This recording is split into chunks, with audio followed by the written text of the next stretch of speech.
Alrighty then. Positive energy all the time.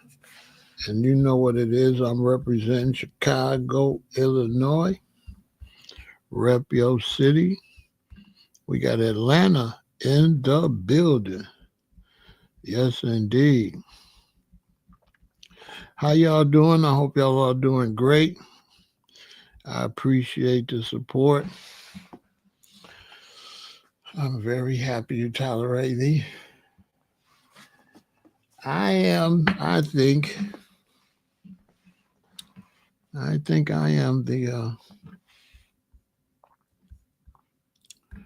I'm the only oldest person on social media like this. I think, which is interesting.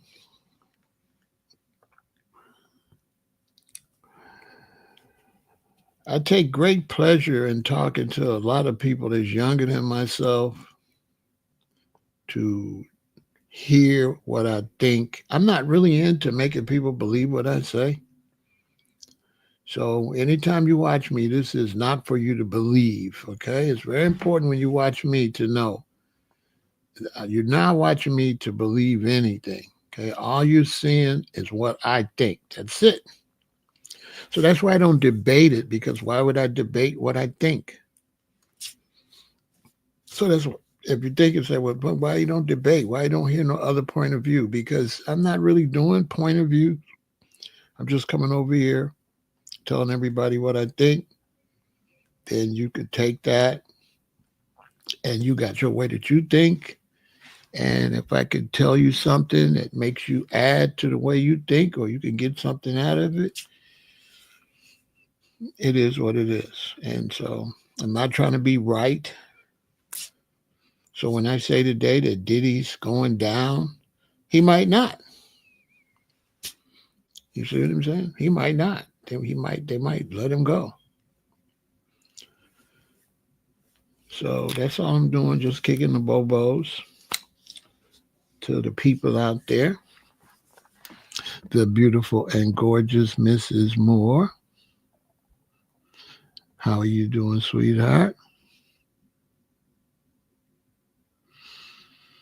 Well, I'm not smarter than everybody else, but I pay attention to stuff other people don't pay attention to. So it's kind of like, some people just don't pay attention to this type of stuff like that. So it's not like I'm smarter. I'm just paying attention to stuff that a lot of people don't. That's all. And a wide variety of things, which most people they don't. Especially at my age, I'm gonna be 68 in a few months.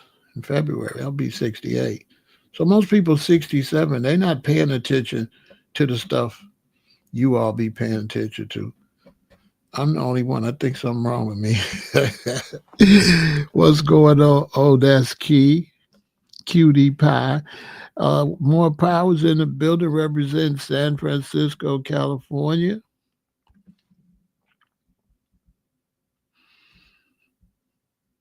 But it's nice. I got the nicest ladies on YouTube over here.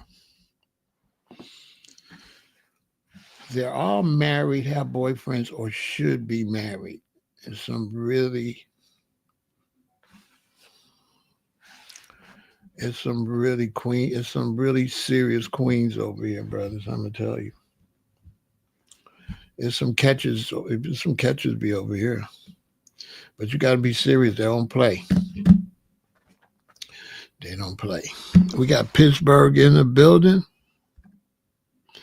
No, it's Sunday. The verdict not in. The verdict is coming up this week. Who knows when? Because they got to deliberate. Of course, New Orleans is in the building. He don't have to say where he from. What's up, player? That's my man now. Yeah, so I just wanted to get ahead of it. I don't want to be in a frenzy tomorrow, I don't think. because they haven't even went and started deliberating yet. I think they might start deliberating tomorrow. Tomorrow. It's a very strange trial.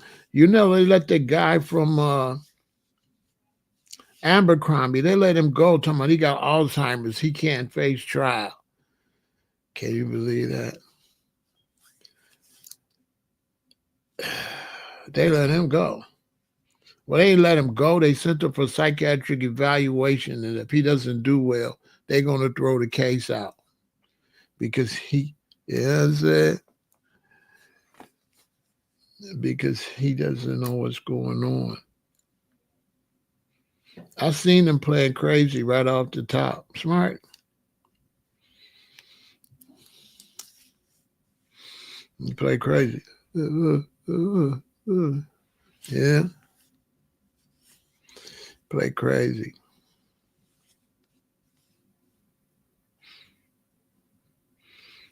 Yeah, he played crazy, threw it out. The guy that signed Whitney and all them, he's playing crazy too. I don't know. I don't know, Diddy. Who is that? He's playing crazy. I don't know. You know, he playing crazy too. That won't work for me. I'm too black. If I play crazy, I'll be like, oh, stop trying to play crazy. Okay, 15 years, crazy or not, Bob. Yeah, it won't work for me. My skin ain't the right color.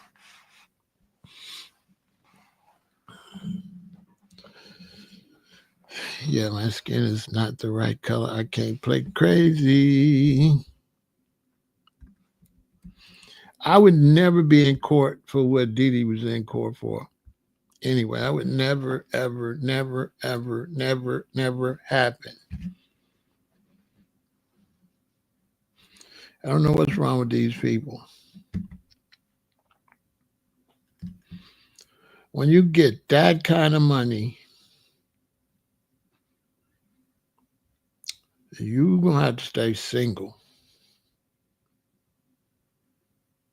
Yeah, you're going to have to stay single. Getting married, it's hard to trust getting married when you got that kind of money. You know, how could you trust? You know, trust is a heck of a thing because people will make you trust them. How do you know if they're legit or not when you got that kind of money? So even somebody you think really love you and is the greatest wife ever with that kind of money, she might not. You know, how do you know? Tyler Perry did the same thing. You know, he went up there messing with this guy, and this guy wanted a TV show, and he saved every text message. Got him. You know, what did you thinking, Tyler? You know what I'm saying? Crazy. Tyler's a billionaire. He should have just gave the guy 200 million quietly. Here's 200 million. Sign it's right here that you ain't gonna say nothing. And let that be that. I would have gave up the 200 million. You got $1 billion. What is 200 million? How he just gave it to him. You know what I'm saying? He should have just paid the guy. First off, he shouldn't have been soliciting the guy. Will I be giving my thoughts on the Carmelo Anthony case? I don't even know Carmelo had a case. Let me see. What the hell did he do?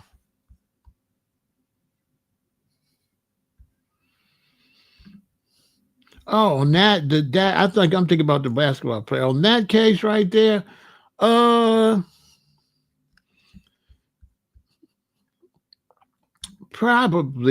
I'd probably talk about it. Uh yeah, I talked about that once. I'm thinking about the basketball player. Yeah, that Carmelo. You know, it's one of those things where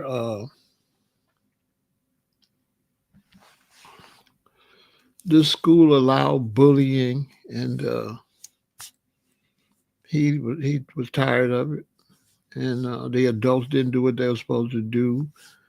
The family of the two young white men did a horrible job raising them and let them be bullying and stuff like that, with that privilege type mentality. So, everybody can't take the pressure like that. He should have just whooped dude. He shouldn't have stabbed him. He should have just beat him up though. So Carmelo, he was tripping. Should have just whooped dude. Everything would have been fine. Just whoop him. That's all. Should have just whooped him. Should have just beat him up. A fight is all right. Just have a fight. I don't know what's wrong where they don't fight no more. What's that all about?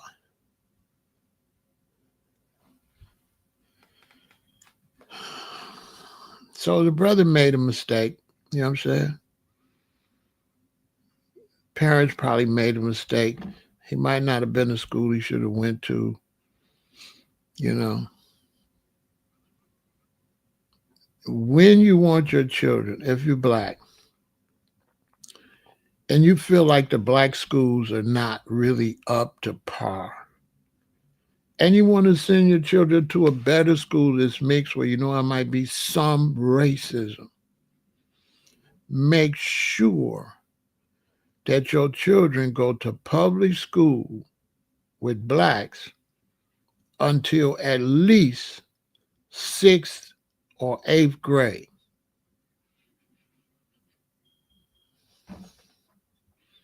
And they'll be fine. But if you send them to these mixed schools, little, young like that, it's going to be a lot of stress on them. They're going to be too young to be able to deal with that type of stress. You understand?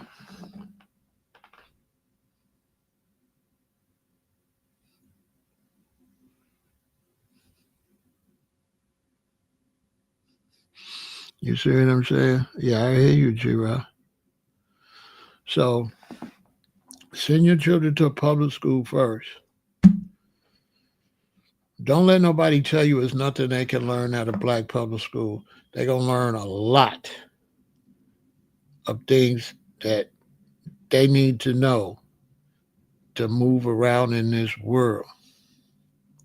And they need to be comfortable. They don't need to be in an environment where they're the minority. That's too much for children. I don't know why parents do that. Send their children in a minority situation. Your children too young for that. You know what I'm saying? I went to a Lutheran school in 7th and 8th grade. You know what I'm saying? I'm not sending mine to those type of schools. I'll send them. It was no need for me to send mine, but I would send them, but they got to at least be in the 7th grade. I'm not sending no baby. My mother and father sent me to a Lutheran school in 7th, 8th grade, in 7th grade. But I was raised in a black neighborhood, which it was a nice neighborhood, but the hood is a hood, neighborhood. So it's the hood still. So when I went there in 7th grade, there was blacks there that had been going there since the 2nd and 3rd grade, and they were docile. They was already had been abused. They were already under the thumb. They was messed up. I was their Moses. When I went to Zion Lutheran School in 7th grade, I freed the blacks. This is facts. I'm not making nothing up. But I had already, I'd already went to school from kindergarten to 6th grade in the black community. I had already been at the park shooting basketball, shooting dice. I'd already been outside on the block, the lynchmen, gangsters, and the Black Stones. I come up, as a child. So I could have been in that same situation, but I put fighting right on the table early. I'm not going to have to hurt no unalive, no white stool or nothing like that. The brother didn't have to do all that. All he had to do was just a little fisticuffs Everybody would have lived another day. They would have left him alone. All you had to do was punch somebody in the face. They would have left him alone. All you had to do was beat dude up. And even if you can't beat him up, if you fight him, he's still going to leave you alone. Because with a fight, when you win, you know you barely won. You know you could have lost. So you ain't trying to go down that road no more. So I don't know why he did all that. He could have just fought. You know what I mean? Now, I'm not sending my children into racism. You know, when you black and you grew up around all this racism, why would you send your children into a racist situation? Like something wrong with you, like you slow. And now your baby come home crying. Mommy, they talking about my hair. Mommy, they call me this and that. Duh. Why you send that baby to that stuff? Like if my parents would have sent me in second or third grade, that would have been horrible. Yeah, it would have been horrible because I would have been too little. I'm in the third grade. Now I got eighth graders calling me names. I can't do nothing about that. They in the eighth grade. I went there in the seventh grade. I could get at an eighth grader. No. You know what I'm saying? So I went there. You know what I'm saying?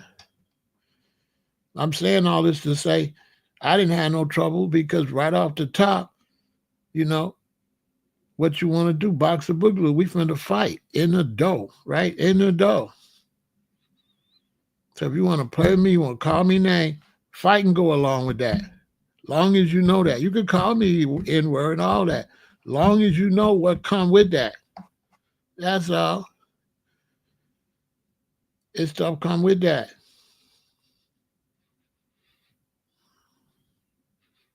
And because I was bodacious like that in seventh grade, eighth grader tried me. One of the, you know, he figured he the big boy, he the eighth grader. But you gotta understand, he don't look scary. See what I mean? When you come from the hood. He an eighth grader, he was kind of strong, but he don't look scary. He don't look like Fat Sam. He don't look like Peter Rabbit. You know, he don't look like Harold Vassell. He don't look like the names. You know, the hood is names. You know, oh, there go Louis Bug. You know what I'm saying? You know what I'm saying? You know, real fear. It's real fear in the hood, not fake fear. Yeah, it's real. You in the sixth grade. You see them ninth graders and 10th graders with them horrible reputations, them gang, you know what I'm saying? You grew up around that. I wasn't even scared of the police smolies. If I had to pick between running into, you know, Rusty West or one of them or the police, I picked the police. I'd rather run into the police. I'd rather run into a racist police than Rusty West, David West, Fat Sam. I'd rather run into the police. You know what I'm saying? To the guys. You know what I'm saying? When we would be walking and we see the guys turn the corner 2 blocks down, we take off. You can't let them get close up on you. Stay away from them. Their reputation precedes them. They got me one time, they circled me. They got me one time, tough woman. Me and my boy Fifi, rest in peace, Fifi, Jefferson High. They got me and Fifi, got us.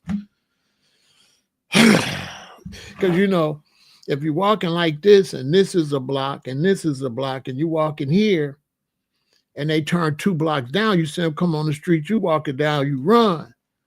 But this time we was walking and we was right here and then they turned right there. We can't run. We got to keep it gangster. We like 5th graders, maybe just got out of 6th. They surrounded us, you know. About 4 or 5 around me, about 4 or 5 around here. They was kicking me in the back and stuff, kicking me in the butt. You know what I'm saying? Telling me to run my money out of my pocket. You know what I'm saying?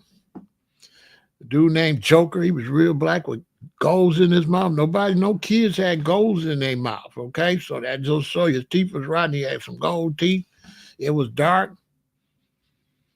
He fired me in the chest. Boom! See, that's the training you need. He fired me in the chest on 6th grade. He probably like a 9th grader, 10th grader. You know what I'm saying? This ain't fair. He fired me in the chest. You know what I did? I did this. I had to. You got to keep it gangster, boy. I was scared, but I brushed it off. Then they was finna get me, but one of the Black Panthers came up, told them to leave me alone.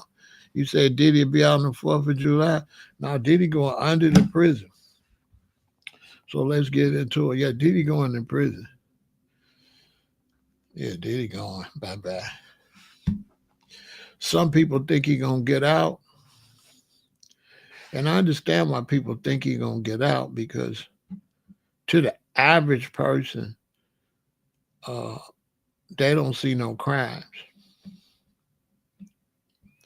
You know? So to the average person, they don't see no crimes. So you have to have really kind of like have, been a little crooked, or been like the opposite of the police, been in court to see, the stuff he did. If you did that stuff, Vaughn, you'll get 30 years. You would get 30 years for that. For sure. Vaughn, you would get 30 years. Now, he Diddy, so, but a regular person, you'll get 30 years. You know what I'm saying? Yeah, you'll get 30 years. Everybody got a different. Some people said he was telling jokes and laughing too much. So everybody look at that different, Vaughn. The fact of the matter is, Diddy didn't speak for himself. That's a check against him. Diddy never took the stand. The jury gonna hold that against him. All his accusers took the stand. He didn't take the stand. At the end of the day, he didn't take the stand. He didn't defend himself. They're gonna go against him. A lot of top attorneys said he should have took the stand. You know what I'm saying? Now, some people don't know what they're looking at, so that's why I'm over here. Because some people say, how Diddy got a RICO by himself? How is that a RICO? That's what a lot of people want to know. And that's what I'm here for. It's a RICO because Cassie and all them was in the RICO. Good to see you, Alexis. All of them was in the RICO. They all turned state's evidence. The woman that they didn't want to identify, she was going to prison. Cassie was going to prison. They was all going to prison. They were all going to prison. So most people didn't know that Cassie was a Cody. A lot of people don't know that. Everybody testified was a Cody.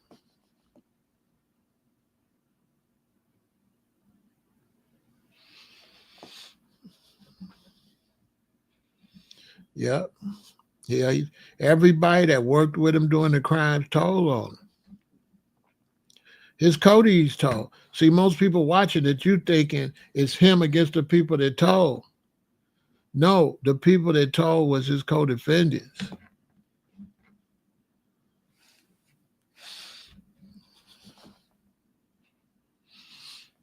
Yeah, he's going to prison for the Tupac murder. He not, listen, if they say innocent, he's still going to prison. He's going to prison or he's going to the grave.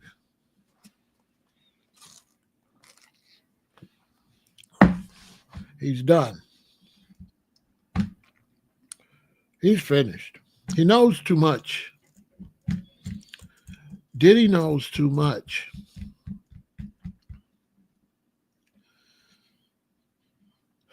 That was a makeshift case.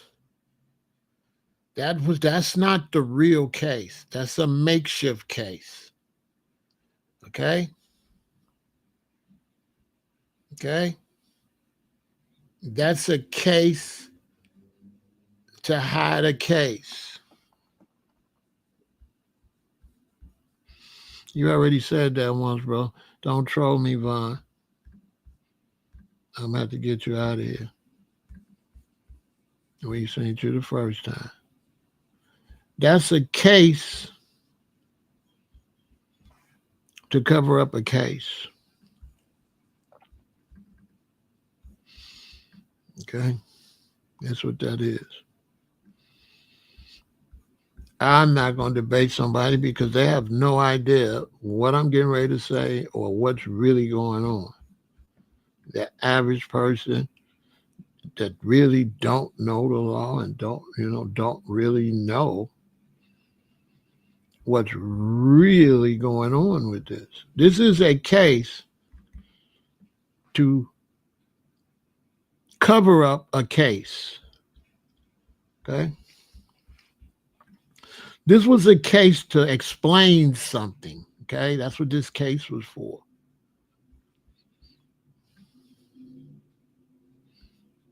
All right?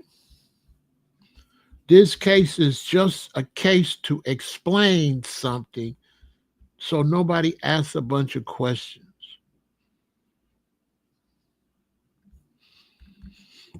That's it. That's all this case is. But he knows too much. He's out of here.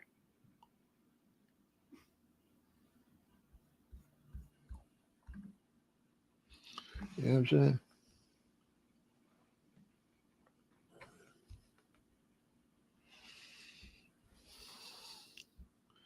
Yeah, he knows too much. You see this raid?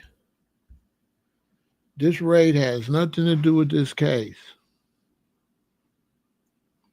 This raid was to go get them pictures and that stuff that he could use to blackmail people, to retrieve the video footage and the pictures, to protect all of the people that was going to the real freak offs. If you believe that Diddy and a dude and Cassie is a freak off, they got you. Y'all know that wasn't a real freak off. Y'all know that wasn't a real freak off.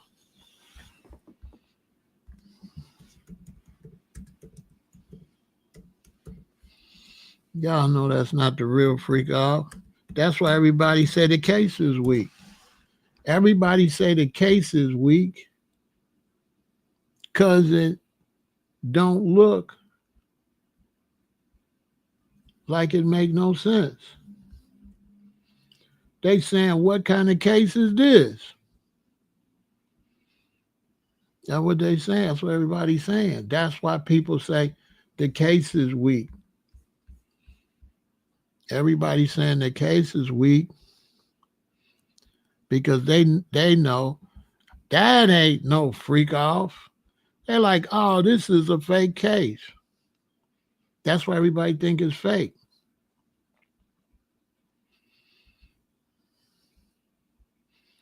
Yep. Let me show you something. Let me ask you one serious question. Right? I'm going to ask you one serious question. Y'all seen the footage of them in the hallway when he was doing all that violence to her? Let me ask you something.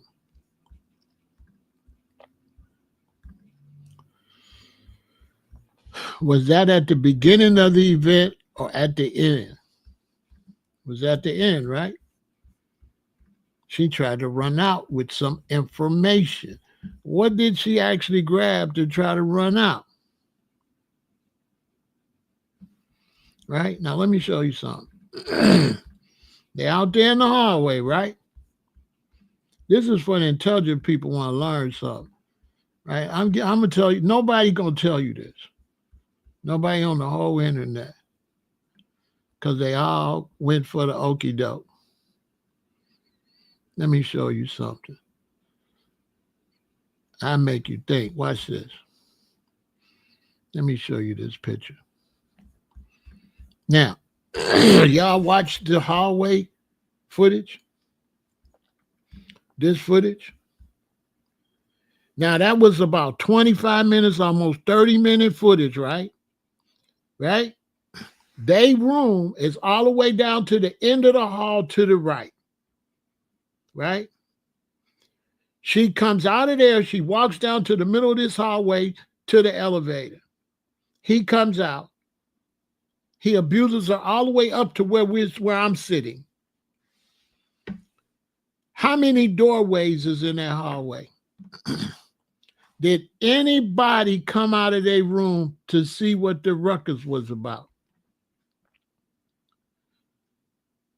If he's abusing her in the hallway, making all that noise, did anybody come out of any of these rooms? No.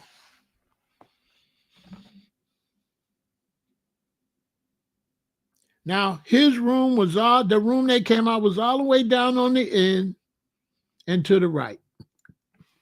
Right? If she turned right. Now, he comes around that corner, he comes and beats her up all the way up to where we're at. Nobody came out of no room.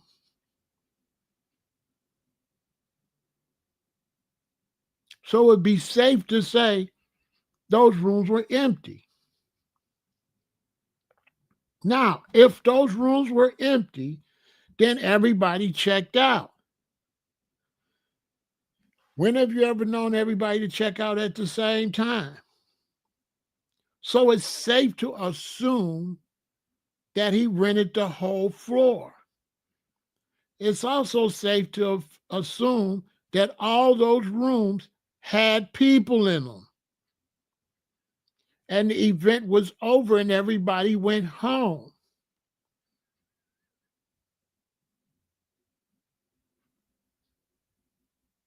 Now, did they have people? Did he rent the whole floor or did he rent a room? And obviously he rented the whole floor, because if he only rented a room, he would have been too scared to come out in the hallway and do all of that. So who was in them rooms? Who was in them rooms? So they don't got the original footage of the fight in the hallway because they got rid of it. And the guy took a video of the part with him beating her up, right? Here go the question.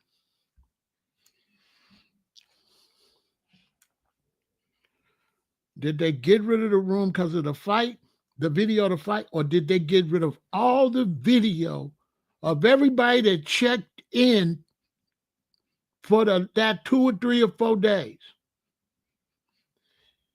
Where is the footage of this floor for 2 days? What y'all think is on the footage of this floor for 48 hours? What y'all think's on that footage? And where is that footage? Where is the footage of whoever else was walking up and down this hallway on this floor? Where's that footage? You understand what I'm trying to tell y'all? So did he know what's going on? So they raid Diddy. They get all this information to protect all these people that's going to the freak offs. But now they got to come up with an explanation for why they raided him. Everybody gonna know why you raided him. So they made up this case.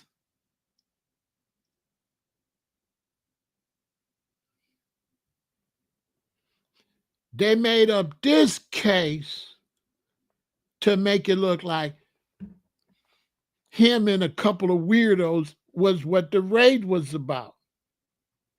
To cover, so because everybody, so now it's slick. Because now nobody's talking about a freak off with a bunch of celebrities. Everybody's saying a freak off is Cassie, the rapper's girlfriend. That's the freak off now. They changed the whole context of a freak off. Hey, slick though. A freak off is no longer possibly all these movie stars. The freak off is only Diddy, a male dancer, and Cassie or another girl. A freak off is 3 people. That's slick.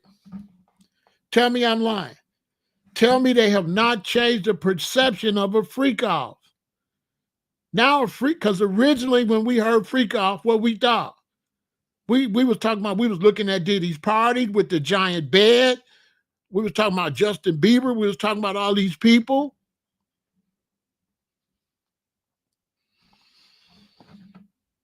Tell me I'm lying. Did they not change the concept of a freak off? Everybody calling him and Casey and the Punisher a freak off. Did it slick? It was slick. They did it real slick. So that's why they ain't really mad at Diddy right now. First job done, but he got to go. Diddy got to go. Because they might have got the tapes and everything, but Diddy knows too much and was too sloppy. And when you know a lot and you get sloppy with the big boys, you know what happens? So the big boys, they're not worried about, they ain't worried about whether he go to jail or not. They don't care. But he going bye-bye. He going. Oh yeah, he going. He's finished. He got to go. He know too much.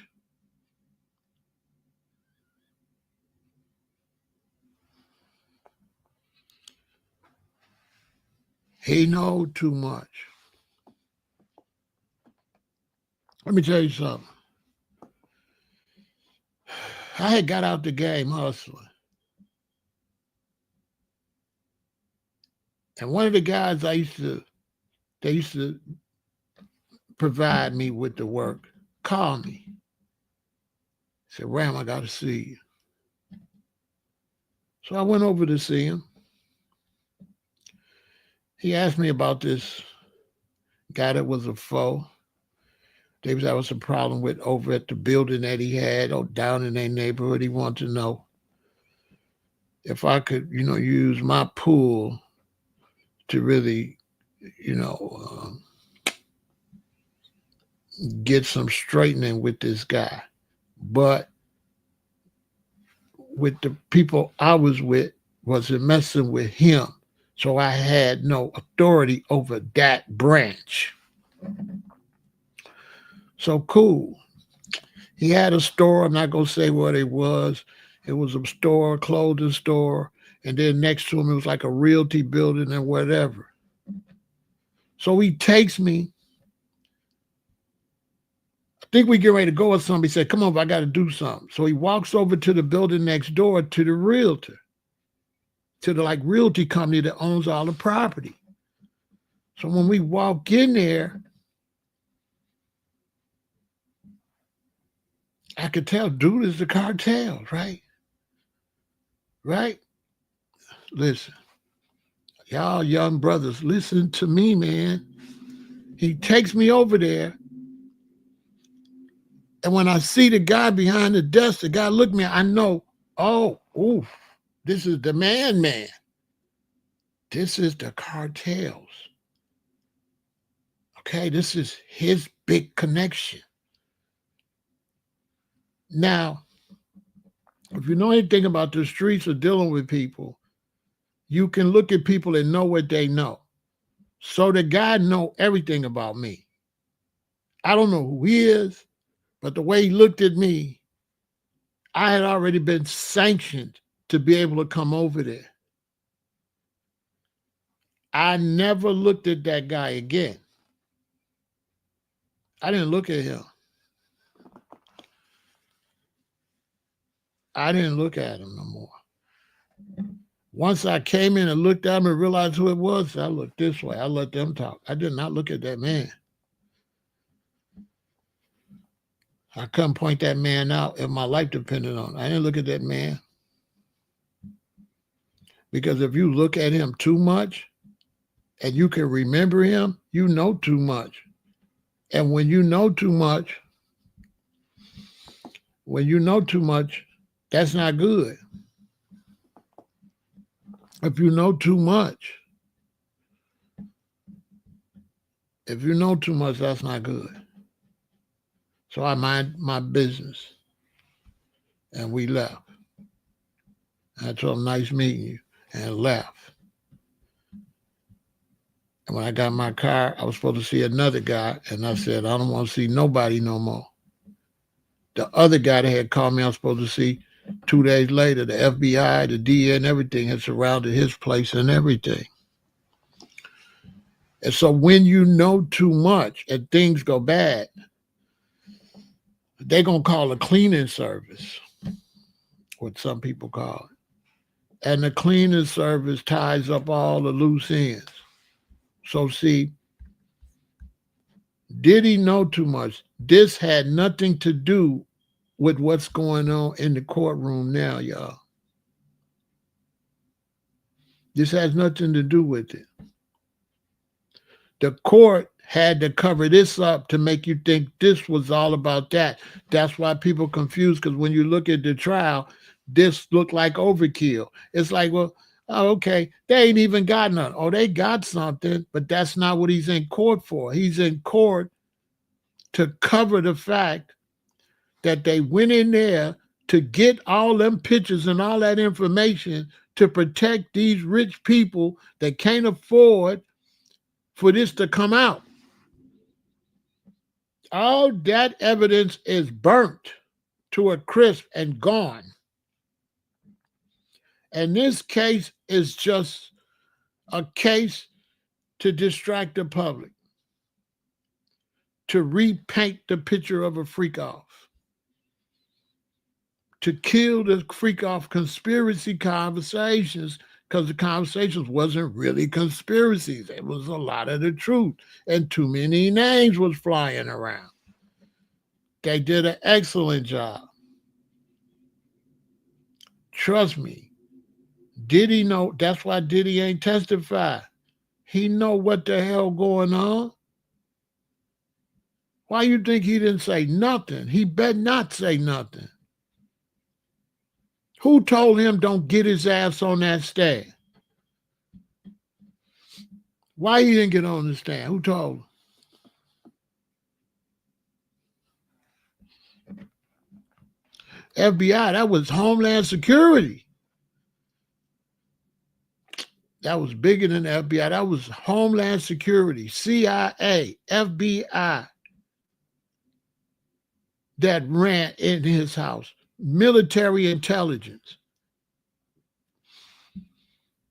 Yeah, that was bigger than the FBI.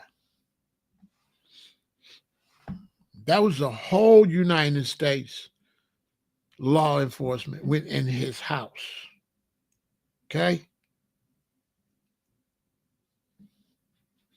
His house was being looked at from satellite and everything. Okay?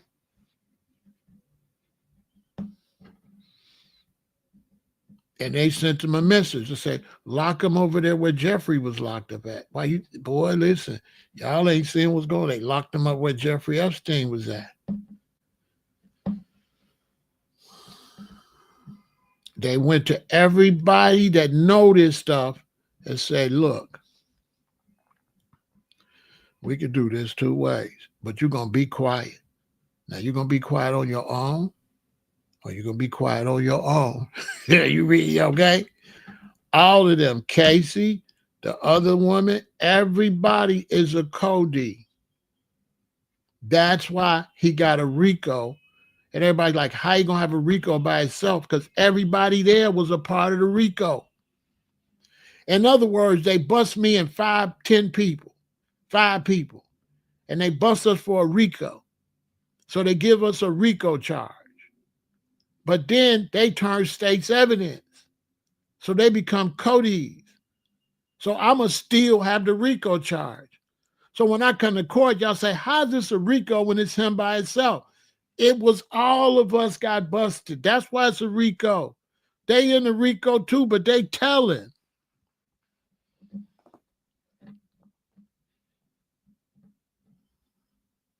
Don't you know if that was more serious, they would have arrested D-Rock, and why D-Rock didn't have to testify? Because it ain't that serious. They don't care nothing about this case. All they care is that Diddy ain't got no more pictures or nothing, and that he shut up. And one thing Diddy don't understand, even if they shake his hand and say, cool, we're going to run this play, you're going to be all right. No. If you know too much, you got to go. Diddy done stepped in some dog poop, and he can't get it off his shoe. He's finished. So, he going to prison or the grave?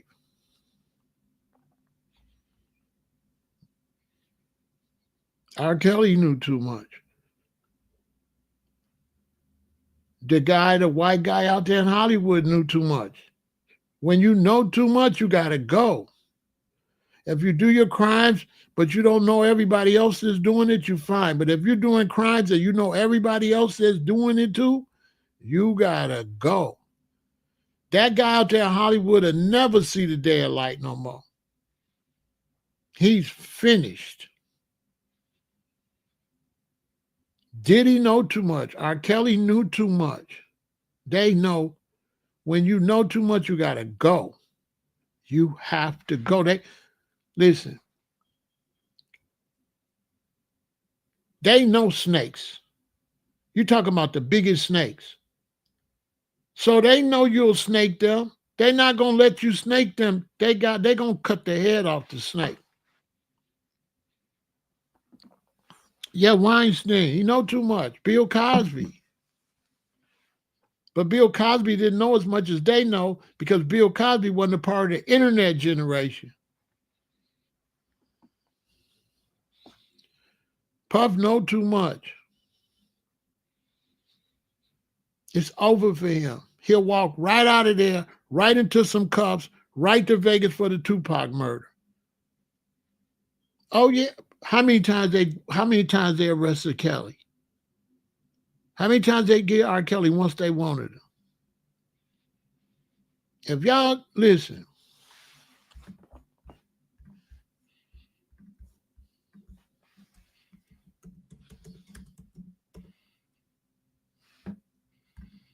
hold on.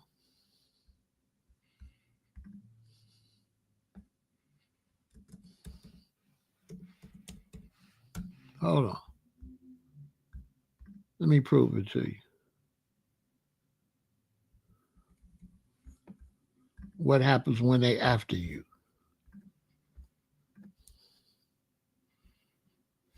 When they after you and you make that mistake, it's a wrap. It's a wrap. It's a wrap. Watch this.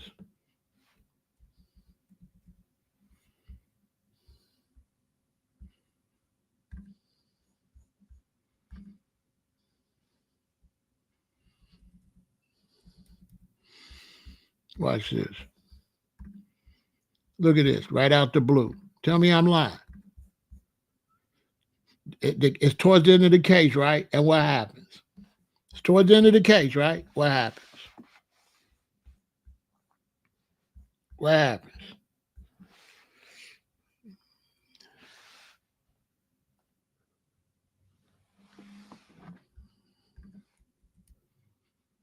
What happens?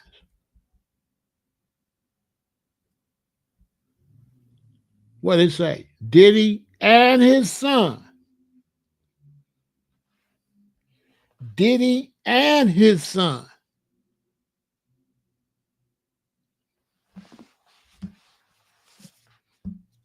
Diddy ain't finna never see freedom.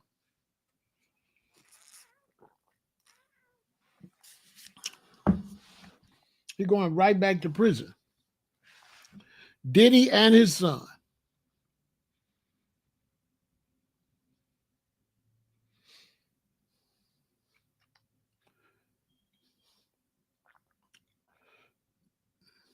The case hit the news doing closing arguments. Boy, hey, closing arguments when this hit. Let me see the date. June 27th. June 27th. Today, June 28th.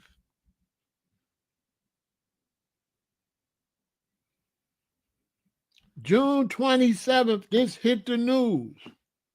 Right in the middle of deliberation for this case. He walking right out into cuffs.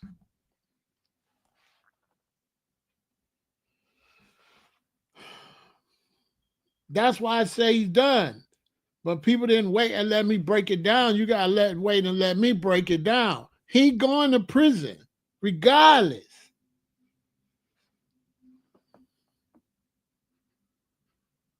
No.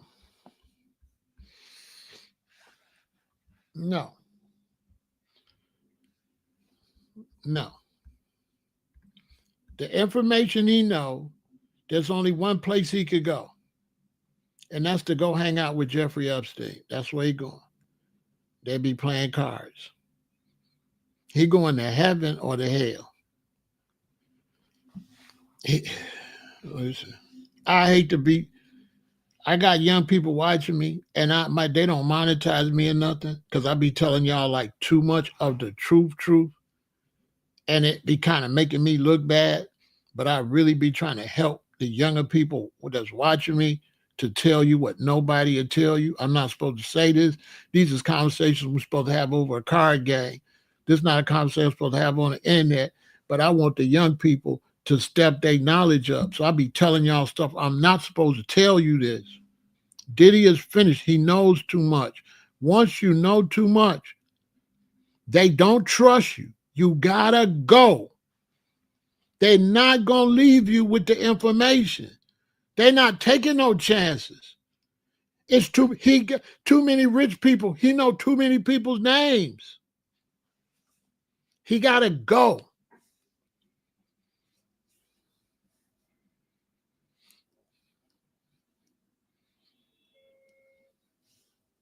He gotta go. He know too much. He know too much. He know too much. That's why you stay out of that stuff. That's why you stay out. It's like that in the streets too. Don't go to the top. Stay in your position. Don't go to the top. I survived the streets because I didn't go to the top. I did not want to go to the top.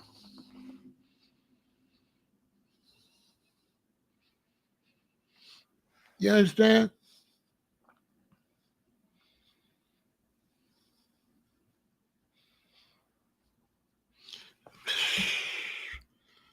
Would you tell him, bro? He know too much. Now, he did a good job for him, cleaned up the freak offs, so all these names won't keep coming up, but he got to go. He's got no friends. He disrespected the gangsters that run the liquor company. They want him out of here.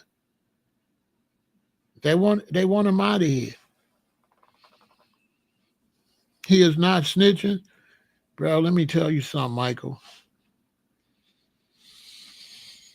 When you get to the top, they don't take no chances. They don't take chances. You're not going to snitch. That's what I'm trying to tell them, Mike. If you know too much, you got to go. What happened in Casino at the end? What happened to everybody? Was that Casino or Goodfellas? What happened at the end? Everybody had to go. You got to go. You didn't do nothing. That don't matter. That's Casino. Everybody got to go. Everybody got to go. When you know a lot, first off, you don't want to know a lot. Second off, if you know a lot, you got to sit down. You can't know a lot and be high profile and get sloppy. Diddy broke all the rules. When you're a gangster and you get involved with gangster stuff, liquor company stuff like that, you cannot get drunk. You cannot get high. You cannot chase women. You cannot do that. You can't even do that in corporate America. You have to go home to your wife. They don't do that. If you want to play around and be a goofy, you got to be a small-time gangster. But if you want to go to the top, you got to keep everything squeaky clean. Squeaky clean. Or you out of here. You make everybody hot.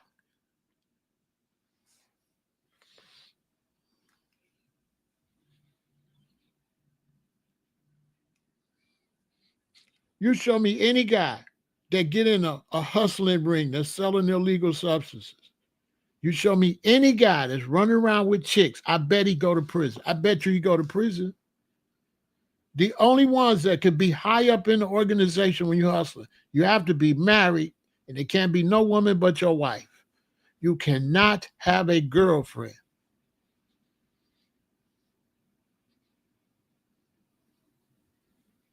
You cannot have a girlfriend, and you cannot bring your wife around when we doing business. Only the top man can bring his wife.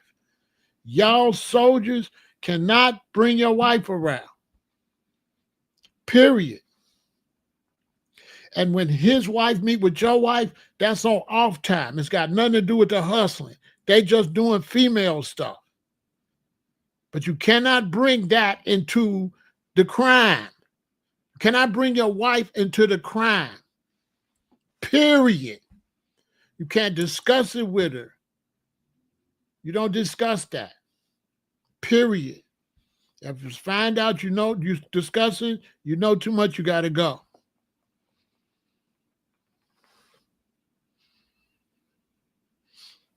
You got to go.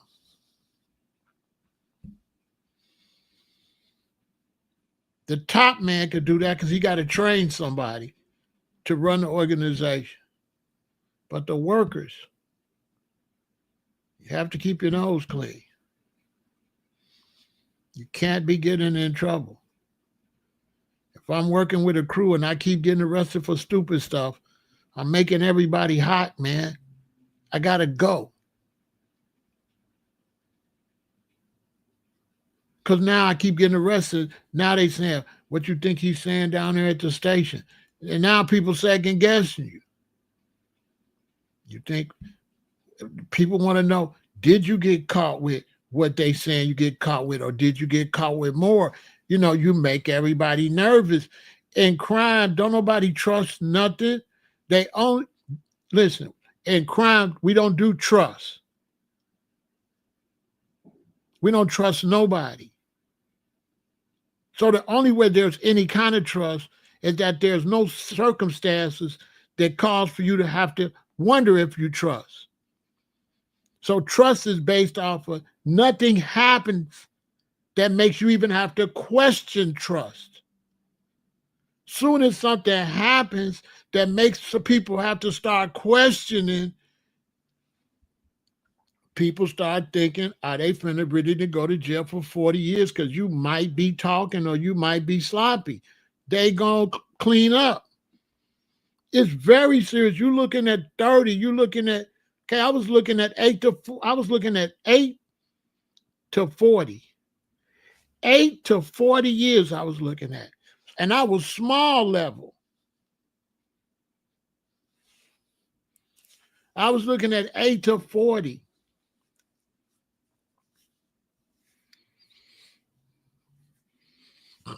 And when I went to the county jail and I was in there 4 months, that's why nobody questioned.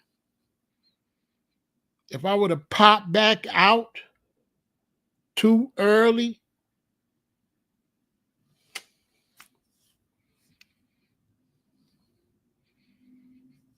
that wouldn't have been a good thing.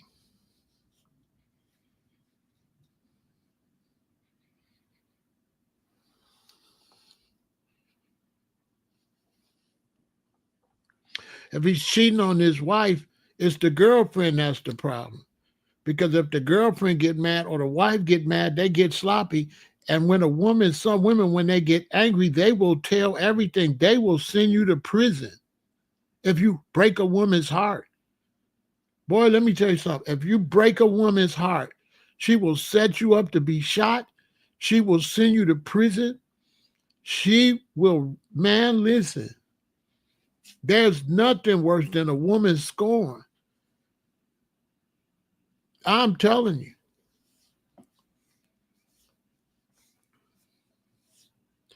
I've had women I broke up with. We broke up for a while. She get with another dude. The dude want to do stuff, to her. They get to arguing. He want to tear up stuff and do stuff. She give me his address.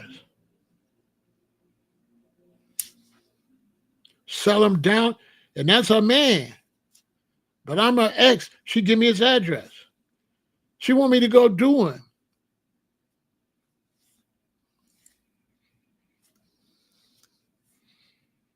I don't do it. Why? Because if I do it, she what? She knows too much. I don't do it. You know why? She know too much. I got to do both of them. So I'm out of it. I can't go do nothing to him and she know it. You with your boy. You go, you unalive somebody. You and him. Cool. You do it in 2021. 2029, he get arrested for a serious case in Wisconsin. He looking at 25 years. They tell him, if you know something, we can let you go. Guess what he gonna say? I know what happened to dude in Chicago. Pharaoh did it. Pharaoh did it. So if I go and I got to get rid of somebody and you with me, once we get rid of them and you walking in front of me, guess what's going to happen? You're not leaving there. You're not, you know too much. You're not leaving here, dude. You're not leaving, okay? Listen, stay out of this. Stay out of it. You're not leaving here. You're not leaving here. You're not leaving here. Listen, that's why I don't do that kind of stuff. See, so get the part straight. You're saying, dang, you're ruthless. No, I'm not ruthless because I'm not going to do that at all. That's my point. I'm not going to do no unalivings or none of that. I would never go do it because one unaliving not in turn to two. Man, I'm not doing none of that.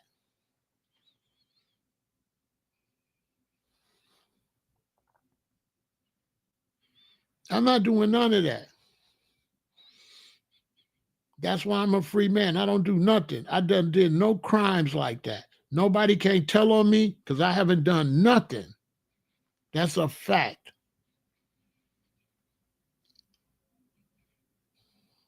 Nothing. I move smart and I never use violence. I use the threat of violence, but not violence. The threat of violence, if it's serious enough, is better than violence. Because with the threat of violence, then I can give you a pass, and now you like me because you're supposed to be gone. But I tell you, man, just let that go. And so now you appreciate it because you know you was in the wrong. Then I let you go. And now shoot you on my side. Nothing happened. You supposed to be gone. I let you live. We cool, right? Yeah, we cool. You know you in the wrong. You're going to be cool with me. Because you was way in the wrong. No, I won't. I don't do that. I'm not going to do nothing to you. I use the threat of violence. I don't ever use violence. Never. It'd have to be an attack on my wife or my children for something like that. But in street politics, no, I use my brain. I don't use violence. I don't, man, no. Murders don't go away, man. They stay forever. I'm not doing no murders. That's out the question. That's out the question. You might as well throw your life away. It don't never go away. It don't never go away. It never goes away. We try to make money. You ain't trying to go to prison forever. You ain't trying to go to prison forever.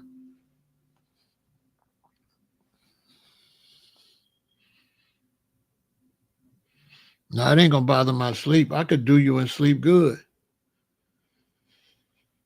It's just too much. It's too much other stuff. It's not necessary. You got to be smart. But to get back to Diddy know too much. He knows too much. He's not safe. This is not over. This is not over. He think he can go disrespect a liquor company and everything cool? Man, ain't nothing cool, man. He playing with gangsters. Diddy got out there and started using and blew everything, blew it. He's finished. He's done.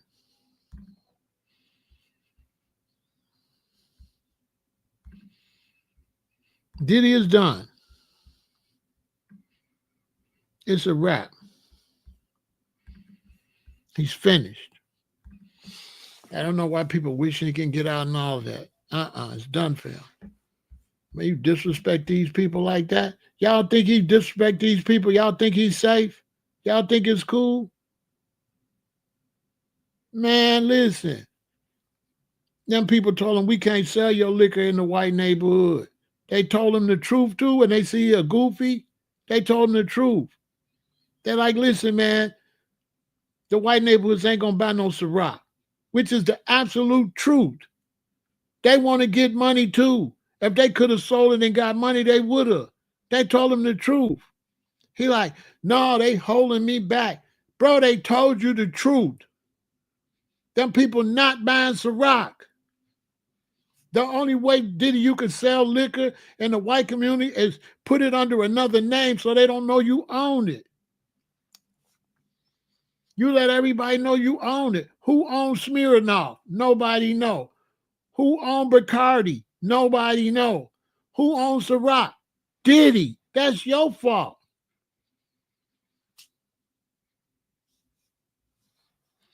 Nobody knows who owns these other liquor companies because they don't want their personality tied in with their brand. Now Ciroc is a freak-off liquor. See? Now, if he would have kept that just a company and don't tell nobody, all his businesses would have been fine. But he's such an ego, he got to let everybody know, this is mine, this is mine, this is mine, this is mine. He got to let everybody know it's his. So now when things go down, your companies go down. You don't see me over here talk about my businesses. You don't know what businesses I got. You see me over here talking about my business. I only talk about business I could sell in directly myself. I don't talk about my other businesses. It's a business, so it's nobody's business. But that got to do with the cost of tea in China. The business is its own entity. That's why you got a business. So you can't be personally sued. That's why you got a corporation or LLC or whatever to separate you from the business. You don't want your face on the business. You want the business to stand on its own based on the product or based on what field it is. If it's in sports, you want your business to represent sports, not you. We pay people to be the face and sell it for us. That way, if you get in trouble, you don't hurt the brand. We just fire you. Yeah, we fired him. He's bad for the brand. You know what I'm saying? But if you the owner and you put your face on it and then you get into it with your woman, she said, Pharaoh slapped me. Now I damaged the brand. And I ain't even touch her. They wasn't buying Ciroc anyway. That's what Diddy I'm trying to say. They don't buy that. You go if you go in a liquor store in a white neighborhood and take a picture, take a video of the layout and all what they displaying. Then go in a black neighborhood to a nice liquor store in the black neighborhood and show what they displaying. You're gonna see two totally different displays.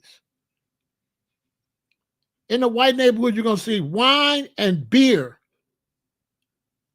And you're gonna see bourbon and stuff like that. In the black neighborhood, you're gonna see rum, and you're gonna see like colored drinks, stuff like that. You're not gonna see all that beer in the black liquor store. You're not gonna see hardly no wine. We don't drink wine like that.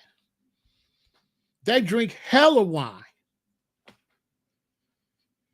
They drink a lot of wine. They drink wine with their dinner. We don't drink wine.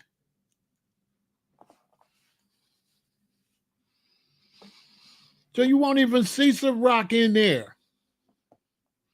You know what I'm saying? Diddy stupid. They told him, bro, they not going to sell it over there. He should have said, I'm going to take y'all word for it. Y'all put it where y'all think we're going to make the most money. No, he like, they racist. They trying to hold me down. Da, da, da, da, da, da. Bro, what is wrong with you? You do know that's the mob, right? Bruh, Diddy stupid, man. And then he started using. Listen, young black men watching me, you want to make some money? You don't mess with women. You don't use drugs. You don't drink alcohol.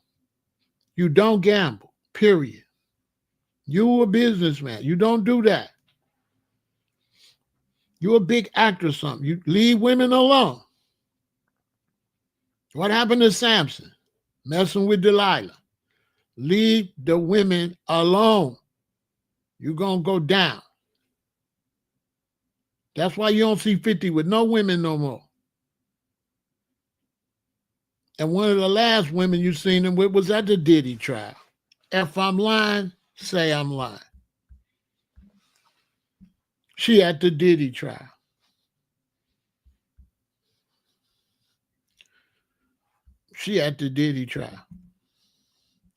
Let's take a break and we finish.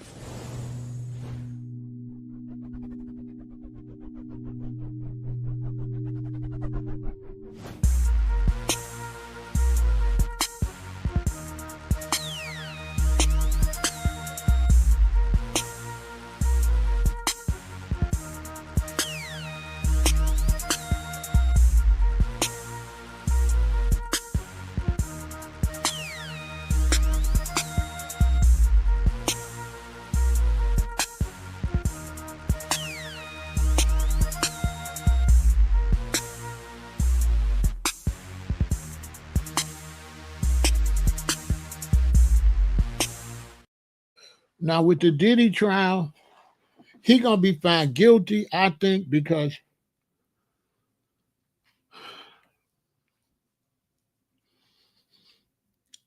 No matter what his defense said, when they give them the instructions on what the charges is and all of that, and then they're going to give them the instructions. This is this crime. This is this crime. When they look at it, it's going to be obviously that he committed these crimes. They only need 2 of them to convict him. And he got at least 3, probably 4. For sure. For sure. For sure. And the crazy thing is, you got brothers saying he gonna go home. But if it was you really believe you would go home? Who over here believe that you can use your business credit card for your company and buy illegal drugs and beat a RICO? Any of y'all believe that? Any of y'all believe you can take your business credit card and go to One Stop and get ketamine and all this stuff and get all of this stuff? Have the white dude carrying all this legal stuff, be paying for it on the company, got everybody that's doing it works for the company. Your employees is doing this. Not a friend. The white dude was an employer for your legal company doing illegal activity. That's a RICO. So one thing I've noticed a lot of brothers saying it's not a RICO. That just proves, black man, stay legal. If you don't believe he committed a RICO, stay legal, bruh. The streets ain't for you. Crime's not for you. If you don't believe that he broke serious laws, federal laws, bro, stay out the streets. Don't do no crimes. Don't do no crimes. If you think he innocent, stay out the streets. Don't do no crimes. To you brothers, that if you think he innocent, stay out. Don't do no crimes.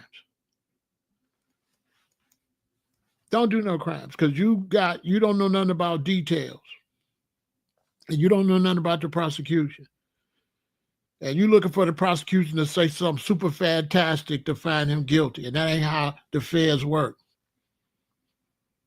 The feds don't work like that. The feds work real smooth. They'll go to the punisher and say, what state did this happen in? So-and-so state. Who paid for you to fly there? Diddy. Boom. When you got there, what was you doing? Having sex with Cassie. Boom. Did he pay you? Yes. That's it, bro. That's prostitution. That's prostitution. The punisher, that was prostitution.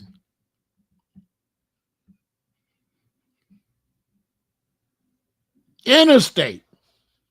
He didn't live in the state where he was doing that at, you know. He was flying.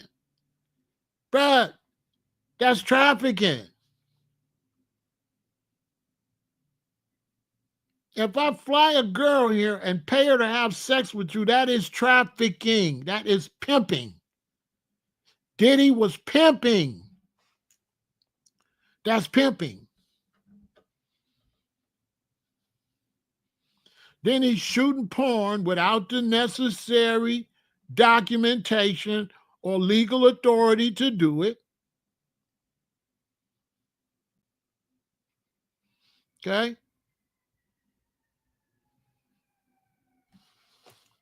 So see, the prosecution, everybody wanted the prosecution to say something super fantastic. No, it's simple. How much did he pay you?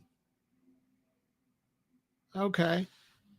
Okay, you did all this stuff for Diddy. What did he do? He gave me money for my rent. Prostitution.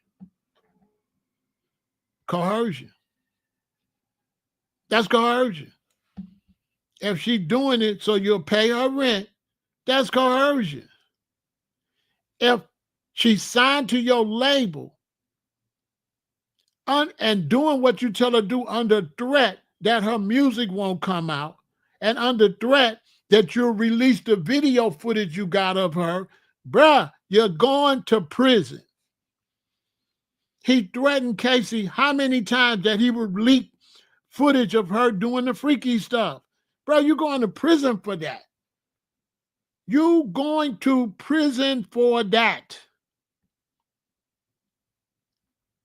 That is coercion. I don't know what Sean G be talking about. I thought he been to prison. He keep talking about he been to prison. That don't mean he know nothing though. If he don't see that's pimping, he need to stick on the internet like you doing. You doing right, Sean G. Keep doing what you're doing because you definitely ain't built for the street. If you don't think that was pimping, that's pimping, bro. Why you think you don't see no pimps up, hoes down videos no more? They all start going to prison as pimping Ken.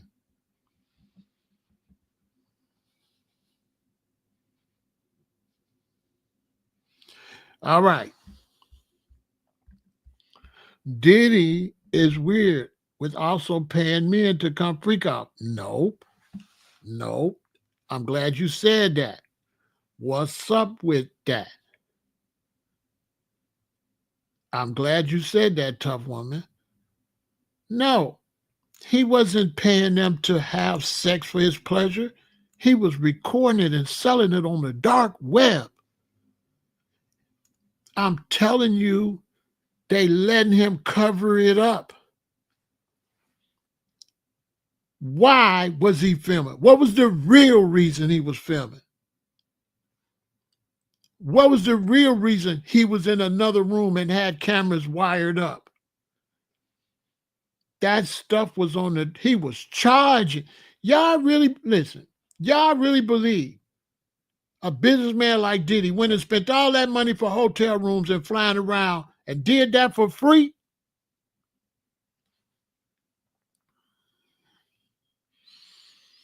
That was on the dark web, where you have to pay a certain money to even log in. That's for sheiks and kings and like big people around the world. Those the people they trying to protect. They don't want what I'm telling you to come out. The government know this. They trying to make it like, oh, he was just a weirdo. Right? See, the government, the reason they not slamming him, because they got to implicate too many people to really slam him for what he did. So the government is between a rock and a hard place. They can't slam him for real, because other people is involved in it. So they got to try to figure a way to slam him without letting the cat out the bag. That's what you're looking at. That's why it looks so weird. That's why it looked like they got him for nothing. Don't it? Don't it? When you're looking at you like, what is this? Man, they need to let that man go. This ain't no, see? That's why it looked like that. Think about it. Why do it look so weak? Why do the case look so weak? Why do the case look so weak? Because they can't put on the strong case because it's got to implement too many people. They can't tell the public what they can't tell them the truth.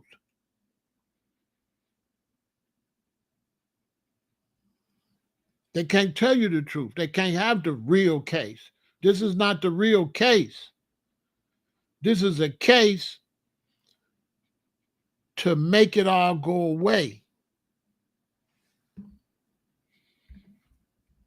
They got to get rid of the freak off talk. The freak off talk was going too far. They was saying everybody was at the freak off. Will Smith was there. So-and-so was there. They was saying too much. They was saying everybody at his party was there.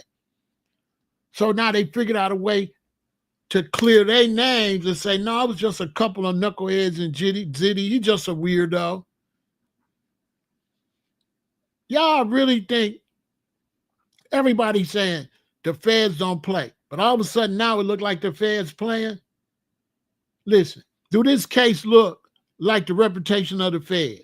No, the feds slam you all the way down.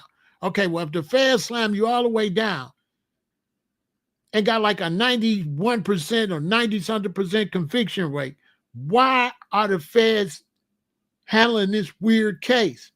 Because they have to protect these politicians and these big people. This case is bigger than what you think.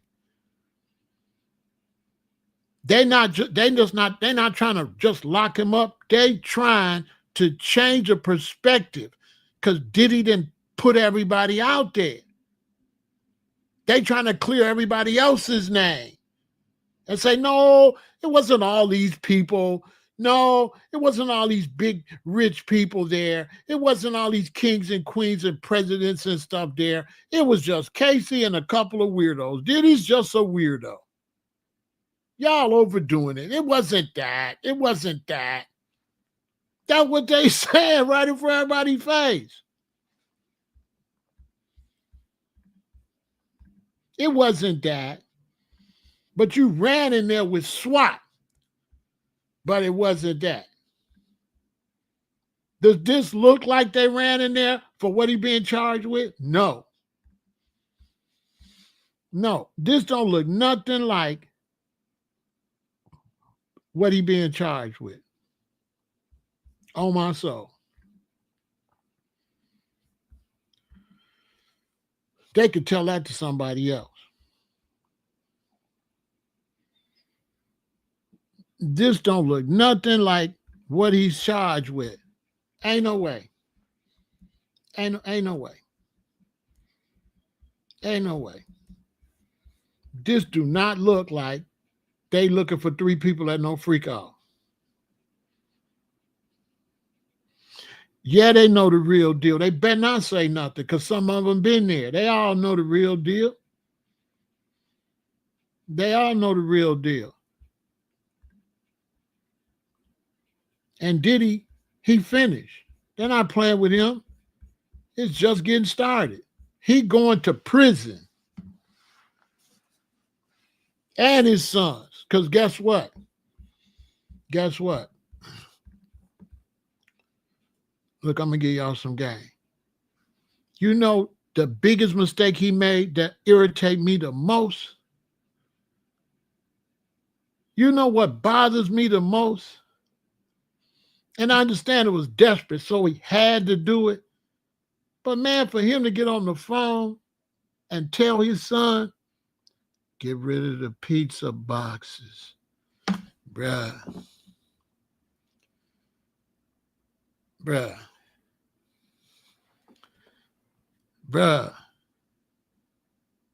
You got on the phone and told them, did you get rid of the pizza boxes?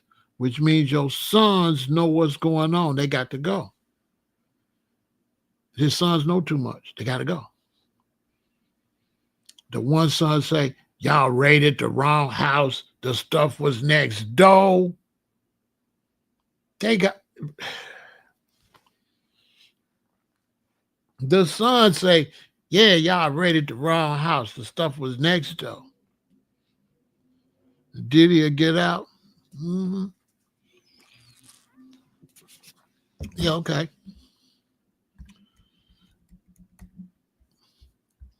Yeah, it'll get out. I hear you. Yeah, I hear you. This is a high-level conversation. I'm not doing that. Get out and do what? Go right back in? What you know about this? He'll get out and do what? He'll get out and do what?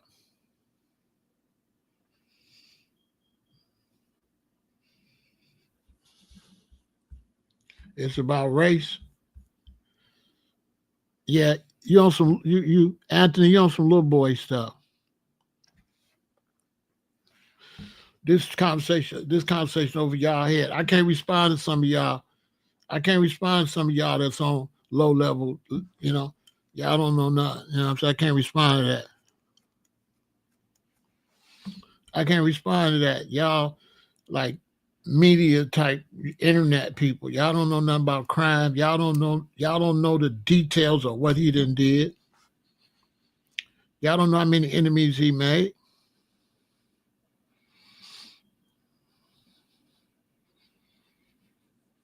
Will they be in population or solidarity? Now let me tell you something. I keep telling y'all they gotta go. I can't say it the way I want to say it. Read between the lines. They gotta go.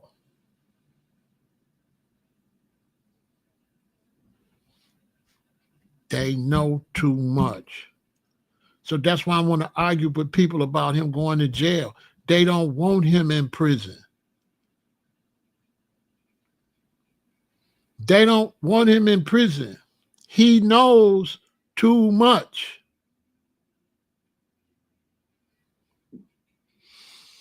He knows too much.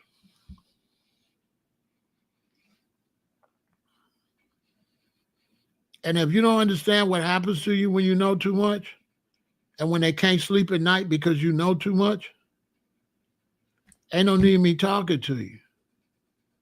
Because I'm on YouTube, so I can't spell it flat out for you. You got to be intelligent and read between the lines. You might just be one of these internet people that want to argue. Diddy's going to beat it. Diddy's not going to beat it. I'm not in that crowd, so don't y'all put me in that. That's low-level conversations. It's high-level conversations over here.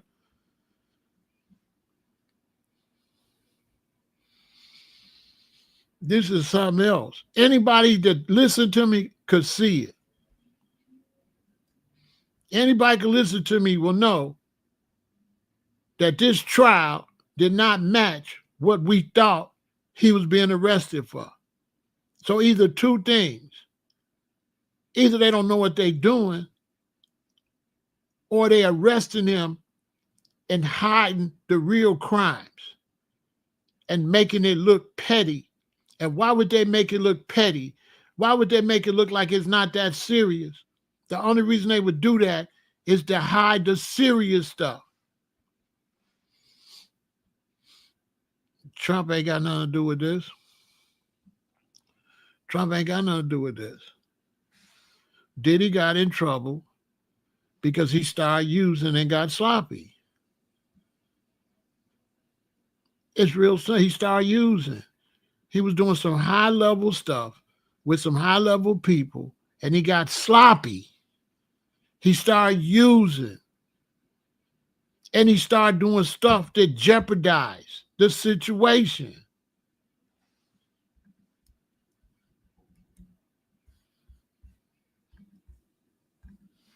He got sloppy.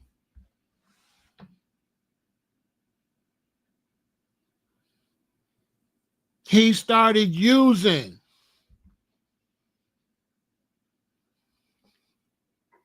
And when he started using what he was doing, he had to be in this right frame of mind. So now he was crazy. He wasn't in his right state of mind. You understand?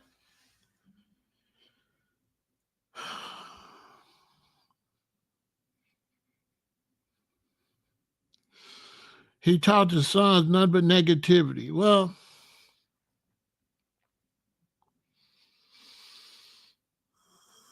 that could have worked out if he didn't start using. You got to understand that when we get in the streets and we be doing crimes and we be like kingpins out here and we have sons, we gangsters, and our sons be gangsters. And then you might have a son that's absolutely not a gangster, absolutely great at art or something, and you'll let him go. But if you got sons, you going to have sons want to be like daddy. They don't want to go do that. They want to do what you're doing. You don't got to make them want to do that. When you're in the streets and you're doing gangster stuff and you have 3 sons, maybe one of them might want to be a doctor or something. Them other 2, they want to be like daddy, period. They want to be gangsters like that. You try to get them not to be, but it get to the point where they won't do nothing else. They won't do nothing else. They force you to have to bring them in. They won't stay in school. They won't pursue a career or nothing. They just want to do what you're doing. The seed never fall far from the tree. They want to be gangsters.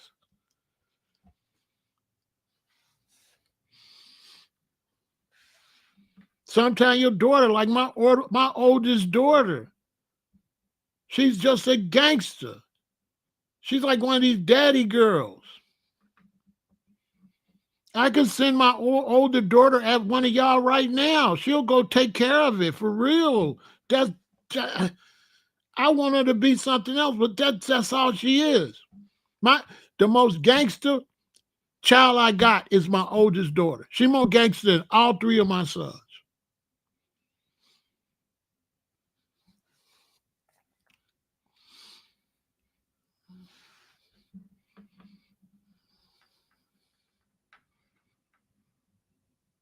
None of my sons is gangsters.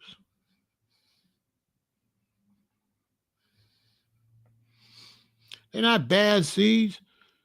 They just what you are. It's not a bad seed. America's run off of gangster stuff, Throttle. It's just a lot of decent citizens. Y'all don't know that. Y'all don't know that y'all serve gangsters. Everybody you serving is a criminal and a gangster, including your president. The company you work for is ran by a gangster. And they make you think that being decent is what gets you somewhere. But everybody at the top is gangsters. Every liquor you drink is gangster. Everything you do come from gangsters. The United States of America is a country of gangsters. They gangstered the land from the indigenous people. Man, move, get out the way. They came to America singing Ludacris. Move, get out, and took it. Brought you over here, work. Shut up, work for free. Slavery was gangster. We got the guns, you don't. Shut up and work. What you call that?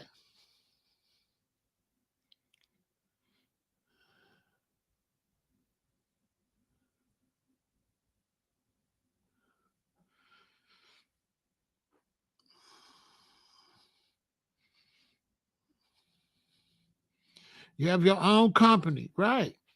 And when you got your own company, right? You got your own company. I got my own company. And we got our own company. We order merchandise, right? Or we do business with other companies to run our companies, correct? Like you're on YouTube right now, right? Right? Aren't you on YouTube, Throttle Up? Isn't YouTube owned by Google, YouTube and Gmail? You don't believe Google is gangsters? You don't believe right now you're working with gangsters? You don't believe you're on a gangster's channel? You don't believe YouTube is gangster? Facebook, Twitter, Instagram, you don't believe those are gangsters at the top of that? Yes or no? Throttle it up. Yes or no? Your president is a gangster. Your congressmen and senators, some of them is gangsters. All the stores you going to, Shell and them gangsters, BP, the gas you put in your, what kind of car you got? What kind of car you got?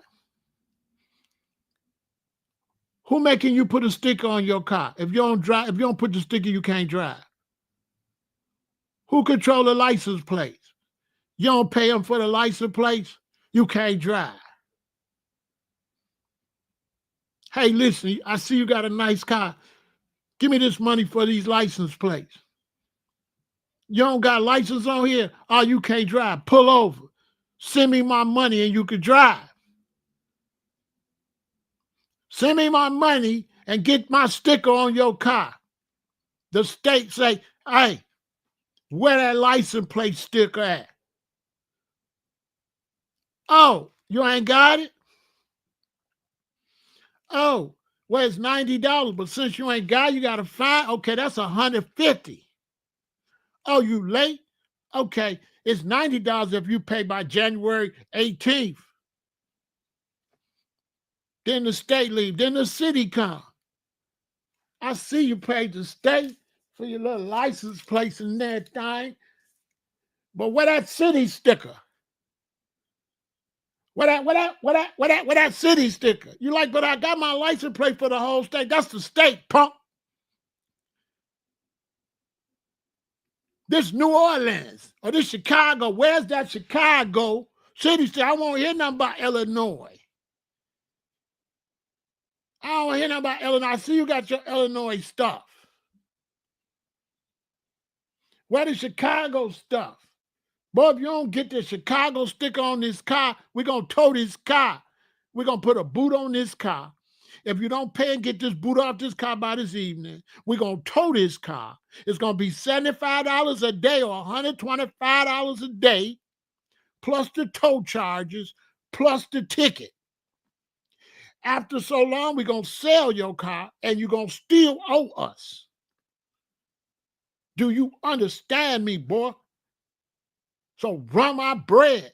If you want to drive this car in our city and our state, and you park where we tell you to park, okay? You can't park where you want to park. You got to park where we tell you to park. You know what I'm saying? I mean, they be gangster me. I don't know about y'all. They gangster me every day. Hey, Pharaoh. They be all in my email. Hey, Pharaoh. This T-Mobile. You know what I'm saying? We ain't trying to gangster you or nothing. But on the 21st, your bill due. Yeah, I know it's only the 5th. But we just remind you on the 21st, run that bread. So, there won't be no interruption in your service. You know what I'm saying? Like that. Then the credit card people hit you. Hey, Pharaoh, where that $50 at due on this credit card? You need to run that bread, because if you don't run that bread, punk, you know what I'm saying, and it go up, then we're going to have to charge you more when it's time to pay. Now, right now, you can still pay the 50. But if you wait too long, you're going to have to pay the 100, because we're going to tax the other payment on that, punk. You know what I'm saying? Run that bread. And your credit score going down, punk. Okay? You ain't going to be able to buy nothing. You keep playing with us. Now, if you want to be able to buy something and you want to be able to have good credit, run that bread, boy. That's how they be, that's how they be doing me, and they be constantly coming. The mortgage, the rent, then the car note come, then the car insurance hit me, then the phone hit me, and they be hitting me all month. And then when I look up, it start all over again. And it be back to first, and they be back at me. And they be like, if you want to live here, this need to be paid by the 3rd. Okay? So they gangster me round and round and round. There be extortion. Boy, turn this phone off, boy. Don't pay. This is Comcast, Pharaoh. We like your little. Hey, Comcast hit me up. China. What up, Pharaoh? We like your little live stream on YouTube. It's cute. We like your little live, but we gonna tell you like this, punk. If you don't run that Comcast money, you ain't gonna be live or streaming. Okay? We're gonna cut all that off. Feel me? Run that bread, and you can have your little cute show. You can have your little, you can watch your little TV. Oh, you want to watch the fight? Oh no, that's another $80. No, that's pay-per-view. No. You want to watch the fight? Oh, you want to watch some extra stuff? Oh, okay. I run that bread. Oh, you ain't gonna be able to see this. So all of this is gangster. Diddy got out there playing with them gangsters. Got sloppy, didn't keep his nose clean. Doing hood rat stuff. Got all them people on film. Sneak filming all them people. Y'all don't notice how in the trial they not really mentioning how he was filming? Y'all notice in the trial sometimes they said he was in another room filming, but they try to make it like, oh, he was right there in the room with them walking around filming. You ever notice they ain't tell you what was in that bag Cassie had grabbed in the hallway? What was in there? Listen, y'all think that man beat her up like that? Just no. Do you know what she had to have for him to do that? She had ran off with them extortion tapes. Okay?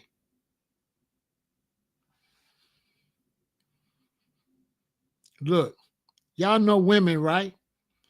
She's sneaking around sleeping with the trainer, right? Diddy hired the trainer, right? The trainer becomes her boyfriend. Who told her to run off with the bag? The trainer. Listen, y'all ain't. The trainer told her grab the bag. Y'all don't see the trainer's a pimp too? Y'all can't see that the trainer's a gangster? Have y'all looked in his face? Have y'all looked at dude? Have you ever noticed when you looked at dude how he looked cold and dangerous? Listen. You see Diddy doing all, listen.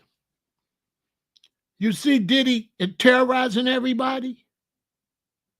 You see everybody was scared of Diddy? Why it don't never say him ever pushing up on the trainer? You don't hear nothing about him saying nothing to the trainer. Am I lying?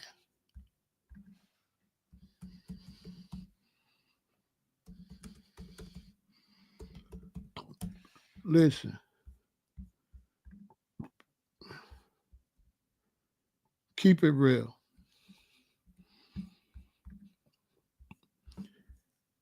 Have you heard anything about him saying anything to do?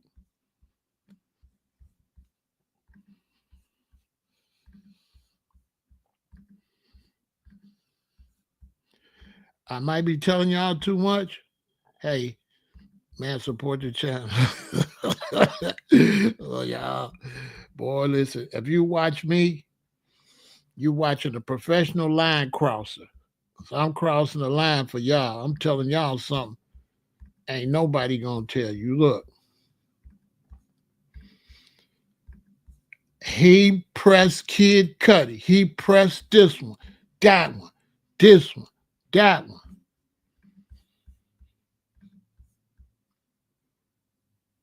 Right? He was the big bad wolf everybody was scared of. He hired this dude to train Cassie, and he took her and got babies by her and made her hit him for $30 million.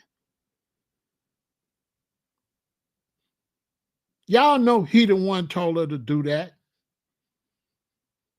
Y'all know who told her to do that.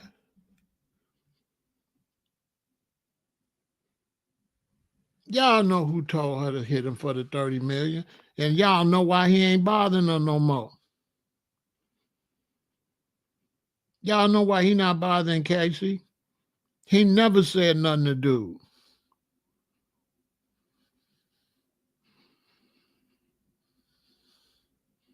He never said nothing to do. Now, if you're a good judge of character, look at him.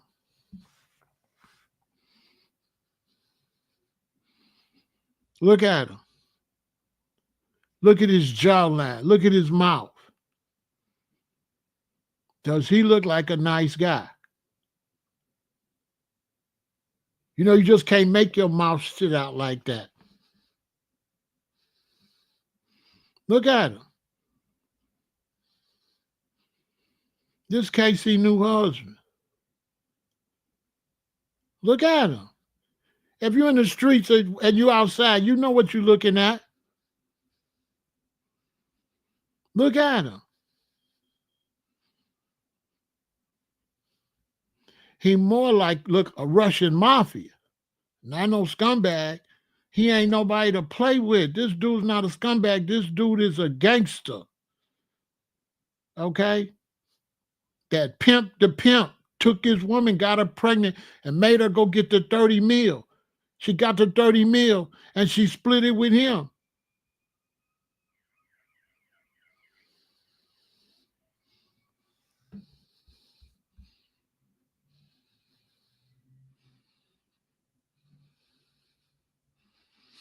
Man, giving her advice or nothing. This dude is a gangster. I can't expect you to know because you don't know what you're looking at. You see the black shirt, you see the black jacket, you see the black glasses, you see the jawline.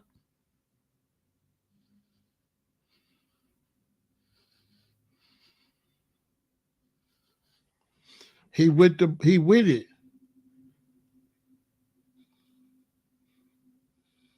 He cuffed her, boom, told him soon, gave her 3 babies so that she gotta pay him. Put 3 babies in her real quick to sew it up.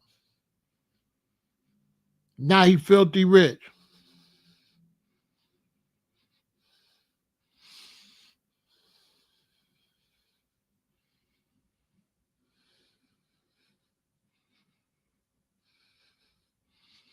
Man, this dude ain't nobody to play with. If you're outside, you know, you see what I see. If you ain't outside, you don't see what I see.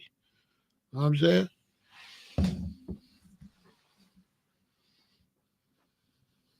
Who sent her to get the 30 million? He did. Who told her to grab that stuff out the room? He did.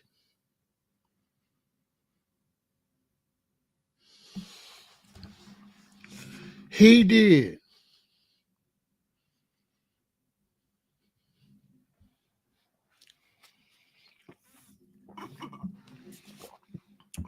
All you hear is Diddy hired him to be a trainer. Then you don't hear nothing else about him training her. All you know is he banging her on the side and she listening to him. He the one told her to go grab that out the room.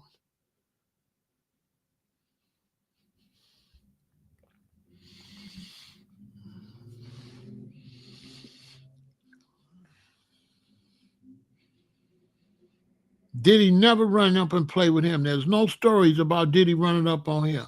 Diddy run up on Kid Cudi, this one, that one. There's not one story of a confrontation between Diddy and this man, and Diddy hired this man. And Diddy punked out when it come to this man. Talk about, I hired him and now you sleeping with him. He ain't play with this man. Why he ain't run up on this man?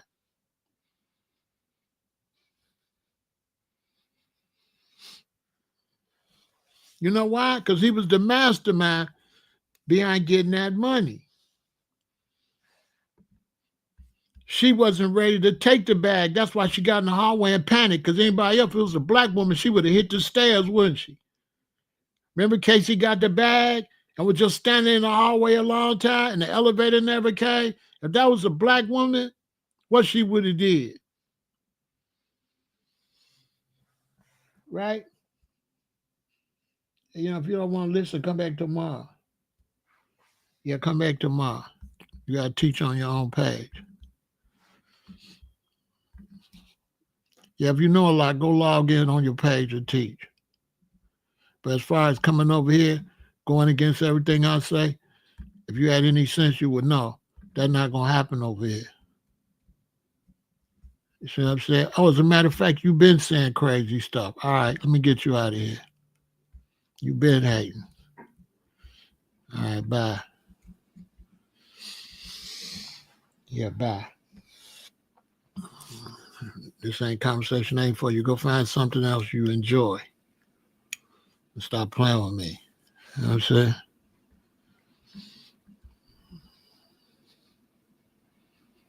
The black woman would have been gone. Once she hit that corner and that elevator didn't come right away, she would have hit the stairs.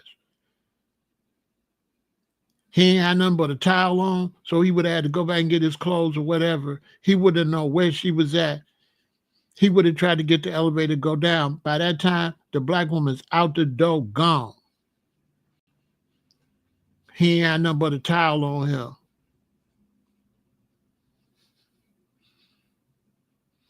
She would have been gone. My point is, Casey didn't have the courage to do it. He told her to do it, and she choked.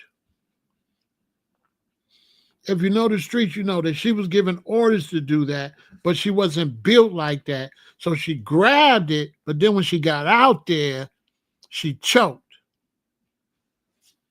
That's what let you know she was following directions that she didn't have the courage to follow. That let you know that she wasn't the one decided to grab it. Because if she would have decided to grab it, she would have went through with it.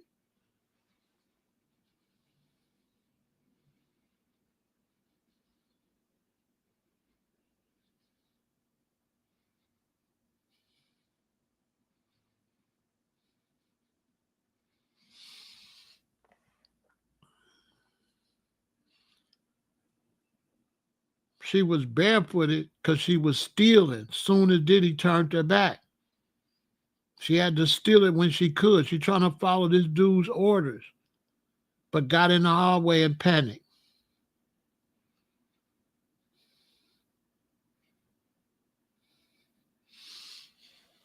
You can see it when you watch the video.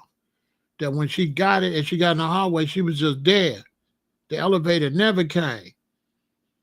And then he came around the corner. She could have been gone before he came around the corner. So if you know anything about people doing stuff like that, you can tell with a woman like that, if she do something and then she weak out, that means somebody else told her to do it. Told her to do something that she wasn't built like that to do it. He pumped her up to do that. And you could tell because who ended up with 15 million? Him. She got 30. 15 is his. She got 4 kids by him, right? All right, then he just got paid. Tell me he didn't manipulate her whole situation and played Diddy like a fiddle and took his money. He went from a trainer that Diddy hired to having 15 million of Diddy's money, and his wife got 15 million. If he don't got 20. Because Casey is a lame, so he could punk her. Diddy was punking her.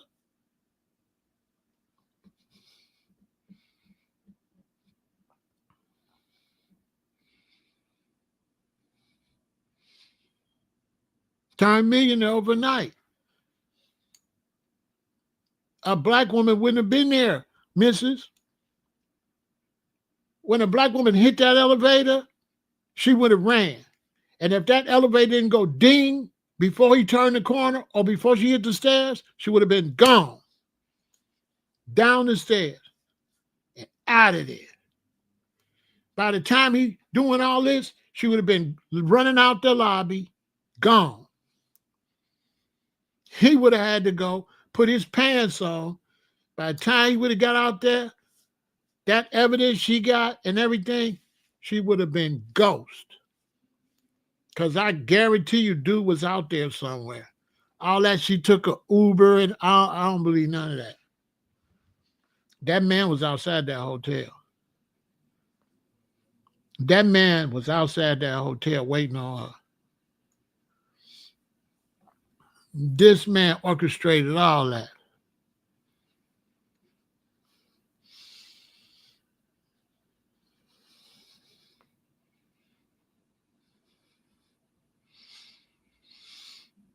You say by this logic, one juror agrees with you. Let me tell you something. The jurors have nothing to do with Diddy's fate. Diddy is finished. Okay? Diddy is done.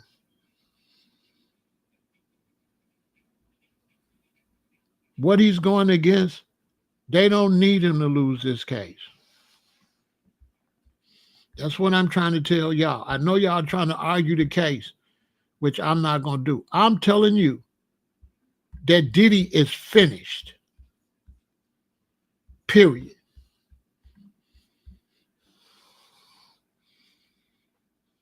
He's done. Diddy will not be a free man and will be lucky if he stay alive. He's done because he knows too much. He's finished. I know I can't explain it because I know a lot of y'all don't know something about certain enemies. So this is over your head. I understand that. Because all you thinking about Diddy, you're not thinking about his enemies. Diddy's nothing compared to his enemy. He's finished. Because I believe he tried to extort people. I believe he had footage from real freak-offs and he was trying to extort people. And they sent them people to get that footage. That's what I believe.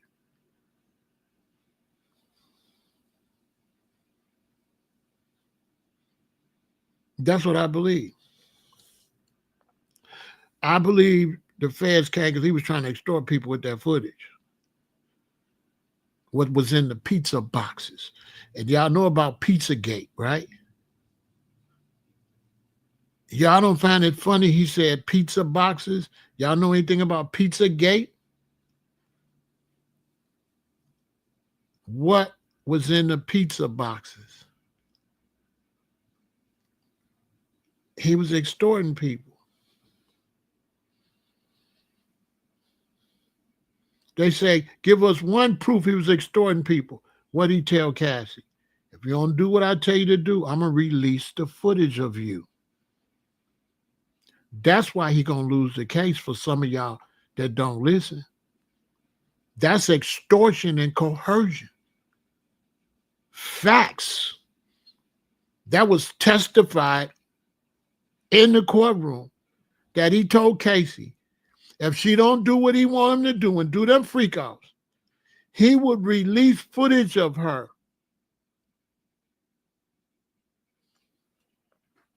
Did she not say that? Did she not say that Diddy threatened to release footage of her and ruin her career if she didn't do what he told her to do? Did she say that? Yes or no? Put it in the chat. Put it in the chat. Did Cassie say that Diddy threatened to release footage of her doing all kind of messed up stuff and ruin her career if she didn't do what he told her to do? Is that not extortion and coercion? Guilty. I'm giving y'all game, but the people don't want to listen because a lot of people arguing with me didn't listen to the testimony. The feds don't do grand stuff. They do it real quiet. and then they bring it up when it's time for deliberation. They're not going to do this grandiose stuff for y'all to see it. They did it quietly. Listen, let me tell you something. If y'all don't believe he going to prison and they got him, don't do no crimes. Don't do it because you're not ready for the feds, because the feds is not the state. The feds don't let you know they got you. The feds get you real quietly. They are simple questions. Where do you live, sir? Are you an exotic dancer? Where do you live? I live in Florida. And the event was where? Oh, it was in New York. Oh, so you flew? Did you have sex with Cassie? Yes. How much did you get paid? That's the feds. They don't do all this. Great.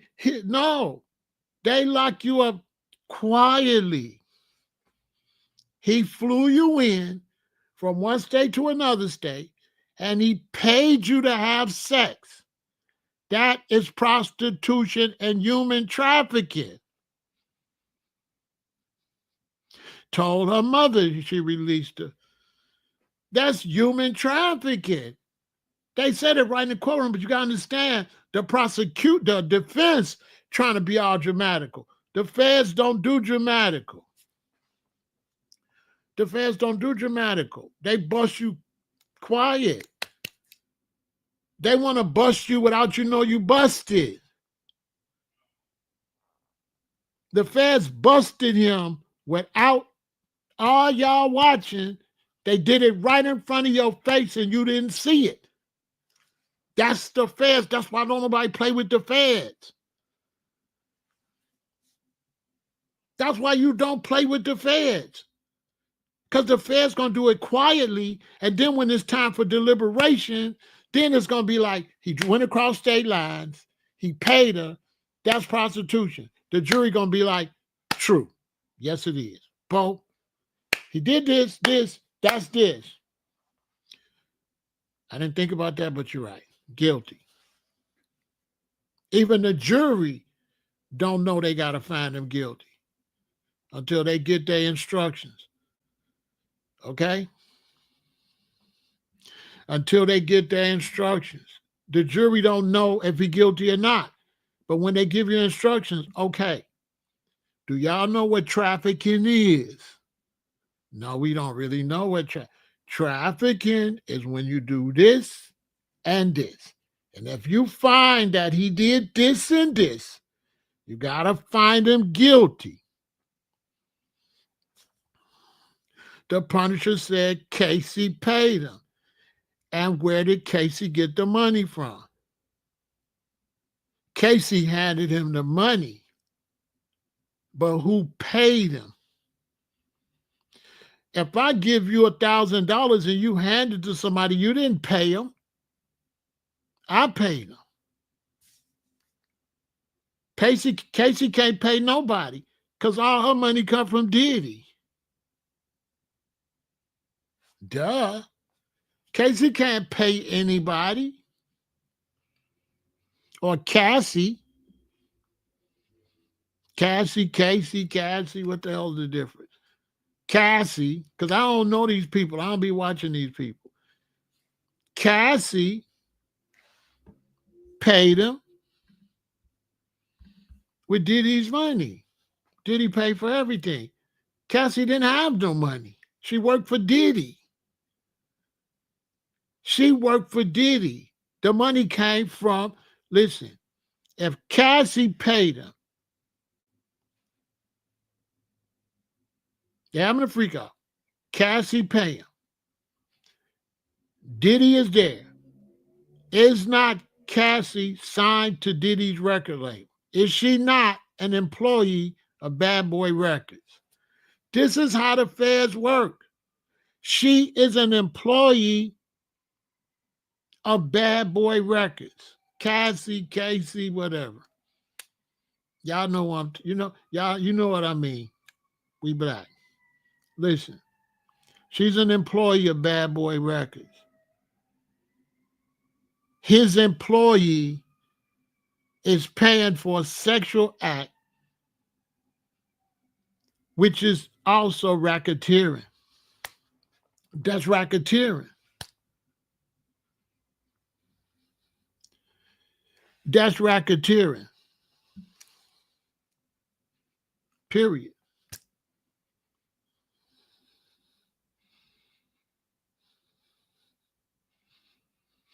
That's racketeering.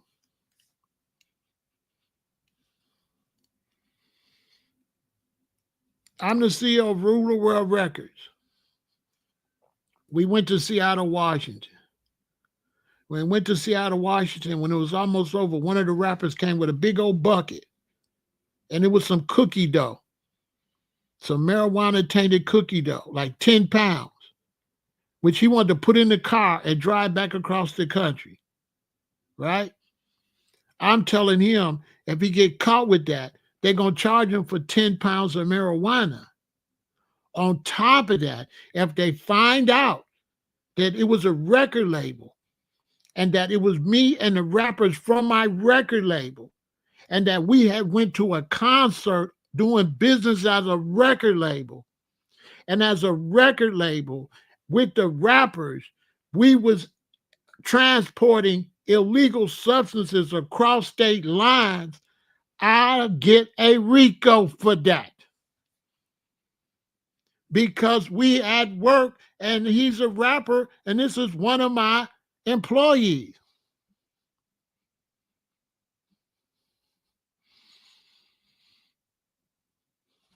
It's one of my employees. You're going to prison. All of y'all, all you brothers over here that don't believe they got him for a RICO, stay out the streets. Stay out the streets. Because you ain't going to know you're doing crimes.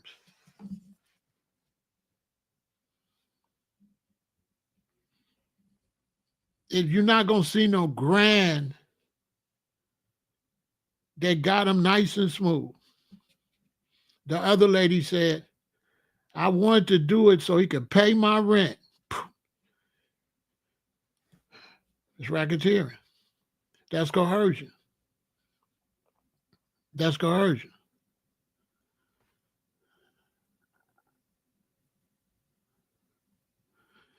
That's coercion.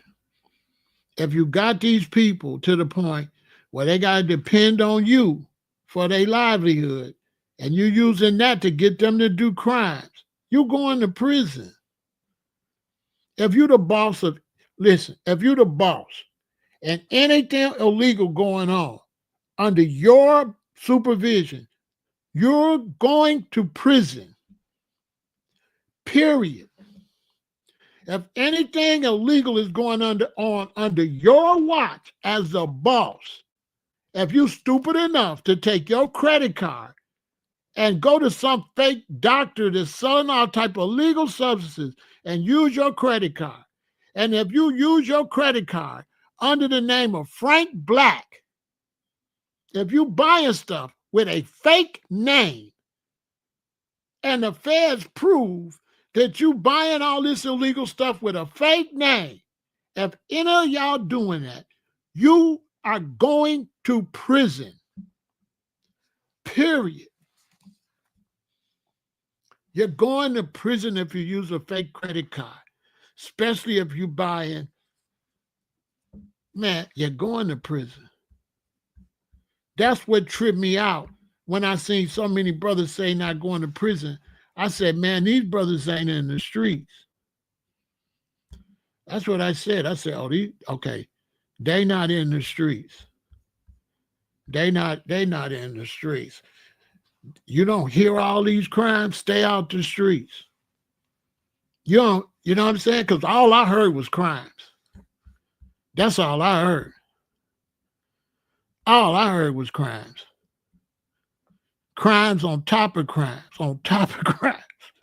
I ain't gonna lie. I said, this fool, I kept shaking my head. I kept shaking my head. I couldn't believe it. All I heard was crimes. Let's take a break.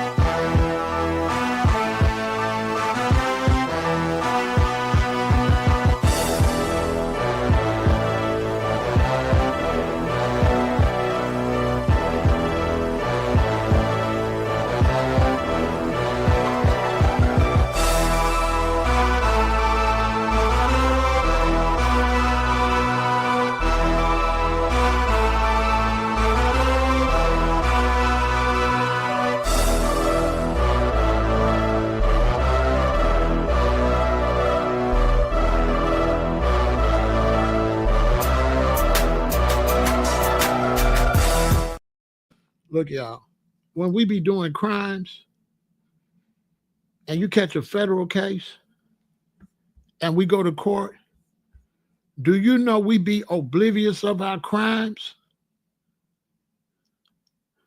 Do y'all know that? Do y'all know that when brothers be doing fair crimes and stuff and they get caught, do you know the brothers don't understand what they did?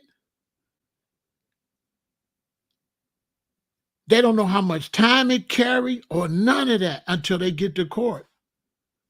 And they be like, well, this carried 15. You be like, what carried 15? This what you did right here. You like, what? For example, let's say I get to arguing with one of you brothers. You live in a different state. We get on the internet, we get to argue. You get mad. You come to Chicago to do something to me.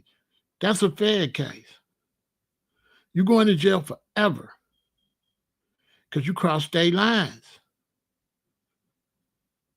And you did a crime off of YouTube. You're going to jail forever. That's not going to be a state case. If we in the same state and you come and you beat me up, that'll be a little state case. But certain cases you could do within the state, and it's going to be a fair crime. So this is why so many brothers is in prison, because they don't be knowing what they're doing when they're doing crimes. For example, me. They found some stuff, they arrested me. They arrested me. You got to get your lawyer. I don't got no bond because I got to go to bond hearing. I go down. I'm downtown at Cook County Courthouse. I go up to see the judge. When I go see the judge for my bond hearing, the judge tell me what they caught me with. I'm looking at 8 to 40. Brothers, y'all listen to me. They tell me this is 8 to 40. Now, let me ask you something. Who believes I thought that what I was doing was 8 to 40? Who believes that? Who believes I knew what I was doing could get me 40 years? I had no idea that it was 40 years for that. This is what I'm trying to tell y'all. Did he have no idea that what he did and the time go with it? We don't be knowing. You don't find out till you get to court. And they said 8 to 40. And I'm like, 8 to 40?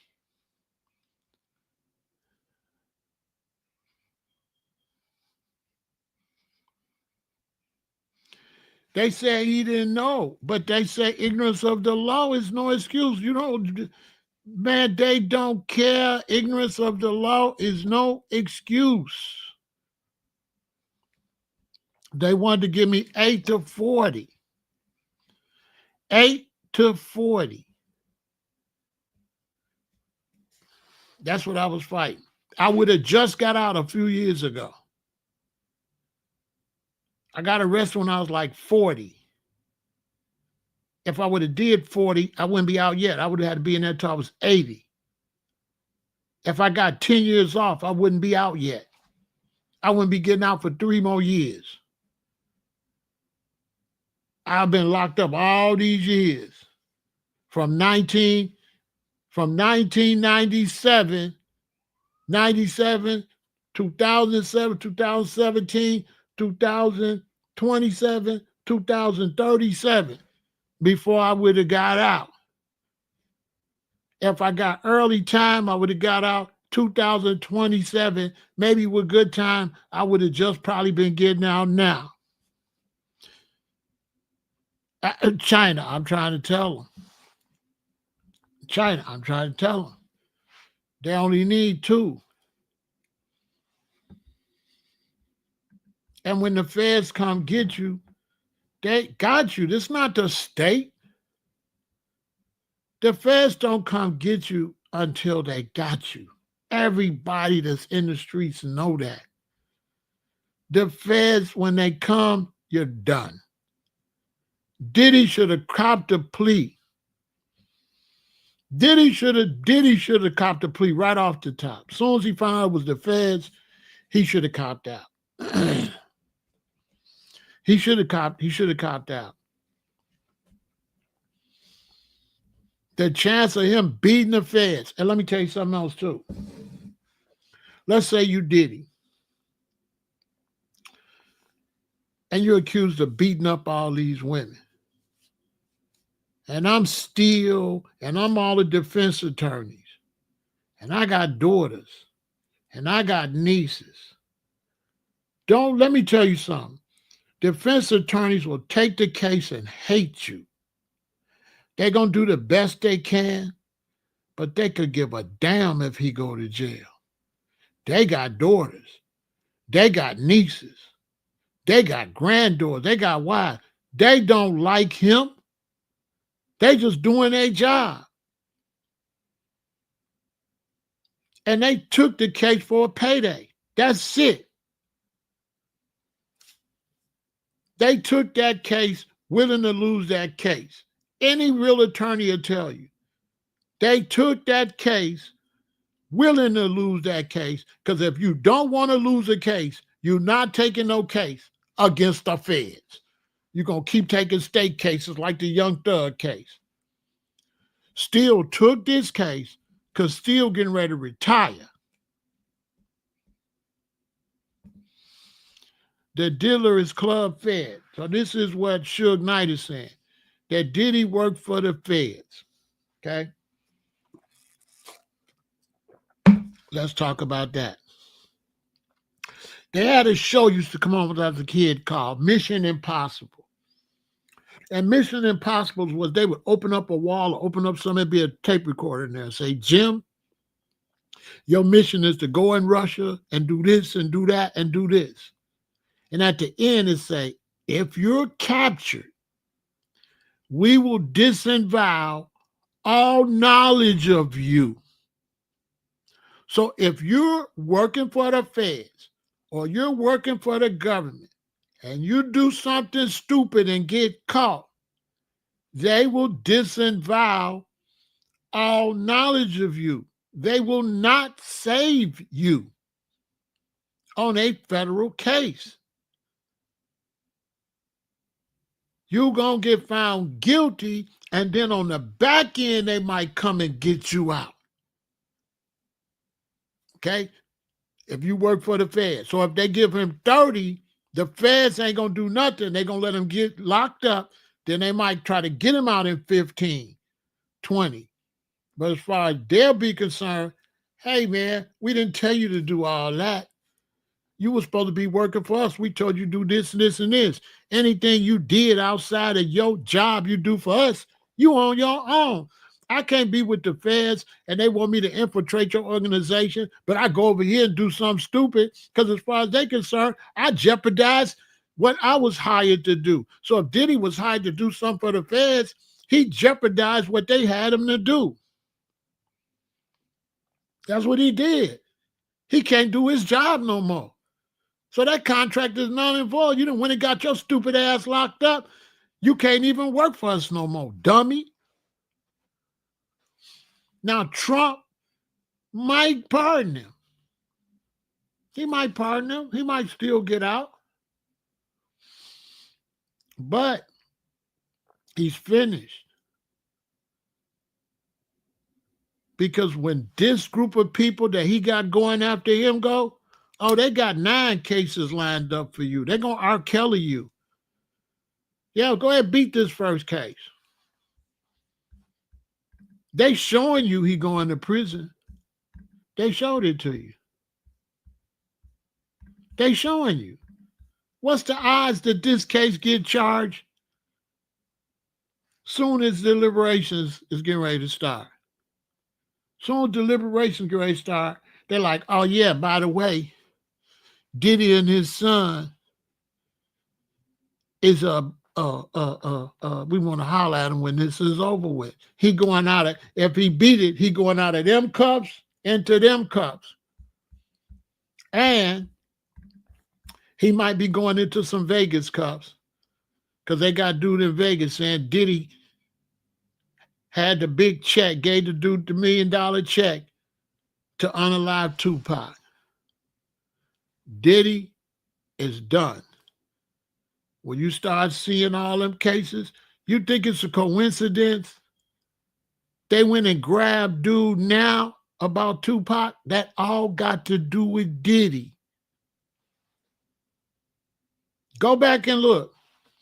Dude been talking crazy all that time about the Tupac situation. They ain't touch him. All of a sudden, dude, did he get into it with the liquor company? They grabbed dude. Because he said he seen the check from the dude from Diddy. They said Diddy was paying people to bring in the death row change. All of a sudden, boom, they grabbed dude in Vegas. Boom, then they grabbed Diddy. Boom, now they finna grab Diddy's son. Why?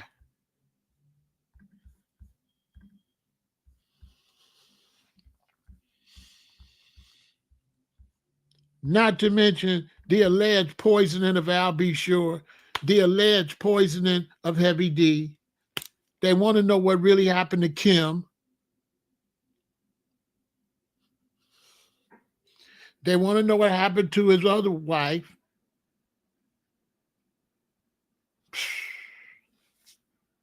The man got cases stacked on top of cases.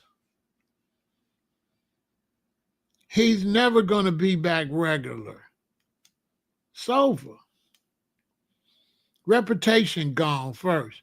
Reputation shot. All these people saying free Diddy, free Diddy. Let me tell you something. If you're a black man and he get out, don't you get on this internet cheering for dude. That's fine if you glad he out. Don't get on the internet letting these people know you support dude. That's not going to be a good look for you. That's what's going. He did all this stuff to these women and you cool with it and you blame the women, but you don't blame the man, and the man's supposed to be a leader. The man's supposed to be a leader. And now you supporting something that if it was your daughter, you'd want him under the jail. But because it's not your daughter, it's not your mama. Because I guarantee you, if he did your mama like that, you wouldn't be on here cheering for dude, talking about he gonna walk. If he did your mother like that, all you brothers are saying he gonna get out. You would not be saying that if he did your mother like that. If he did your sister like that, if he did your grandmother like that, your daughters or your granddaughters, all of y'all that's cheering for him, you brothers, you wouldn't do it. You phony. You're phony because there's not no women in your family. Because I could tell you if it's my women in my family, he probably wouldn't have even made it to court. On my soul, I ain't like you losers. And I'll tell you something else, y'all. A lot of men that's cheering for Diddy is just like him. So, ladies, if you're around a man that just hell-bent on one see Diddy get free, You need to stop dating dude because he's telling you right there what kind of man he is. He's telling you he's with that behavior. He's telling you, he's telling on himself. Ain't no solid man like Diddy. A solid man don't give a damn if he get 1,000,000,000 years. Only weirdos support Diddy. Anybody listen to that testimony, do all that stuff? Only weirdos want to see him walk around free out here. Them ain't no stand-up dudes. Them dudes is weirdos. Them ain't no regular decent men right there. The people that's cheering for him is just like him. Low life. When you come over here talking about free Diddy, you don't even know how I'm looking at you. I'm looking at you like, bro, let me tell you something. Out on the streets, and I know you, and you cutting around me and say free Diddy, I'm looking at you crazy because I'm looking at Sean G crazy. He just so hell-bent on letting Diddy go. I'm thinking Sean G in New York, he trying to get a job or something. He trying to suck up to Diddy so if he get out, he can make some New York moves.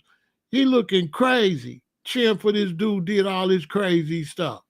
And he over the top for, I'm like, look at this dude.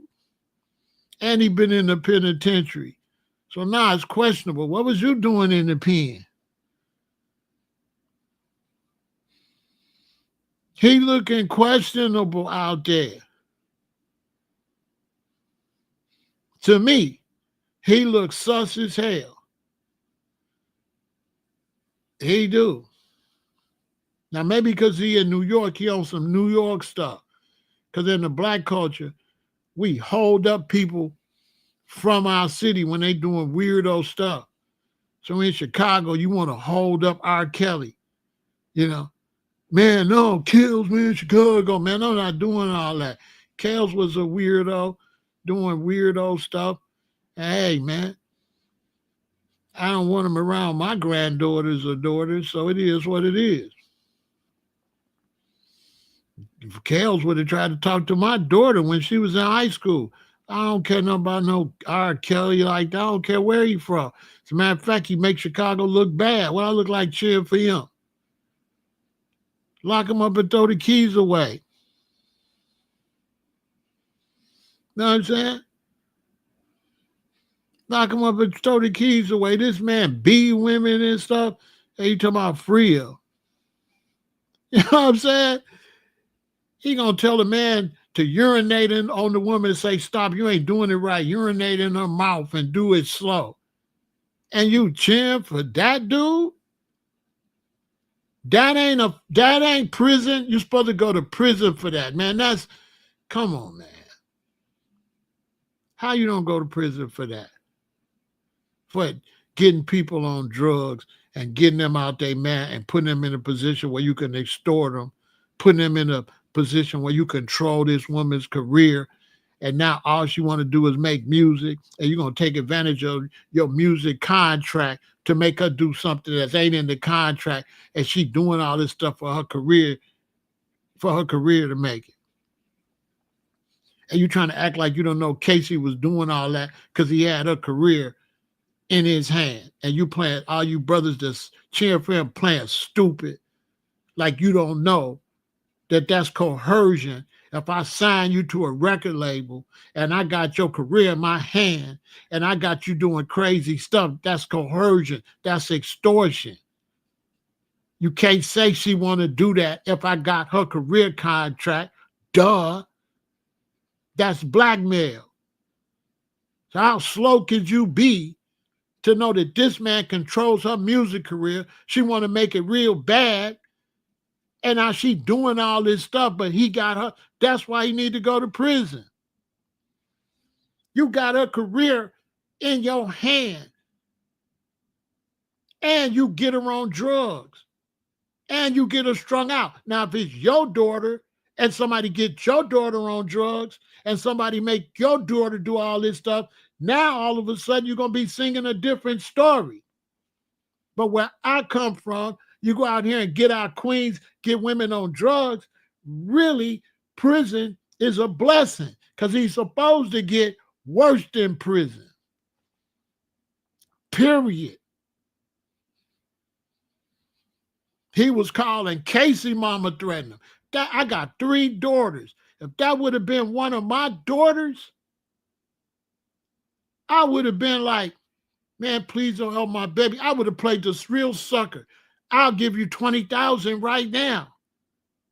I would have made him meet me. And I would have gave him 20,000 too. I'd have gave him the whole 20 too. Boy, if he would have ever played with my babies like that, my daughters like that, and got my daughters all strung out doing crazy stuff, I'm not finna blame my daughters. You a man. Boy, we black men. And if you got the women and the women doing crazy stuff, that's still you. That's your responsibility. You the male. You the leader of the race.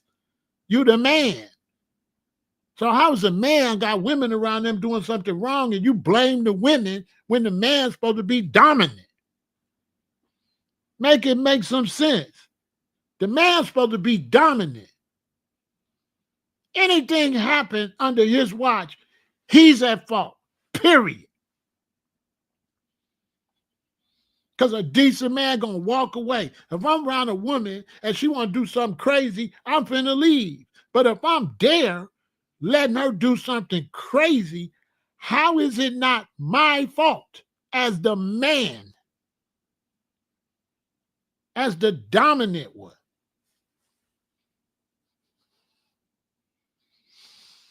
How? I'm sitting there encouraging it and you saying it's her fault. And you got this weirdo Diddy that everybody knows a weirdo anyway. Okay? Everybody know he's not no masculine male, and you cheering for that dude. Come on, man. Come on, man. What kind of man gonna cheer for Diddy? What kind of man want to see Diddy free? Boy, you could never come around me like that. Because I'll be like, this your man's right here? Free Diddy? Yeah, really, for real? This your boy? This your boy? Now, y'all don't be outside no more. How I'm 67, I'm still on outside type of time. And you come around telling me, free Diddy. I'm looking at you. I'm like, this your boy? This your boy, huh? Free your boy, huh? How you get out like that? That's how you get out? That's your boy, huh? Y'all ain't been outside in a while. Because brothers be like, that's your boy, huh? That's your man's, huh? You messed with him, huh? That's your boy? That's y'all boy, Diddy? Who over here cheering for Diddy? Who over here believe you could come on a block with the real guys cheering for Diddy? What you think how I'm gonna look at you? Oh, that's your boy, huh? Huh? That's your boy? Okay, Siri, play Akinelli. Play the Akinelli joint. Siri, play Akinelli.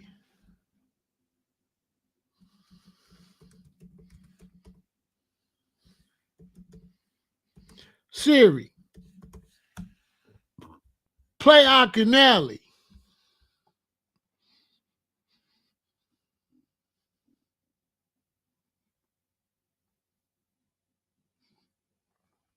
That's your boy, huh?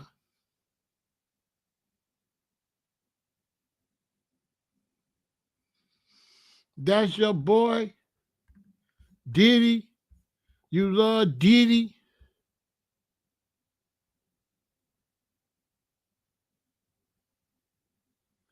Huh? You love Diddy, huh? That wouldn't even fly with me. I ain't gonna hold you. That wouldn't fly with me none. I ain't gonna lie. That wouldn't work. Boy, we ain't never doing that. I wouldn't give a damn if they gave him 15 billion years. Don't try to tell me he no black man. Boy, listen, what kind of black man is that? He black, but he ain't no man. Boy, listen, where we doing that at? Boy, I'm a G. Boy, the hell with Diddy. I don't mess with Diddy. I wouldn't give a damn if they gave him 18 billion years, boy. Boy, they could give him 18 billion trillion years. I ain't going to cheer for him to go to jail, but I ain't going to cheer for him to beat it. And if I had to pick one, I'd pick prison.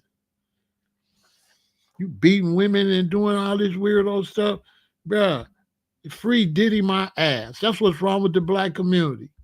You're always trying to free low lives. That's why our community messed up right now. Dudes go out here do all this shooting and stuff in the community. Y'all be talking about free dude. Dude bringing down our property value, bringing down our respect in the community like that. Then you want to start bringing up what white people do. Diddy is your man? All right, listen. If Diddy your man, that's what I got to say to all y'all that love Diddy. All you brothers that love Diddy, this my response right here. I'm on some Akinelli with you. If you love Diddy, read this, okay? And when you see him, this what you'll do when you see Diddy. When he get out, you run to Diddy and you do this, okay? When he get out, okay? When Diddy, if you're a black man and you love Diddy, when he get out, you run up to him and you do this, okay? All right? If you're a black man and you just love Diddy and you want to free Diddy, when Diddy get up, when Diddy get out, you run up to Diddy and follow these instructions, okay? Punk, okay? All right. Where is the G's at? Come on, boy. We players. We talk to women. We don't do all that extortion. We don't do all that chemical compounds that get her all out of her mind. You know what I'm saying? We not urinating on no women. Pause, bro. Pause. Right there. As soon as you say that, bro, you out of here. Something wrong with you. Who doing that? Come on, man. Who doing that? So what is he doing up in there in that jail with all them dudes? That's what a real player want to know. What is he doing up in that jail cell? He bet not go to prison. Listen, he bet not go to prison because I'm gonna tell you what's gonna happen if he go to prison. I'm gonna tell you if he go to prison. I'm gonna tell you what's gonna happen. They don't care nothing about you being no Diddy. As far as they concerned, you cute. They're gonna be trying to cut. They're gonna be fighting over dude. Yeah, they're gonna be fighting over dude. Yeah, let him go to prison. They're gonna have all these pictures up in their cell. I mean, on their phone looking at these pictures. Man, I've been locked up 30 years, man. Yeah, let him go in there. Let him go in there. He gonna get extorted, all that. It's gonna be horrible for him. He not gonna be a man. He gonna be a lady in there. He not gonna be Diddy. He gonna be Missy. He gonna be Missy. He not gonna be Diddy. Boy, you go to prison and you got pictures like this, bruh. These brothers out on this internet living in a fake world. He living in a fake world, boy. He can't go no prison, man. He can't go to no prison, man, with his weird self. He can't go to prison. Okay? All these pictures, they're going to Google them. They're going to Google all these pictures if he go to the pen. They're going to have him hanging up. They're going to be fighting over dude. There go y'all champion right there. There go y'all black excellence. There you go. There go your black excellence. This who Sean G cheering for. This who Sean G want to get free. And he did all that time in the penitentiary. That's a bad look for Sean. You know what I'm saying? Sidebar. Sidebar. That's a bad look for Sean G. I ain't gonna lie. He just Sean. He gotta take the G off his stuff unless the G stand for LGBTQ. Cause come on, bro, we not doing none of that, boy. We not, boy. Listen. Sidebar. Check me out. Sidebar, this your man's that you cheering for like that? You going so hard for Diddy? Diddy ain't did nothing. All right, bro. I stopped watching dude. I stopped watching Sean when he was, I said, oh, okay. He loved Diddy. I ain't trying to hear them penitentiary stories. They don't mean nothing to me. But we outside. We don't care nothing about the penitentiary. Penitentiary ain't outside. Penitentiary. Outside is outside. We not dealing with that. We know what's up with Diddy. I can't believe all these brothers is so smart and they don't even know what's up with Diddy. Diddy is gone.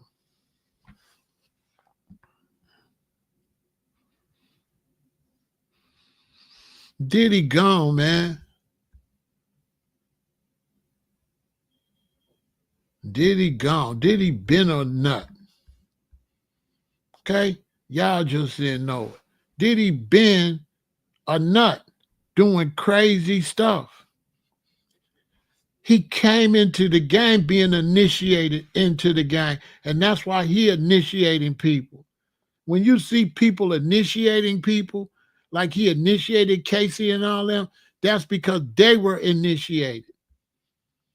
He was initiated into the music business. Diddy. He was initiated.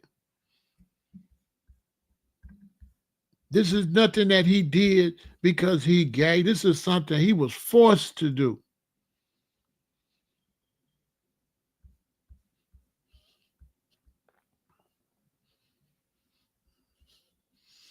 And you know, he don't want no smoke with me, you know what I'm saying? I mean, you know what I'm saying? I'll tell it all. I just don't feel like it tonight.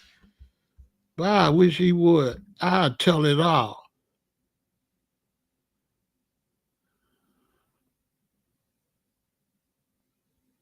No, it ain't gonna be good for him in prison. Not none. Everybody know. Those that know, right? Those that know. They know who was giving him the money and everything, and they know what he was doing to get the money. Okay? So some of y'all don't know who these people is. Like you probably don't know who this is. But yeah, they owned that boy. See how he looking like a deer in the headlights? Look how he looking. You see Diddy don't like this picture? Look. You see Diddy don't like this picture? And you see he liked the picture? He said, uh-huh. Listen, you see the white dude? He said, got you. Got you on camera, buddy. And if you look at Diddy like, I don't like this picture. This man right here gave Diddy like $100 million.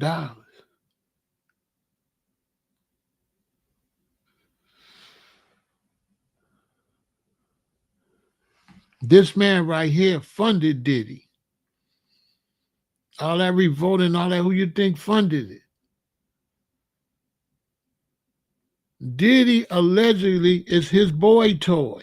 Allegedly.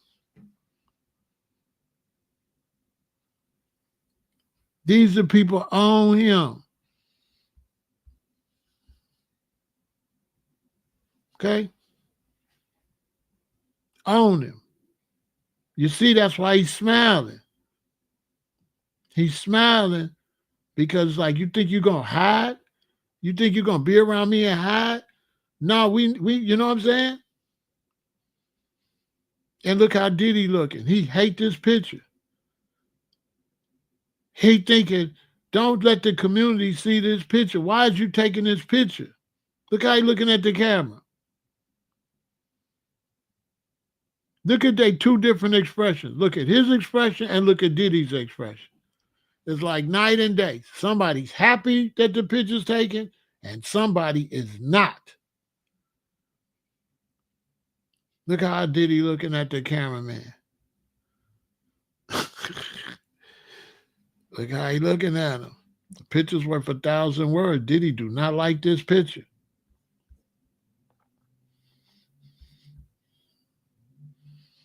Diddy don't like this picture. This the guy make all the movies. Look how he looking at Diddy.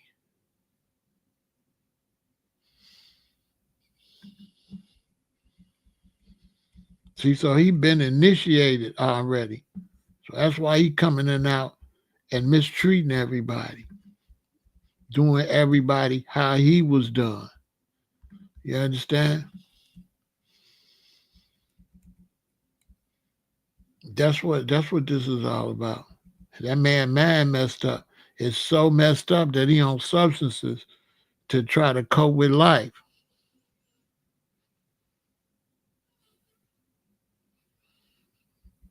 You say you don't think they'll tell anything. No, they not trying to tell on him. He know too much. And that's all I can say. If you're smart, you know what I mean when I say you know what happens when you know too much. When you know too much, you don't go to prison. Okay? When you know too much. And if you do go to prison, you're going to be like Weinstein, or you're going to be isolated where you can't talk to nobody. But he has to be silenced. Did he know too much? You see this man acting like he don't know where he at. He don't know what's going on no more. Clive acting like he don't know where he at. His memory going. He don't know Diddy. He don't know nothing.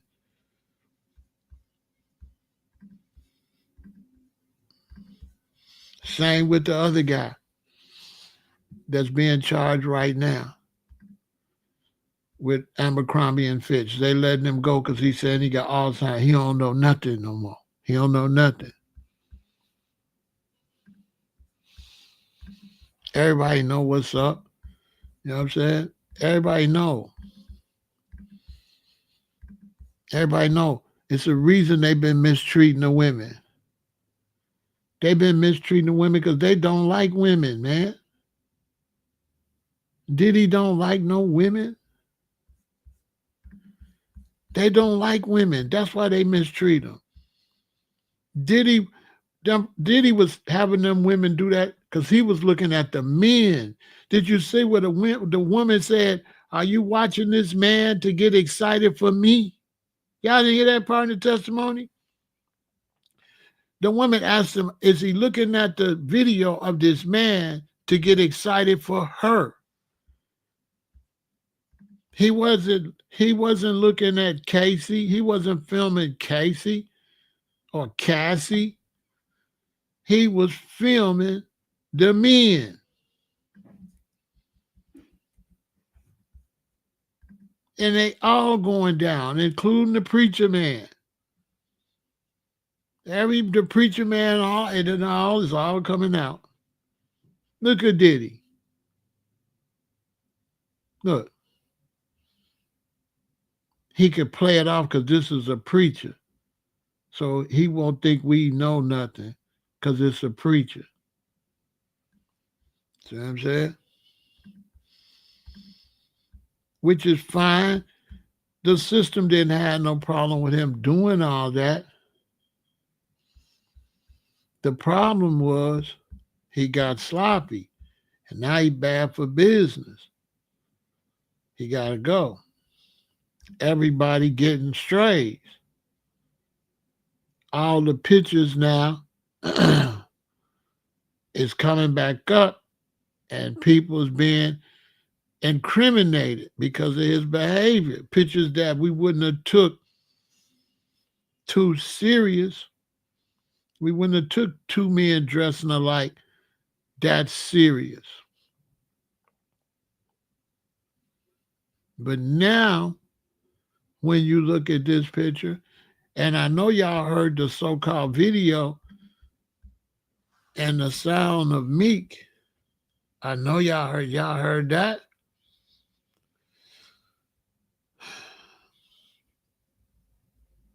And you could tell that's Meek too. Y'all heard the video of Meek in the room? Y'all ain't heard that.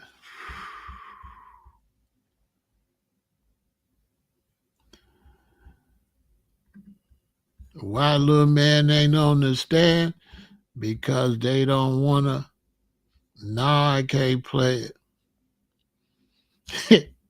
She said, I wish I never heard it. Hey, it's horrible, ain't it, sweetie?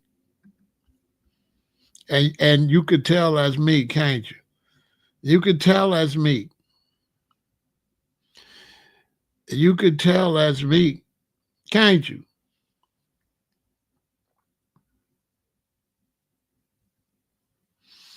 You could tell that's Meek. You could tell that's Meek.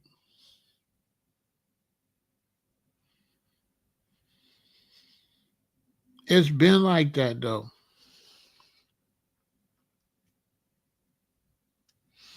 It's been like that. You know what I'm saying? When you in the music business. I'm in the music business. I'm telling you. When you in the music business. When you go to the studio, it's like you're not in the world no more.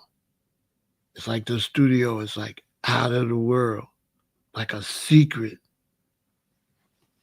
You know what I'm saying? Because I worked at Chicago Tracks. I worked in Studio 2. R. Kelly worked in Studio 1.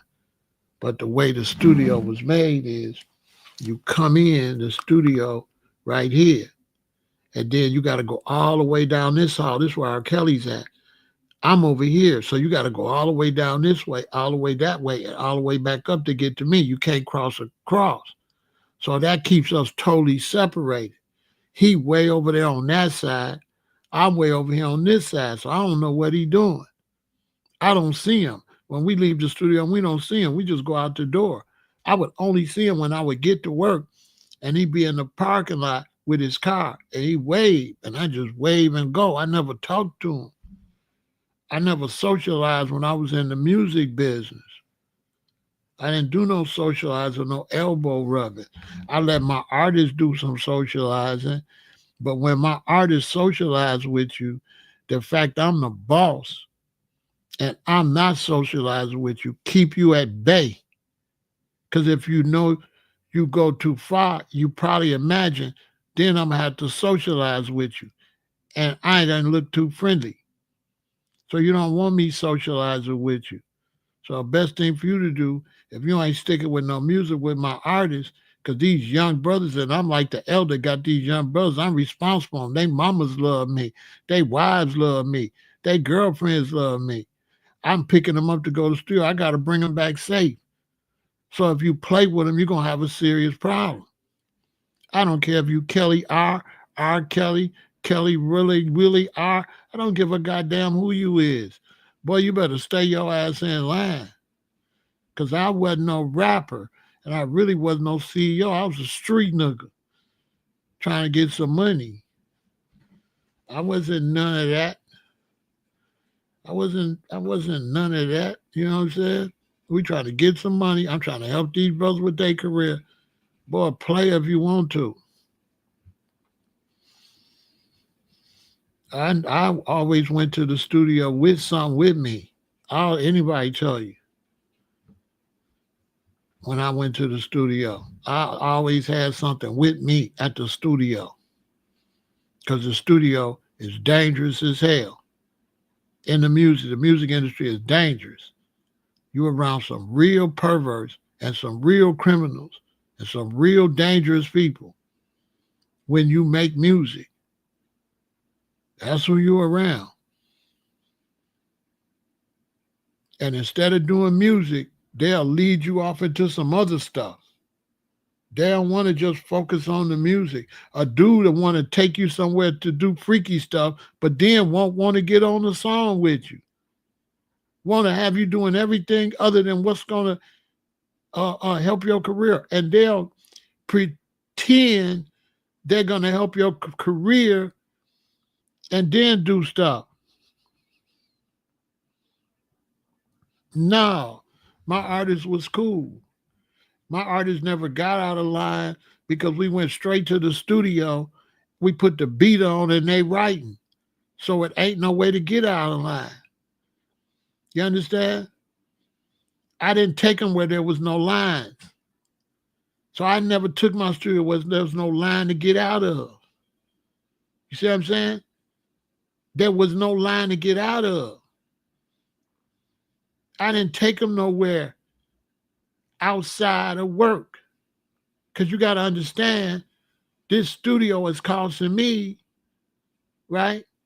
This studio costing me $50 an hour. So you think I'm paying $50 an hour?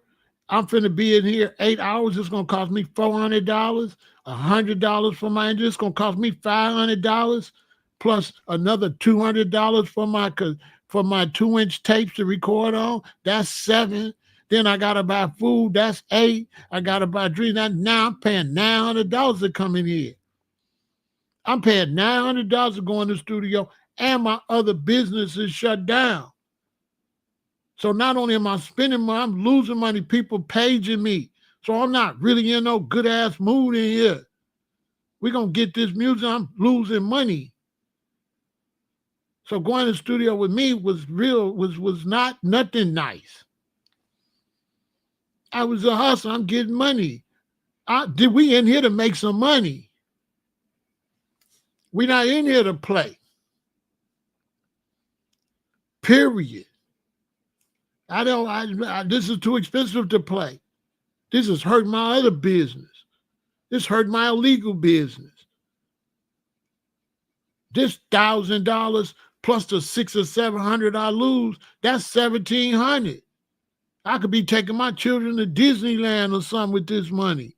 Well, I'm in here spending it, trying to get y'all on and passing up money to try to get another business off the ground. I'm not playing. When I went to Seattle and California and stuff like that and bumped into other rap crews, it was like, play if you want to. I wasn't playing with rappers like that. I don't want to say no names, but all these rappers that be talking all this gangster stuff, I wasn't playing with them like that. I wasn't playing with no rappers. You a rapper, rap. I was a criminal. I didn't rap. I didn't rap. You know what I'm saying? I didn't do no rapping. I didn't do no rapping.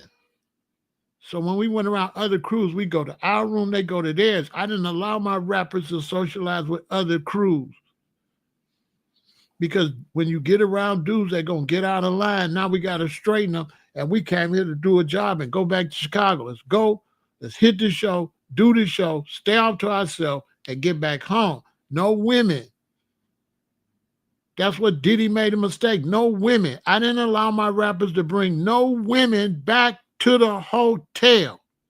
Period. Go out of town, rap, go back home, get with your back in your neighborhood, then do what you want to do. But you're not gonna play on record label time. Because now I'm responsible. So don't bring no chicks back to the hotel. Period. We not speeding on the highway. We not drinking in the car. We not smoking in the car. We not getting no tickets. We never got pulled over and got no tickets. All them years we drove all over this country. We never got pulled over and got no tickets. This is business.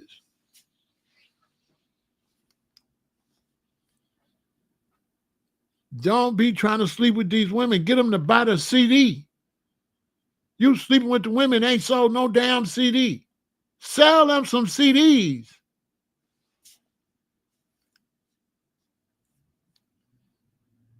Them fans. Make them be fans.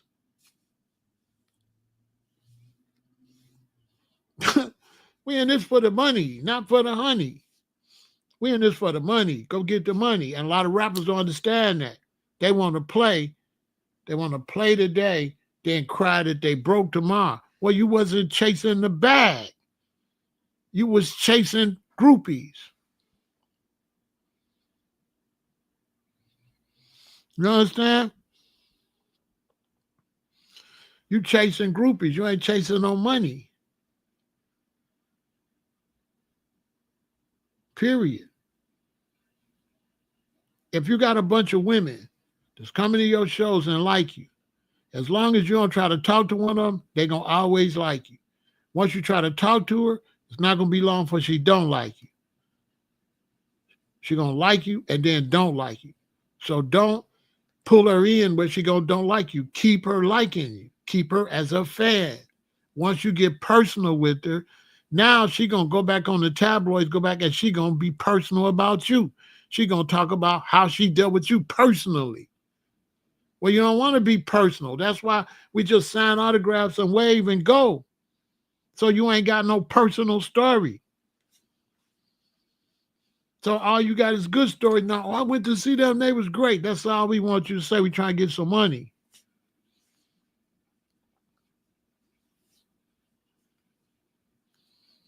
Diddy didn't do that. That's why he in the trouble he in now. That's why he losing millions. It's costing them millions. He losing millions and millions. He losing endorsements. All this money he got to put up for bail. He about to be sued 1,000 times when he get out. Because that once they find him guilty, all the lawsuits is going to go right through. You know what I'm saying? All the lawsuits going to go right through. If y'all don't think these Europeans going to find him guilty and take all this money, that's another thing. Y'all don't understand racism in America. He's a black man. That day he done let them get him out there slipping. They going to dog him.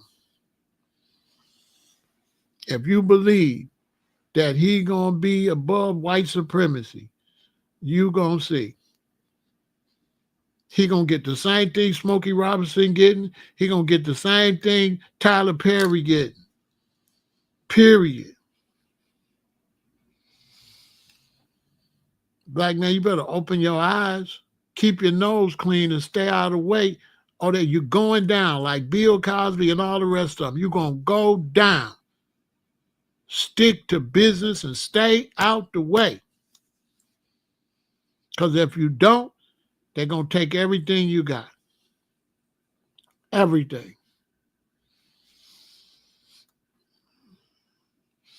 Diddy's problems just started. Everything he did, you ain't heard the worst stuff. He got the Lil Rod lawsuit coming up. Lil Rod gonna tell everything. He got this other brother just wrote a book. He finna tell everything. They saying he did all type of stuff to all them little bands and stuff with Chris Stokes and all them. All that's gonna come out. I don't know how long Usher gonna keep his secret. The reason he had to go to the hospital for something wrong with his backside, and his mom had to go back down to his mama, where they took him, and he ended up with Jermaine Dupri. So see, the spillover gonna spill over to Jermaine. Jermaine name now. People are saying stuff. See what I'm saying? Jermaine and Chris Cross and Lil Bow Wow and Usher and all that. Okay? You understand what's going on? Suge, where's he? Locked up. They on top of Jay Prince. All he got to do is cough. He going to prison.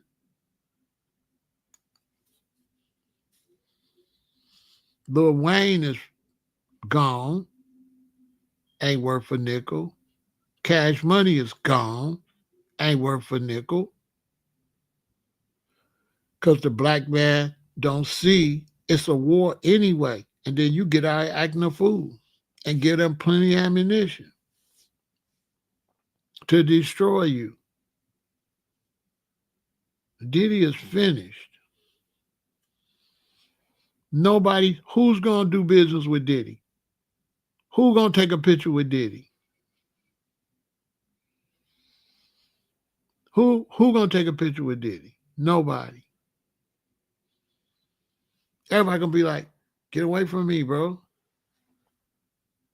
Nobody ain't going to want to take no picture with no Diddy. The only person that'll go and take a picture with Diddy is Kanye, because Kanye don't care. Other than that, Diddy like he got leprosy right now. And he got 5 cases coming down the pipeline. You know what I'm saying?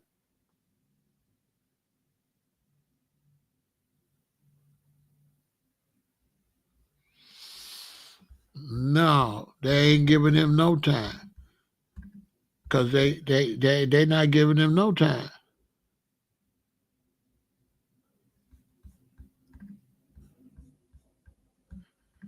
Yeah, they not giving him no time. He finished already.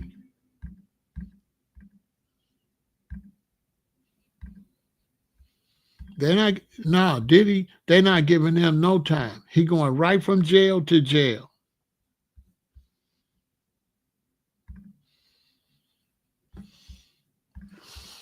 Because people don't know how they play. No, he's going from, if he beat this case, he going right back to court. He going right back to court. Today is the 29th. Today is the 29th.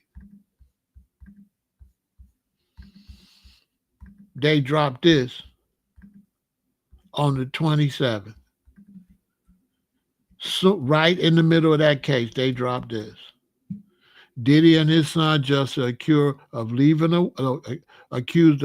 a woman to Los Angeles, where she was allegedly boom, boom, boom. This was released 2 days ago. The day of the deliberations. I hope y'all paying attention. I'm showing you what's really going on. The day they went into deliberations, this story dropped. You don't see? The day they go into deliberations,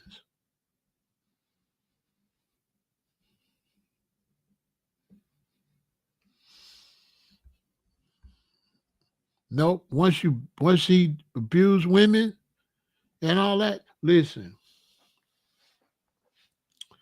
Look what it says. It says Diddy and his son Justin, right? It says Diddy and his son Justin. What did I tell y'all? He got on the phone with his son and said what? Did you get rid of the pizza boxes? His son's in it now. He put him in it. When you ask your son, did you get rid of the pizza boxes? That means your son knows what's going on. That means you've been discussing this with your son.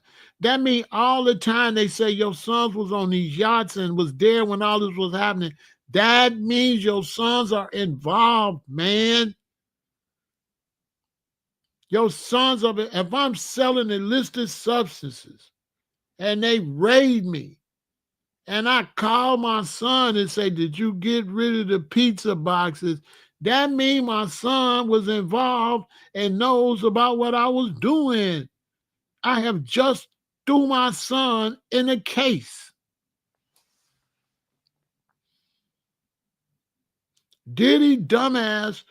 But I understand, because if they found the pizza boxes, he wouldn't even get out now.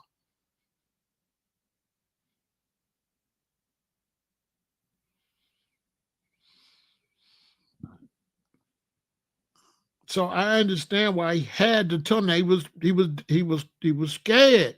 If they find the pizza boxes, I'm gone. Did you get rid of the pizza box? This, if you've never been in jail, you don't understand. You in jail, they looking for more evidence. You got something that got to be getting rid of. It's no way to talk to them but on the jail phone. You're going to pick up the jail phone.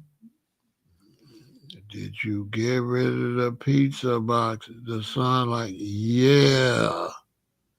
Bruh. Bruh. See what I'm saying?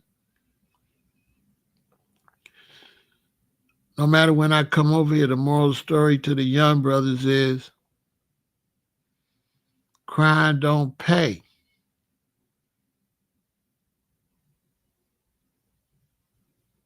Don't be doing no crimes. Crime, because you're going to have to do it with other people, and everybody can't hold water, and they going to tell. And the amount of time you're going to do, you could have did something illegal. You're going to do too much time. And then he found out the hard way. And if you are going to be a criminal, boy, you got to be sober. You can't be using substances, and you can't be drinking. You can't be no drunk, high, sloppy criminal, man. You putting your life on the line. You got to be just as sharp as you are at a job. This is what a lot of brothers don't understand. You think you can you think you can go work for a big company and be sharp and be on it. And then you think you could do crime and be sloppy. You got to be more sharp when you're doing crime than you are when you work for a corporation, because a corporation, you ain't going to prison. But crimes, you going to prison, you got to be super sharp. You got to be super tight. You got to be extremely secretive. Extremely. Not a little secretive. You can't have nothing out there that could be used as evidence. Nothing. You can't call me. You ready? That came in. I'm not going to answer my phone. I'm not answering my phone. I already know what you want, so why are you talking? I didn't cop from you 1,000 times. Just call me, say, what you been doing, man? Oh, man, I ain't been doing nothing. Oh, man, I ain't doing nothing either, man. You know what I mean? It'd be good to see you, man, when I get a chance. I already know what that means, fool. I already know what you want. What is you, retarded?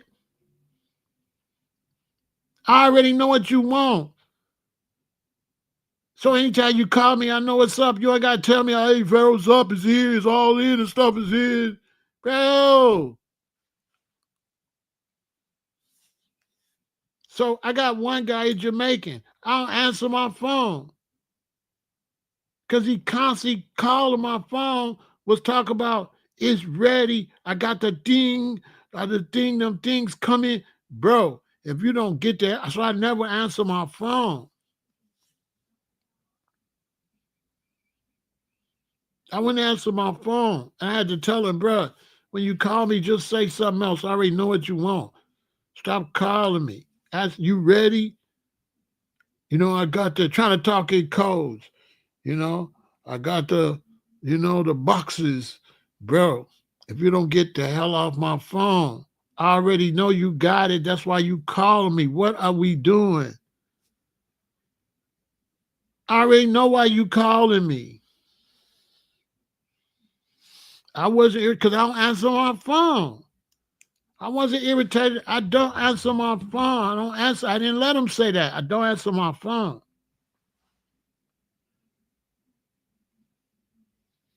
I do not answer my phone. You're responsible for protecting yourself when you're doing crimes.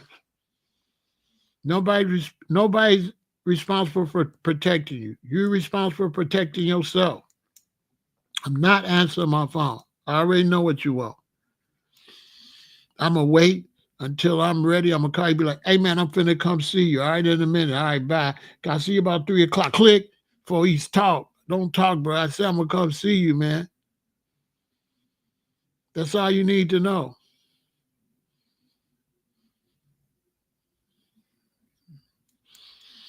Hey, man, I'm going to come see you, man. My car making some noises, man. I'm going to come see you. You're supposed to know that's all bullshit. I should be able to say anything, and you know what I'm saying? I should be able to, man, these brakes messing up in this car, man. I'm finna come see you. You know what I'm saying? You don't even do brakes, but so they might be listening. So I'm finna call you and say, hey, man, my brakes messed up in my car, man. You around? You already know how you don't do brakes, so you know what I want. You're supposed to say, yeah, come by, man. You might need some brake pads. If you smart, all right, I'll see you at 2 o'clock. Click. Every time you talking, you got to act like you talking to the police. You talking to the person you talking to and the police. You got to always act it like the police is listening. You talking to the police. Make sure you always talk to the police. He might be under investigation. You might be under investigation. Talk to the police. Stop talking like they're not listening. Say some stuff so when they record it and they go to court, he said he gonna come have you look at the brakes. They got no case. I said, come look at the brakes. You said, all right, you might have to get some brake pads. That's not admissible in court for nothing. Duh. That's why I'm a superstar. I keep telling you I'm a superstar in the streets. I'm a superstar. When I was in the county, they said, Pharaoh, you cold. You ain't never been to prison. Everybody had been to prison a couple times. No, I never been to prison, and I'm never going to prison because y'all is stupid, and I don't mess with y'all.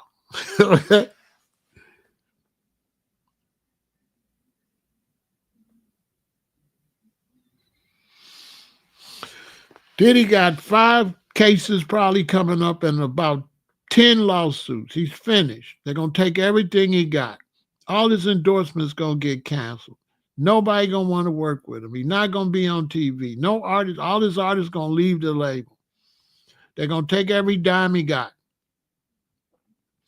And worse. And worse. I don't do none of that. You know what I'm saying? As a matter of fact, I quit. I got out. You try to make money, you ain't trying to go to prison. I got out. I quit. Duh. Does you still have artists? No.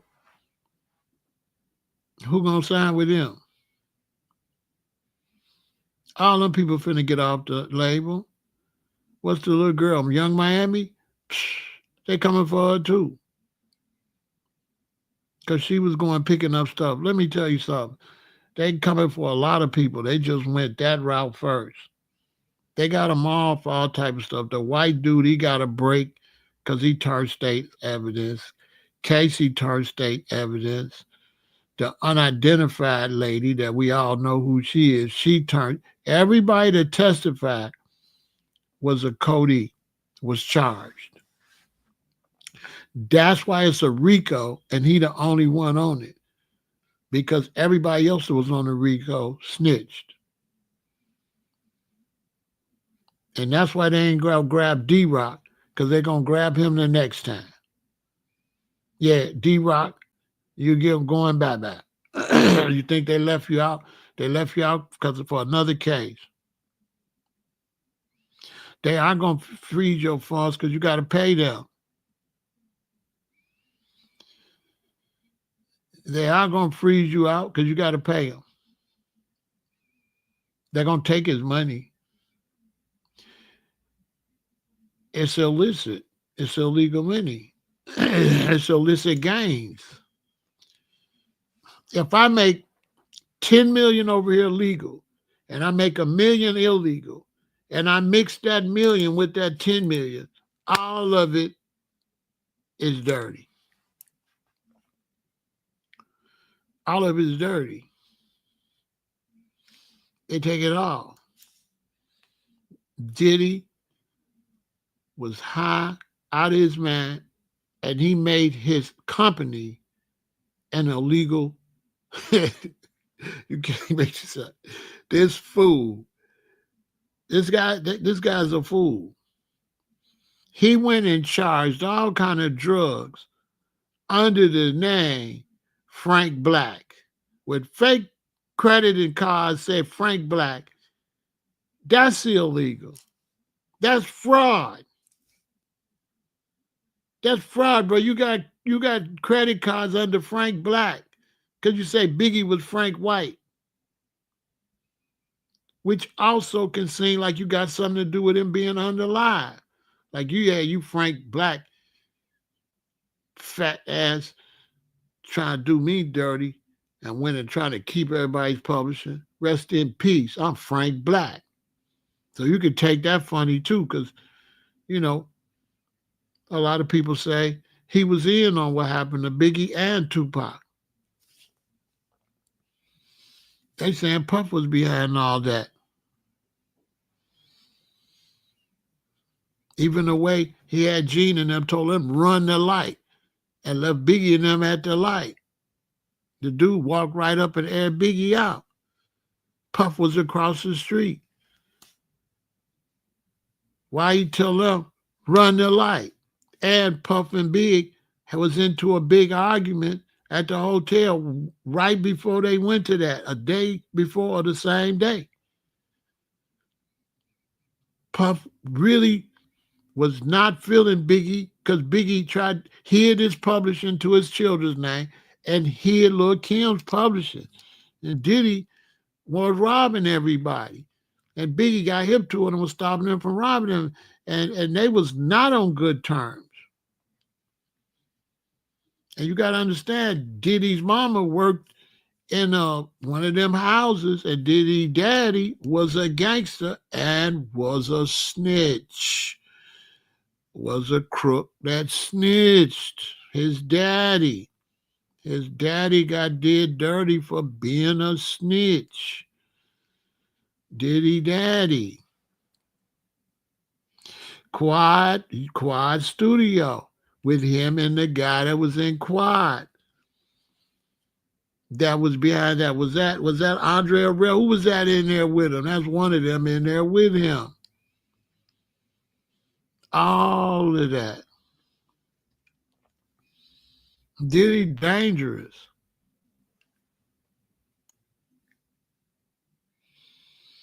Man, if you don't believe Diddy set him up, Big was supposed to be going to Europe. Diddy insisted he come to California and took him to that little bullshit show. Jimmy Henchman, it was Jimmy Henchman and somebody else, somebody in the music business. It was somebody else. It was Jimmy Henchman. It was Diddy, and there was one more person that's in the music business at that time. I don't know if it was Andre. It might be the other dude. Who is this dude? It might be this dude. One of them was in the studio too. Somebody got a record label was in there.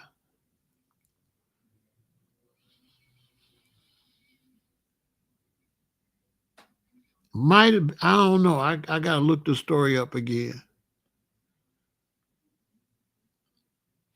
But that's who Diddy was in there with.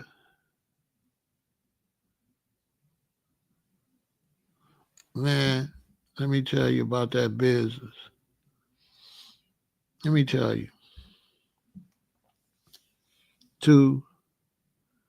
to get into business, you know, the business is controlled by these legal business industry and these people, like Choke No Joke been saying, like it's certain things you got to do before they move you up. So in other words, if I go to the party, I'm in the record business. It's not that I got to do this stuff to move up. It's just close friends, I look out for close friends. So if I'm at a music gathering, conference or something, and then when it's over, these people go to a little after party and I don't. It's not that they ban me because I didn't come, but they help the ones that they're around the most. So it's not so much banning, it's bringing in certain people. So you automatically left out. You're not really banned. You're just not in the inner circle. So now whoever's in the inner circle, just like anything else in life, they get all the opportunities. They're going to give an opportunity to the one that's partying with them longer than the one that wasn't there. So it's not like it's no written rule that you got to go do all this weirdo stuff. It's the fact you're around longer. And if you're around longer, then you're there when the opportunities are offered. If you're not around, you're not going to be there when the opportunities is offered.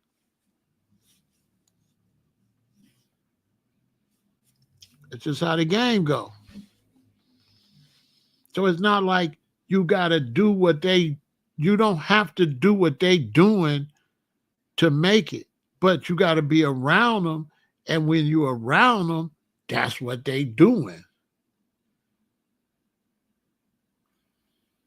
Same thing on some street hustling stuff that ain't got nothing to do with sex or nothing. If it's these dudes hanging out and the big man got all of the illegal substances, the ones that hang around him the most, they get fronted stuff, they get more stuff. If you don't hang out, you don't get the stuff. So I never would get the perks that the other brothers would get because I wouldn't hang around. So the other brothers would get the perks. But I didn't need the perks because in the game, you buy this. If you buy this smaller amount, then you break it down to even smaller amounts. And then you get your money and you go get another smaller amount or twice that smaller amount. And then you break it down into smaller amounts. And then you come back. So you're constantly coming back to the main man. They didn't like me because I didn't buy no smaller amount and break it down to the smallest amount.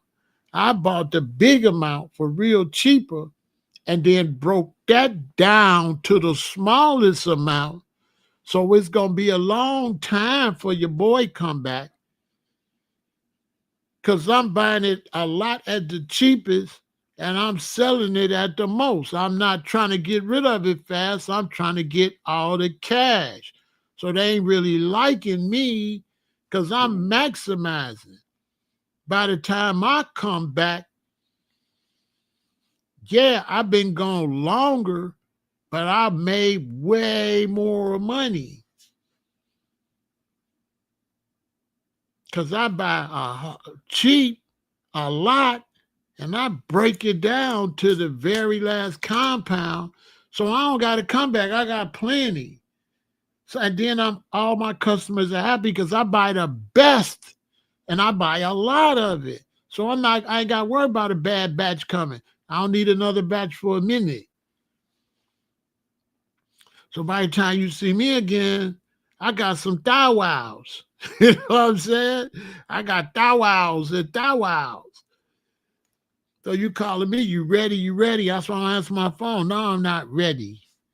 You know what I'm saying? Suspect what? What's there to suspect? There's nothing to suspect. They busy doing what they doing with everybody that's coming. They're not really paying you no attention. They busy. Out of sight, out of mind. There's nothing to suspect. There's nothing to suspect. They still working everybody else, so they're not really thinking about you. They don't really need your money. They got customers.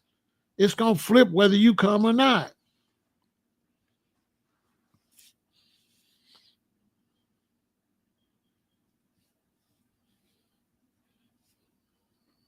So no, they're not paying me no attention. That's the whole purpose. I'm ghost. And guess what? It has the opposite positive effect because they're around each other, around each other, around each other, and sometimes they fall out. But I'm not around, so they love me forever because I never fall out. Every time I'm calm, I'm solid, and I'm gone, so I stay solid. The only ones fall out is the ones all up under each other. So then I move up higher. I move up higher in the organization because they saying Ram's solid. Never no problems, never no arguments, never no nothing. Why? Because I'm not around to hate. I'm not around for problems. And every time I'm around, it's all good. So it works better. So I move up higher than everybody. Basically. That's how that works.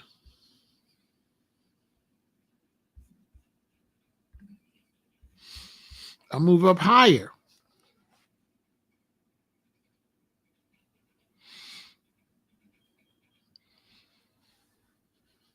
Because you stay in a position, right?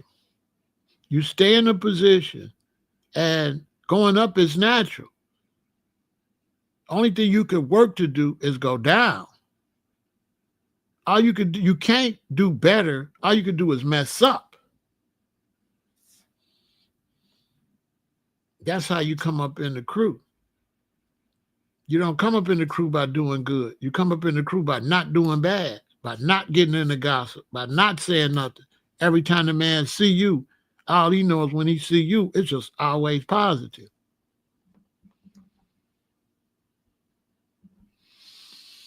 I don't know. Because I wasn't in no crew.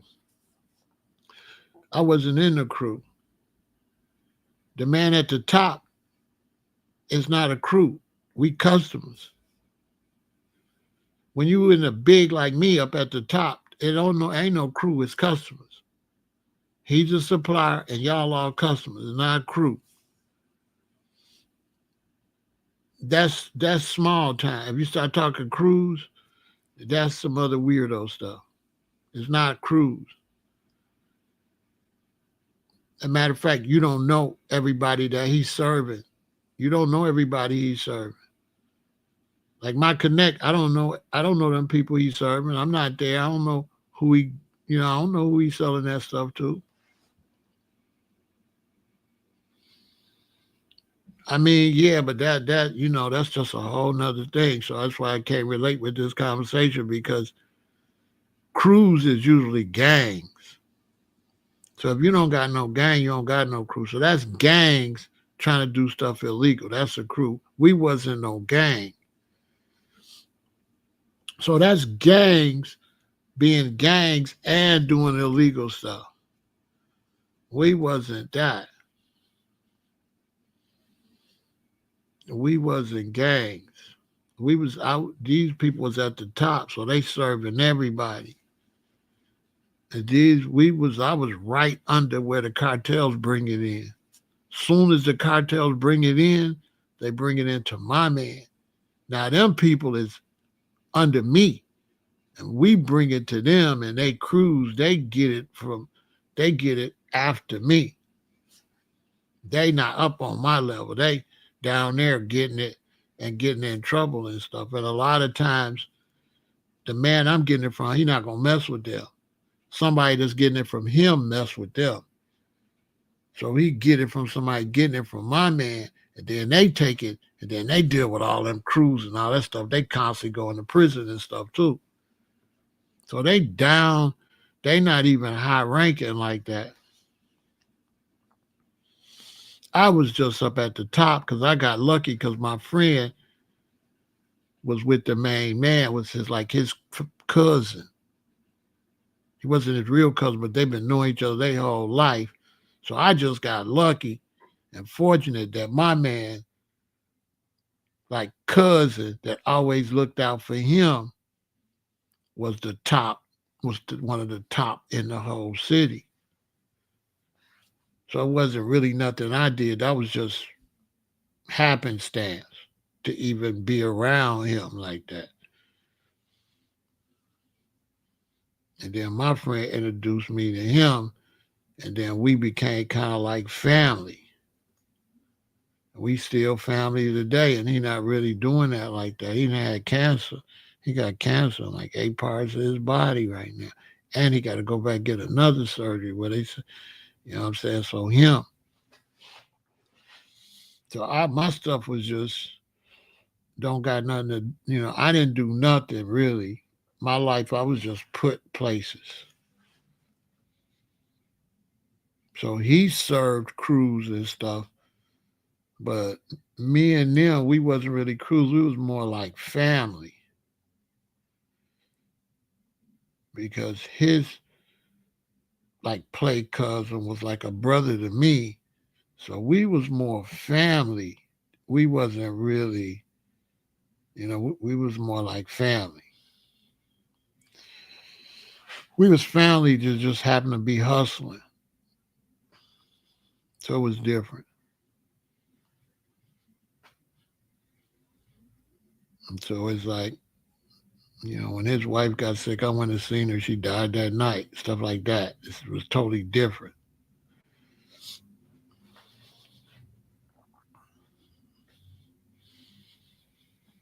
But I kept myself in a good standing because I don't socialize. I go home to my wife and my children. And I stay out the way. And I don't do no violence. I don't do no fighting. I don't do no arguing. I just deal with my wife and my children and go make my money and go home. I don't gossip because I don't be on the phone. When I'm on the phone, I'm telling somebody, okay, I'll be there in 20 minutes. That's the only time I'm on my phone. Unless my wife called me and say, before you come home, go and get some spaghetti sauce or something. I didn't be on the phone. I'm on the phone for business or family. That's it. No socializing. Even today, I don't do socializing. Diddy did too much socializing. He did that too much. The only time I did something like that was when I got out the county jail and I had all them women coming to my apartment. But that's because I had been locked up 4 months and I was looking at 8 to 40. So I was trying to get as much sex as I could with the possibility I might not be able to touch a woman until I could, hit one of the female guards, which be happening. I'm gonna have to mac up on one of these guards in here or one of these nurses in the joint. So I was kind of not in my right mind. Diddy was cool. Diddy was socializing. All that was fine. Diddy started getting high. That's why he fell. If Diddy didn't get high, all that socializing he was doing that, it would have been fine. Because he would have been in his right frame of mind. Drugs are powerful. And no matter who you are, if you get on drugs, it will lower your standard. You will no longer be an elite person. If you become an alcoholic or a drug addict, you will not be elite anymore. You will be sloppy. That's why young people and people watch me don't do drugs and don't drink. If you got to drink all the time, your life is going to disintegrate because you cannot make clear, good decisions. So, in all fairness to Diddy, he had lost his mind. Diddy had lost his mind. In all fairness, I ain't going to just sit up here and just, lie on the man and all that.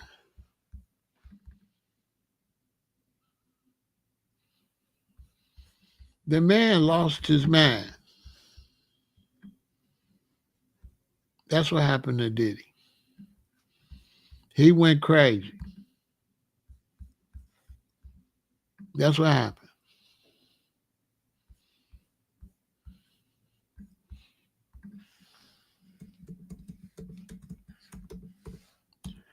That's what happened. Diddy went crazy.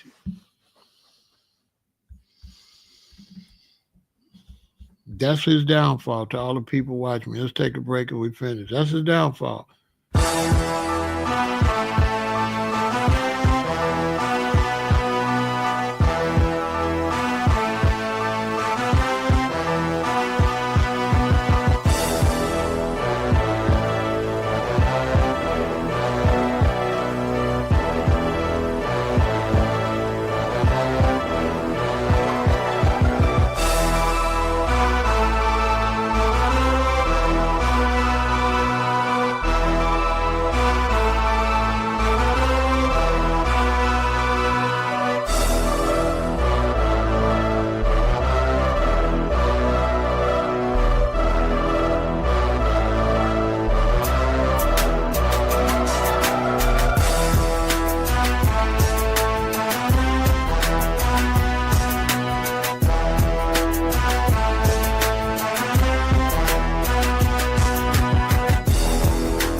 Diddy started messing with that ecstasy back around the time he was dealing with Biggie.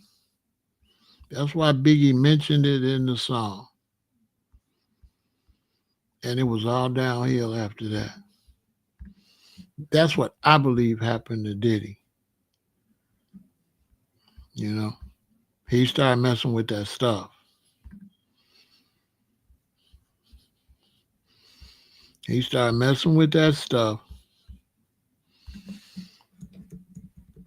And that's what messed Diddy up.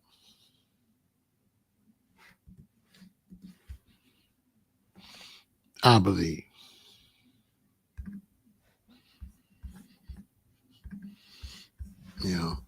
Because all that stuff he was doing, you could tell he was crazy.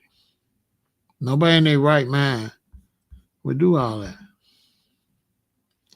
So he went crazy and threw his life away. Ain't no coming back from it. He's finished. He's 100% finished.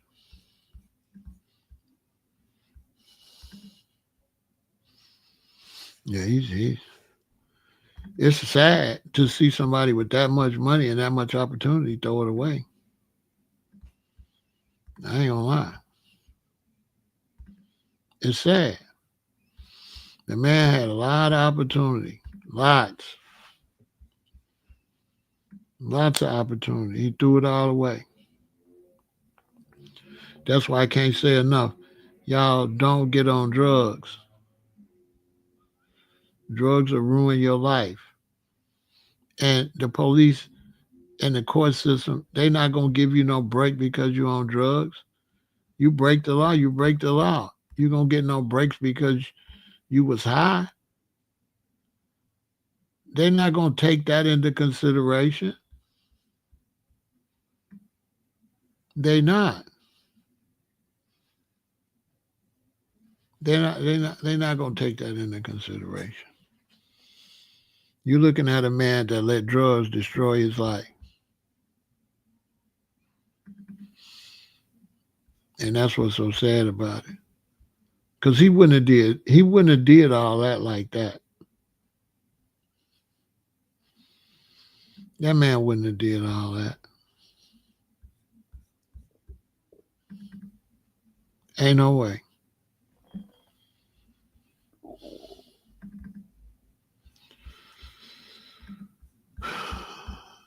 There's no way he would have did all that. It wouldn't have happened.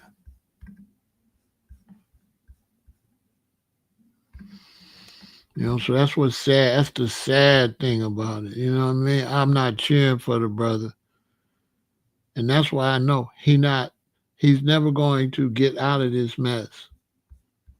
He's never going to get back to a regular life because he probably done so much stuff. He done so much stuff that he don't even know what he's done. So now that they're at him, I mean, that stuff is just gonna. You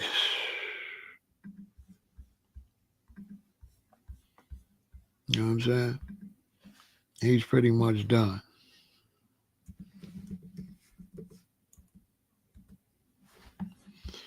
Basically.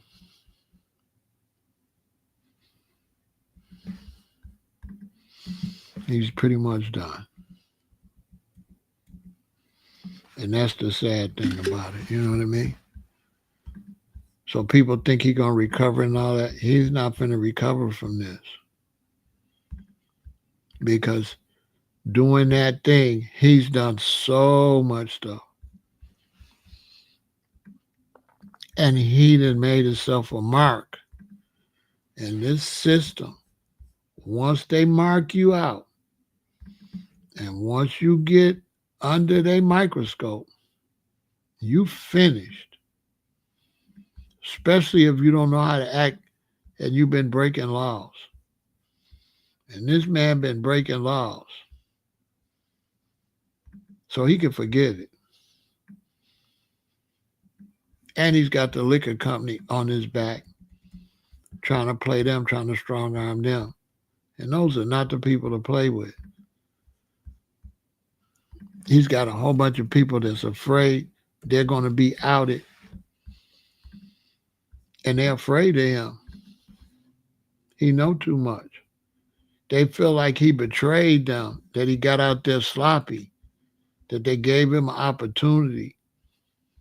And instead of him taking it and using it wisely, he got out there acting a fool. And when you get out there doing that, you expose everybody else. You put everybody else in danger. So they got to go out here now and try to save everybody else because he's sloppy. So now everybody was socializing with him. Everybody was at the parties with him. Everybody else is in danger of their careers being done. Everybody's running around now. They got microphones at everybody's face. Bow Wow's face. Usher's face. Justin Timberlake. Bieber. They got the mics at everybody's face. Everybody that was around him now,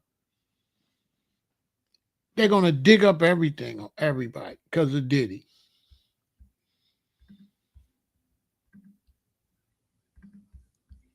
They doing Meek Mill crazy over this. Diddy got everybody in trouble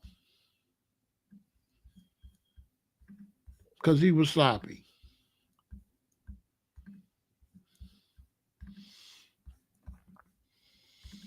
And now they guilty by association.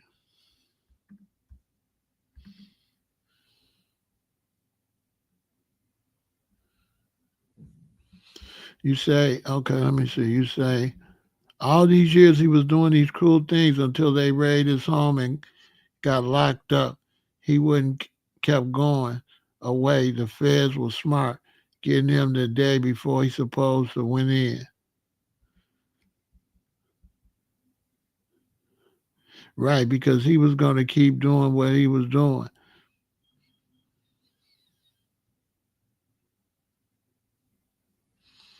Now they don't want him to get released. Who gonna take care of the last child, a little girl who he had her by? His mother or somebody, one of the relatives,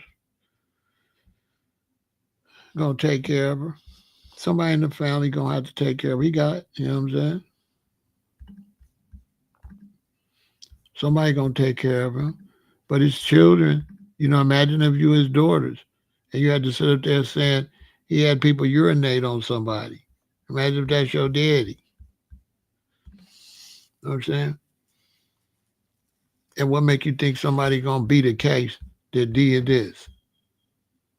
How you gonna beat a case and you doing all this? You doing ecstasy, ketamine, GHB, cocaine, marijuana, clonazepam, Tusi, Xanax, prescription stuff. How are you gonna beat a case?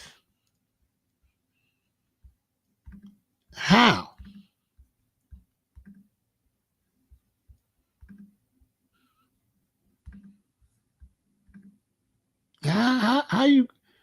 How you gonna run a business and this is what you're doing on a daily?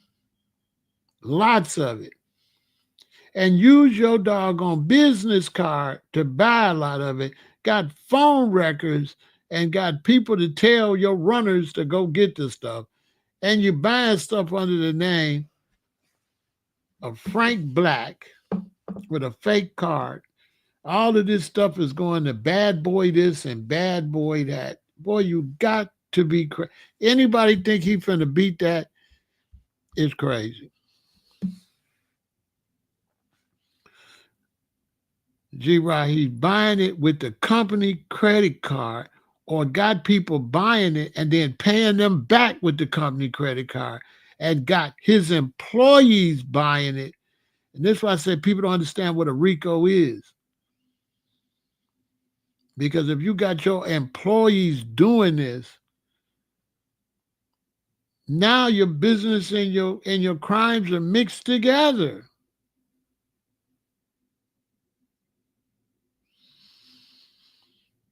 No, if you get strung out, you can't be smart no more.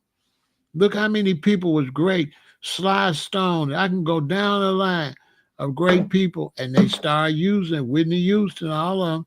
And guess what happened? Have you seen some of these people that's crackheads, what they look like before they got on it?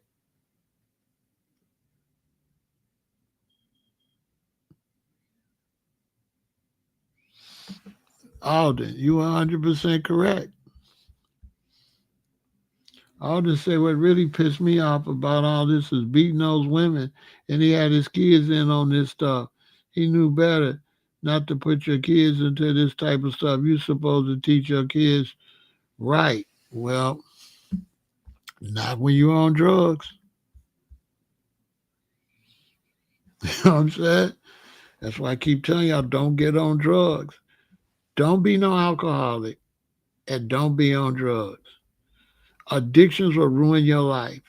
Drug addiction, alcoholism, food addiction, sex addictions, gambling addictions will ruin your life because now you're out of control. You don't have any control.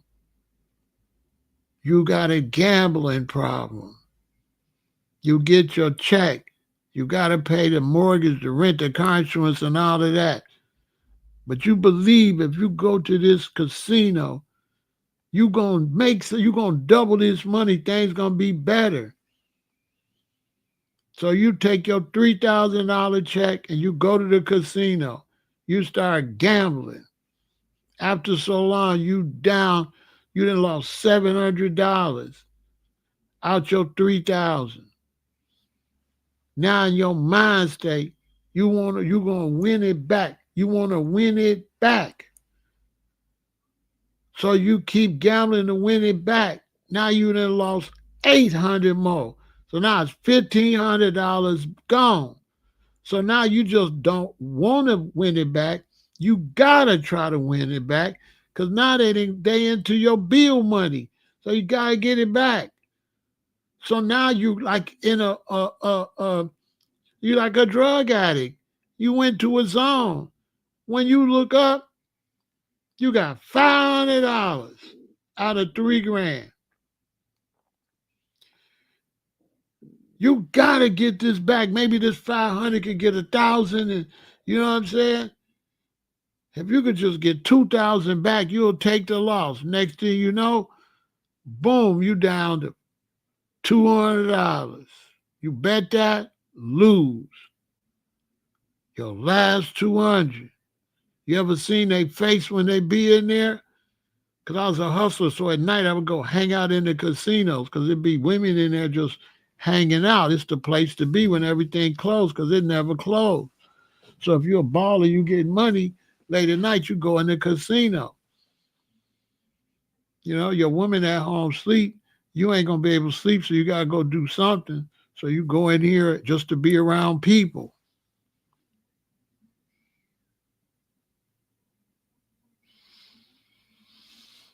And you just see them lose everything. Because I'm a hustler. I'm working. I'm trying to get money. So I don't become a gambling addict because it goes against my job. I'm trying to make money. I'm not finna go give you nothing. So I'll gamble, but when I lose, hey, it's a wrap. As soon as I lose 200-300, I'm through. Now I got 5,000 in my pocket, but I lost 300. It's a wrap. I ain't messing with y'all. Okay, y'all can keep that little 300, but I'm gone. Y'all not finna get into my money. Y'all think y'all finna get into this 5,000? Boy, y'all not finna get into this money. I'm trying to get money. I'm not trying to gamble with y'all. And y'all got to make money, and y'all got to pay for this boat, and y'all got to pay this electricity and all this. Y'all need some money because a hustler, gang recognize gang. So if you're a hustler, you know that this boat got to make money to keep this boat open, to keep this casino open. They need money. All these lights on, all these women serving drinks, all these people at the table, all this staff working here. How they gonna get paid? You gonna pay them when you bring your money. They finna take your money. So if you're a hustler, you know you're not gonna win at the casino unless it's packed. If it's packed, then you can win because you winning other people's money. But you never gonna win the house money when the house don't got a lot of people in here. They need all that bread. So gang recognize gang. You know they got to make money. So you're not mad because they making money. But you can't become addicted to gambling because now you're going to ruin your hustling. Now you done gambled off all the money. You were supposed to pay your man. He fronted you. You sold the stuff. You gambled and lost it. Now you got to go to him. You ain't got his money. You got to try to figure out, he might not give you no more to make it back. And if you got a gambling problem, you might mess that up. You can get hurt over that now. Because you owe this man $10,000 that you done gambled off and you ain't got no way to get it back. See, addictions. So Diddy got addiction, so he wasn't ever no boss. That's why his reputation is done. He's done. Because he got addictions. And in this business, if you're a businessman like him, once you lose the respect of the other businessmen, you're finished. Ain't no businessman respect dude no more. Dude is a goofy. Nobody's cheering. No real businessman cheering for Diddy. Diddy's a loser.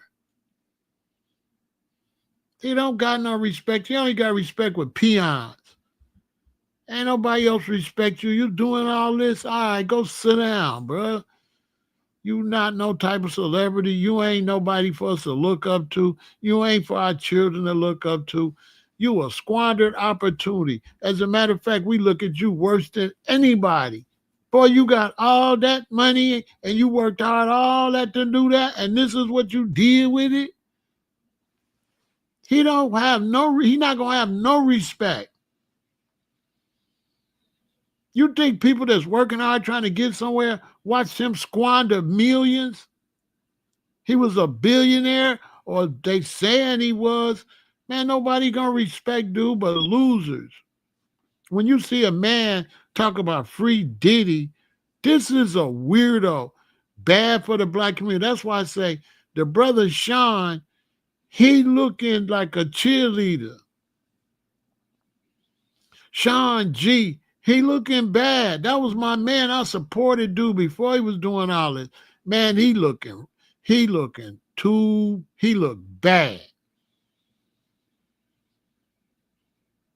He looked bad. If they let Diddy out, he gonna be just all giddy and everything. He gonna look like a sucker. He ruined his reputation. Him and Tisa Tales. Tisa Tales against Diddy, and he for Diddy. They look goofy as hell. I ain't against Diddy or for Diddy. I ain't on no anti-Diddy. I ain't for no, they need to lock him up.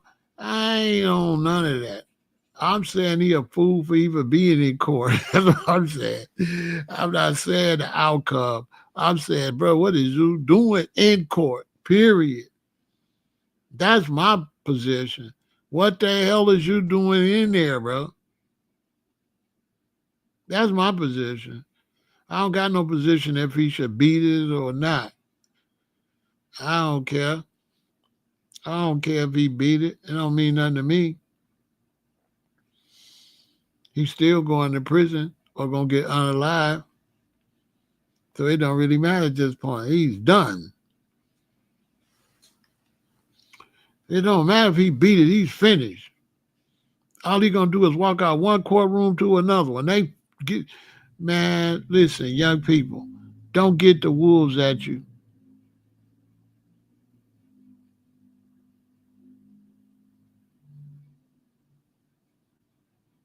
The only reason they say he looks so bad, tough woman, is because he was always using that stuff so you didn't see what he looked like. You say 100% not a RICO, it's 100% a RICO, bro. It's 100% a RICO. The only reason you don't think it's a RICO, TY, because you don't understand that everybody testifying in was in on the RICO. So it's like this, TY. Say you and four more dudes catch a RICO. They lock you up for a RICO. You and your organization do a criminal activity. Then they give them four dudes become Codees. When they become Codees, you still got the RICO. Do you know what a RICO is? Because TY, some people think RICO is a lot of people. RICO is racketeering, bro. And if you use your record label to do crimes, that is racketeering. TY, if you with Bad Boy Records and you using your credit cards and debit cards to pay men to fly across and have sex, that's prostitution. That's sex trafficking, bro.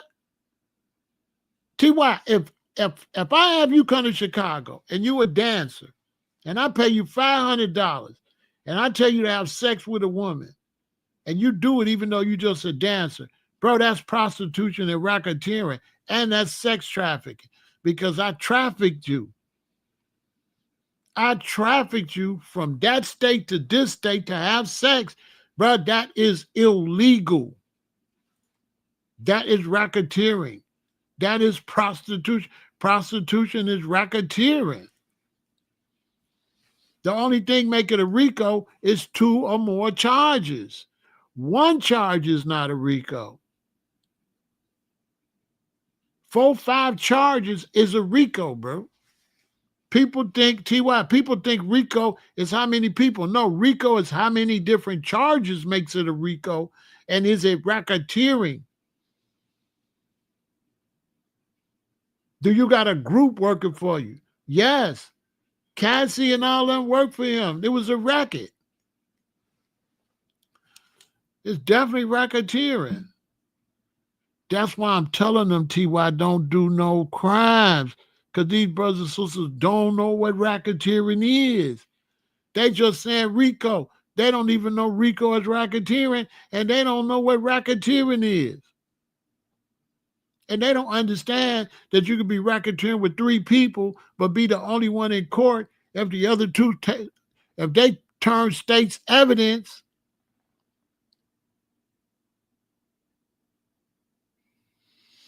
Do he have sleepless nights in his cell because of what he's going through? You have sleepless nights in your cell anyway. Period. You don't sleep well in no goddamn jail cell. Anyway. No matter what you in a jail cell for, you ain't finna sleep till you get too tired. Then you're going to fall asleep. Now, he's sleeping a little bit now because he's been in there a while. But he ain't sleeping really, really good.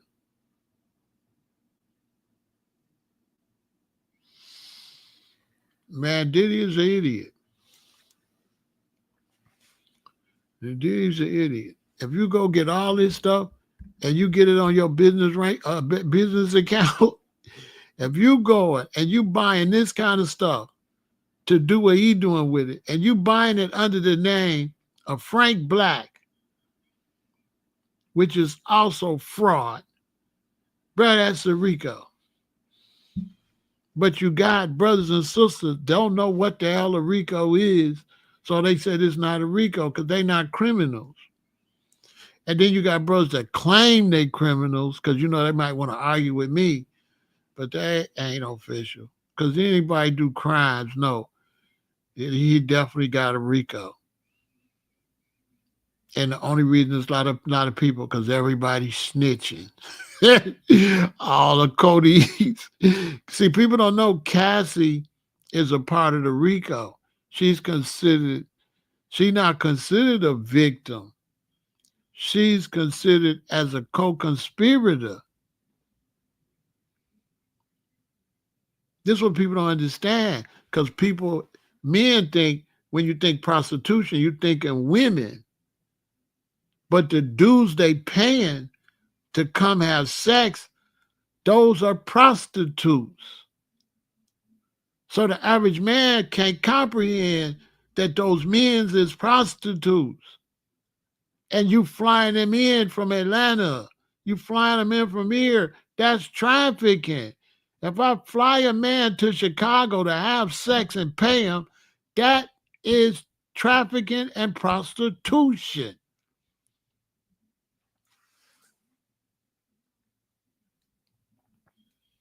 So if I take a girl on a date and I take her to the hotel and we shower and everything, she get naked and we finna get in the bed and have sex and she say, could you give me $200? That's prostitution. She's a prostitute. Now, if we have sex and then afterwards she say, you know, I got stuff to do. Could you give me a couple $100? That's not prostitution. But once you pay anybody for sex, that is illegal. That's why strip clubs, they got to go do it in the back.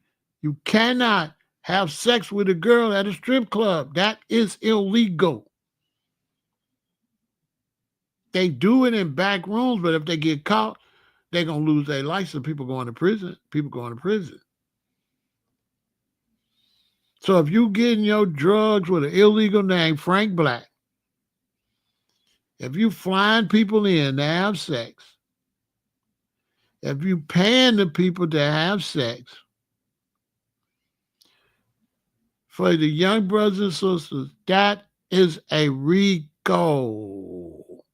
This is go back to what I say, that y'all don't understand. A lot of black males don't know what they did until they get to court. I'm trying to give y'all game.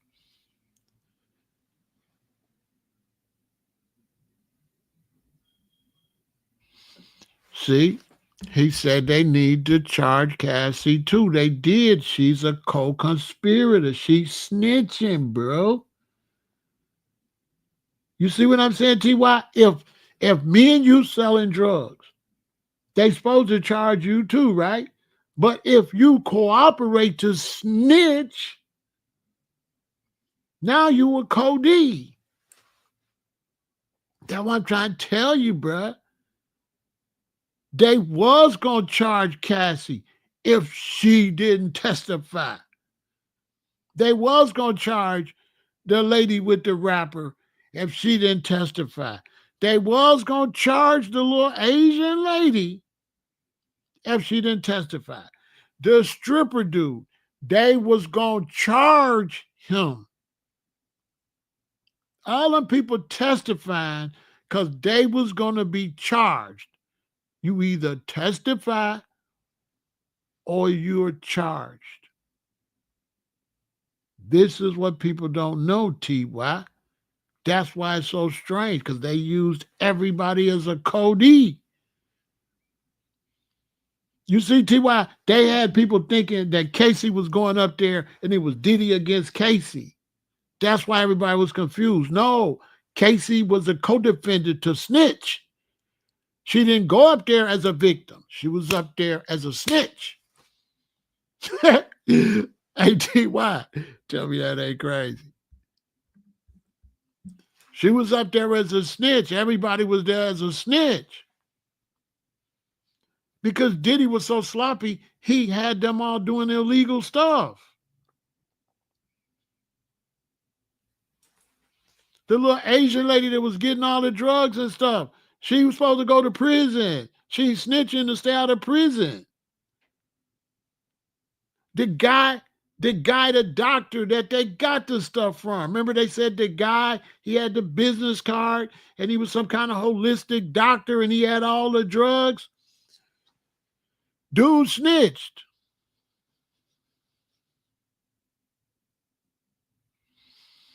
All them KK, all of them is Cody's. All of them was under the threat of being arrested.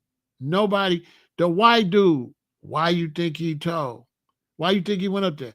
He either went up there. Why you think the white dude didn't go to prison?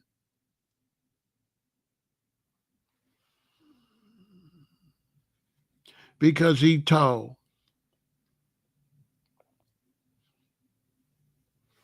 ATY, the white dude told, but people that don't do crimes don't understand that. They saying, what kind of mule is he? He don't got to be a mule. All he had to say is, Diddy told me to go get this for him, and I went and got it for him. And then he gave me my money back. That's it. Busted. Diddy paid you to go buy illegal drugs. That is racketeering. Don't got to be a lot of drugs. You're not getting arrested for drug dealing. You're getting arrested for racketeering. And he did all of this under his company name. This is what a lot of people understand. All them rooms and stuff he rented was under the company. The Diddy Enterprise or whatever they said. It was Diddy something. He did all that stuff. This is what's crazy, TY. That fool did all that stuff on his business account, which is just definitely racketeering. Like I got Rule the World Records. And then I got a bank card for Rule the World Records. Then Rule the World Records is a corporation. You got to show your corporation papers to get the business card. You can't get the business card until you prove it's a business. So now the business card is under the business. So if I have you go get some illegal drugs or a hotel for a freak off or anything like that, and I use the Rule the World Records business card, bruh, that's racketeering. Because nowhere in the paperwork for the business does it say this business do that. You can't open up a business and say your business sell books and then go sell liquor. You have to, the business have to be registered under what it sells. So if I open up a business, say we do records, we do movies, we go DVDs, we do plays, we do shows, then I use that credit card to go buy drugs and stuff, that's racketeering.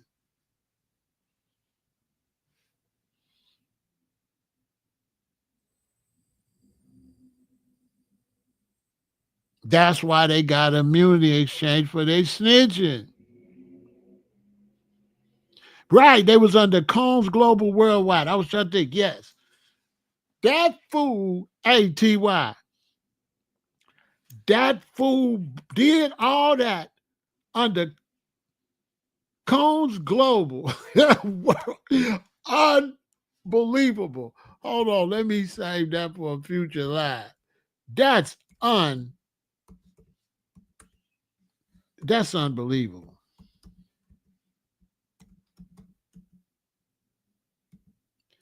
That right there is just crazy. And that is 100%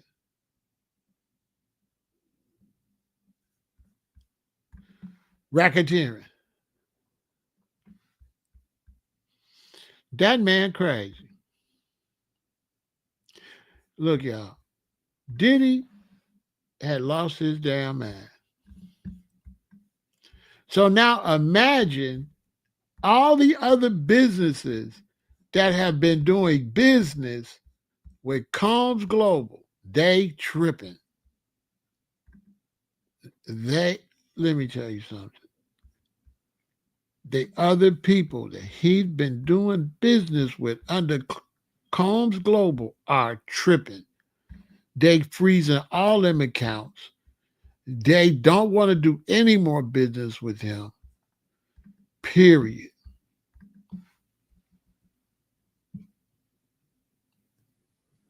The business account was used to write off the expenses as tax deductions. Shit. As he was high, I'm telling you, he was high. And ain't no businessman in their right mind would do none of that, bro. Bro, we not using our business for no freak off and no whole bunch of drugs. Boy, listen, let me tell you something. This some unbelievable. That boy had lost his man. That's why I said it got to be the drugs. Goshen, it got to be the drugs, ain't it, man?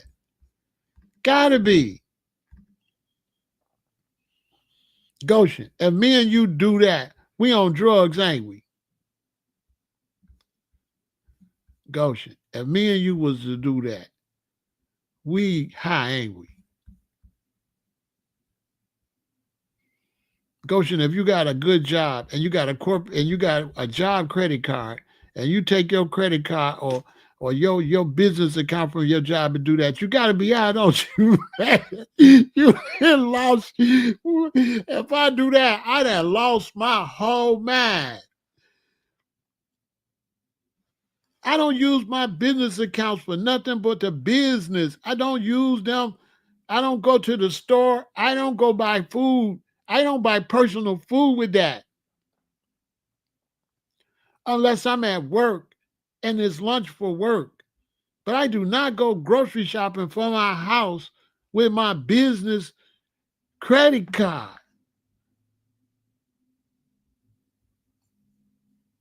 Because when you go to the IRS, they're going to be like, wait a minute.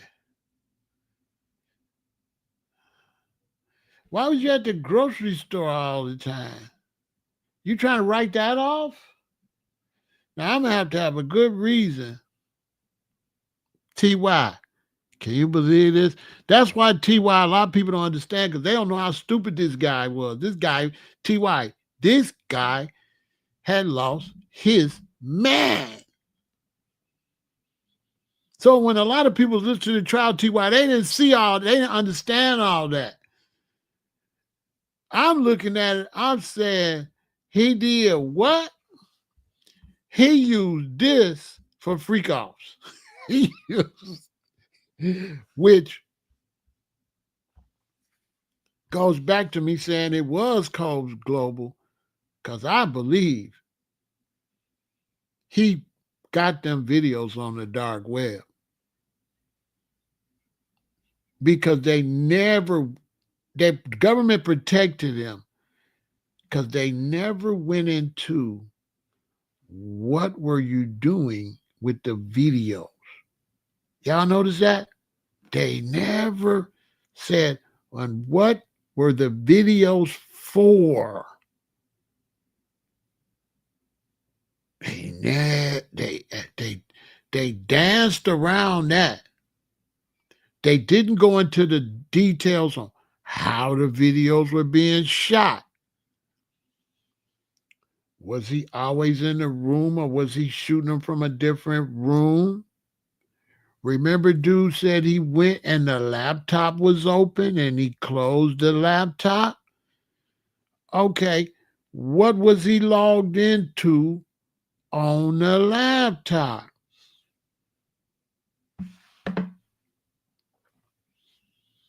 I'm a businessman. And if he had people peeing on Cassie, he was charging to see that. Listen, y'all, I guarantee you he was charging. That's one reason it was the rapper's white woman and it was Cassie, because that's going to make them be able to sell a lot of views. That's why their status make him a lot of money, because these weirdo sheiks and these weirdo people around the world, they going to pay a lot of money to see Cassie because she's not a porn star. She's a singer. So you're going to get way more money to see her. You're going to get way more money to see this big time rapper's baby's mom, because the rapper got the son famous. The son got liquor and stuff everywhere. So that's why I know he was selling it. That's why their status was so important, because it's going to make the fee higher on the dark web, especially if they doing stuff you can't do on OnlyFans.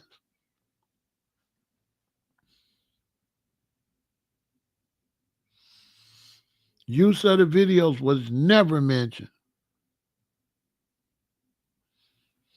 Never.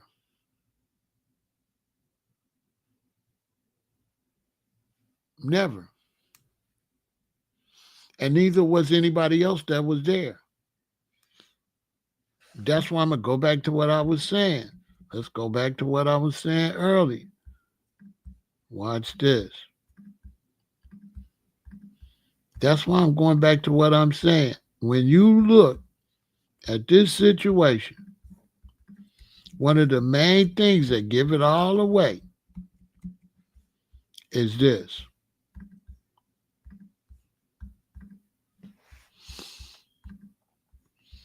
This is the key right here.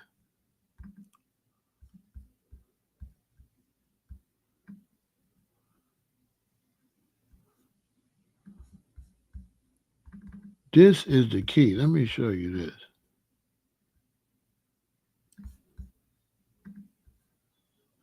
Where did I put it? It's flying down. This is the key right here. This is the key to everything. This is how I know for sure.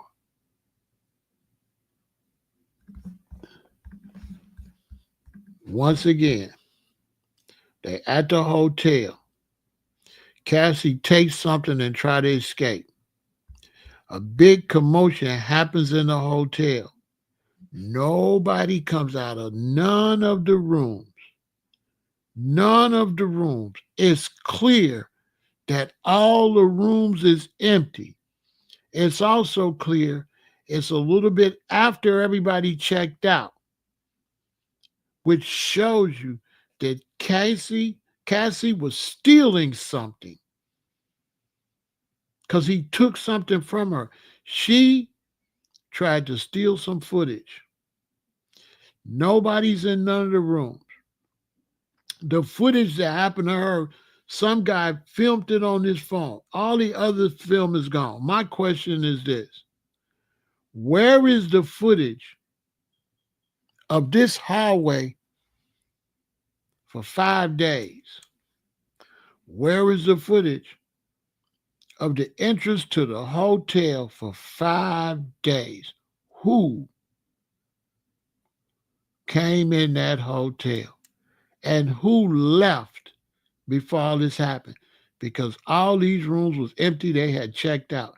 And he did not rent no room. He rented that whole floor. And I believe he had all of these rooms with cameras in it, remote cameras. This is what I believe what he was doing. I believe he had remote cameras in all these rooms. And I believe he was in another room or another part of the room because the one male guy, the Punisher, said Diddy would be walking around. Sometimes he would disappear. He was videoing. And he was there. Remember, he said he was barking orders? He's barking orders so they can do stuff because guess what? People watching it, it ain't got no sound. I guarantee you the people paying it on the dark web didn't get no sound, right? So you're just seeing the action. So he could say, it might be music playing. So he could say, do this, do it now. Remember how he said to him, do it now. He was orchestrating some type of event. There was viewers. That man was selling that. That man was you probably had to sign up $100,000 to watch that. Maybe $1 million. This was for big rich people, Saudis and Asians. This was world. Man, listen. Because it's what? Combs what? Global. What's going on global?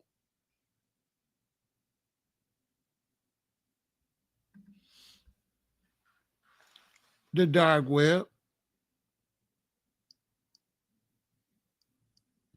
Do you mean the same videos no one's seen?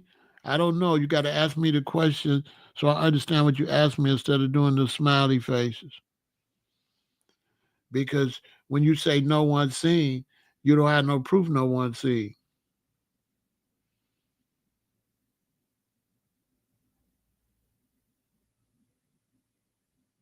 So when they say, where's the video at?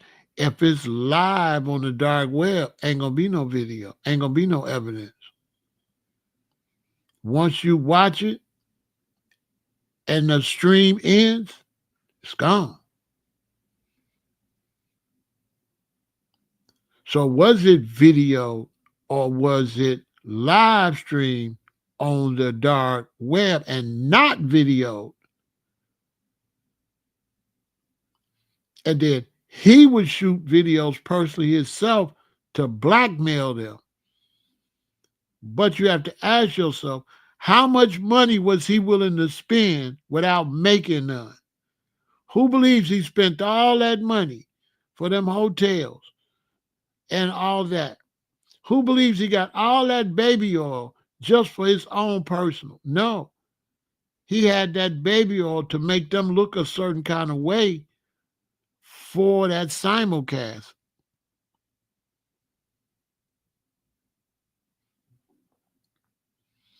You say the government lies all the time. Where is the what? Where is his client list? What make you think he'd have a client list? You're not making no sense, Deception. Nobody's keeping a list of crimes. I can't really answer your questions. What's your name? You're already hell bent on what you think. So there's no need in me talking to you. Deception extreme. There's no need in me talking to you when you hell bent and you already got it in your mind it's a certain type of way. I'm not here. I'm not going to try to change your mind. Is that what you want me to do? You want me to try to change your mind? Or you just want to hear? Because if you just here just to talk against me, let me know. I'll get you out of here. If you just here to just say the opposite of what I'm saying, let me know. I'll get you out of here. You and your weird picture and your fake name, I'll get you out of here. Now, if you're over here to listen, cool. But if you're not over here to listen, yeah, okay, listen. Listen. Uh, Listen, let me tell you something. You sound crazy. He said all businessmen keep a clients list. I used to sell drugs. You think so? I had a clients list, huh? I wrote down everybody I took. Bro, you sound crazy, okay? You're crazy because you have illegal businessmen and they don't keep no. You know what I'm saying? You're a legal businessman. You're not, and then your name is Decepticon Extreme. So you're not a businessman. You're a fake person on the internet. Anyway, let me get you out of here. Let me get you out of here. Goodbye. Because you ain't that smart. Nobody's going to keep an illegal. Okay? Now he can't even come back tomorrow. He's a weirdo. Listen, nobody can keep no ill. You have legal business and you have illegal business. So when he says businessman, Al Capone was a businessman when he was bootlegging. That was business. It was illegal business. So this is a person that didn't want to listen, so I had to get him out of there. Because when you're talking but you don't want to listen, then, you're not good for the chat. Now, if he was willing to talk and let me read what he said and listen, then yeah. But if he's hell-bent and he got it already figured out, then he need to go somewhere. He's already got it figured out. So what difference does it make when I'm saying if you know all the answers already? So if he's know all the answers already, okay, bye. You know the answers. You know everything. Why are you watching this? You can't learn anything from this. You figured it all out. You know what I'm saying? We're not doing that. Okay, you figured it all out. Okay, bye. You're not going to have a list of the dark web. A lot of times it's probably going to be paid in Bitcoin, right? You're going to try to figure out how not to leave no trail. But I really believe that he was selling this. I don't believe he was just doing it for himself because he wasn't participating. So imagine a man setting this up. They tried to play it like he's setting this up just for him to watch it. I don't believe that. I don't believe he's going to pay all that hotel, fly people in and do all that just for him to watch it. If he's a businessman, then he was still doing business. And if you watch DJ Academics or you know anything about the internet, the longer you live stream, the more money you make. So when academics be doing 5 hours, 6 hours, 8-hour lives, it be popping. So when you think in terms of what he was doing, to me, that stuff was on the dark web. He was filming that. He was filming that. If that stuff was being sold, he was not doing that stuff for his own pleasure. Overseas sale, exactly. He was not doing that for his own pleasure. That makes no sense.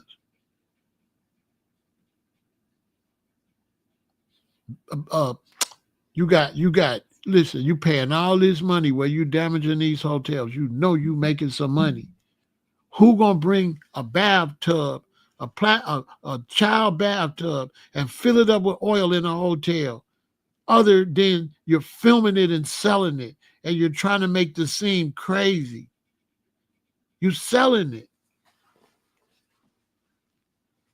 And those men is lying. Stuff was being done to them. They lying to save face. He had men in there doing stuff to that man, the Punisher. Trust me. They can't. They're not telling the whole story. They telling half the story, and the government letting them do it.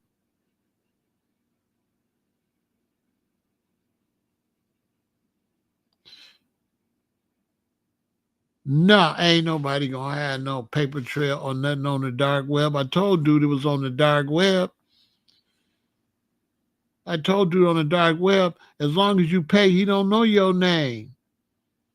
He don't know nobody's name. That's all got to be anonymous. And he was getting in the film. And what did they say? She said Diddy was wearing a mask. The Punisher say he didn't know that was Diddy for a long time, for months.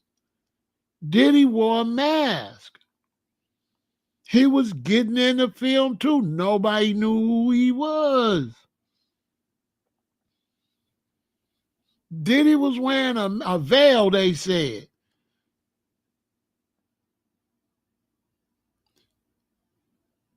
Diddy was wearing a veil. That means he was getting into the scene. So when he was going, taking that stuff off her and rubbing it on him, he was filming himself doing that. That was for sale. He wasn't getting no pleasure out of that. He was pimping. He was selling.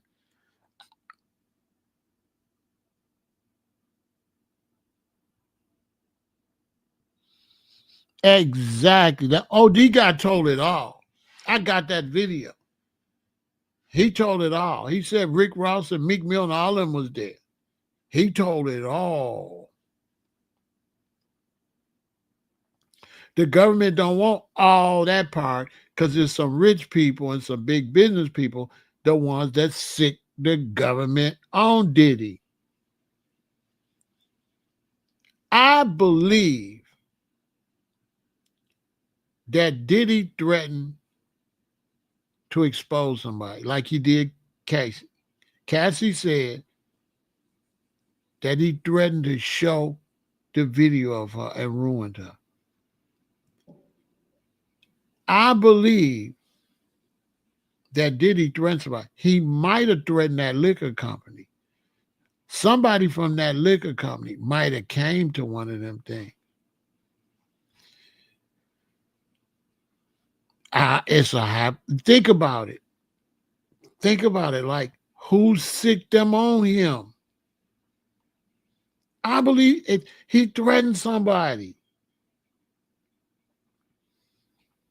And so they raided his house to get the stuff, the evidence they was going to use to threaten you.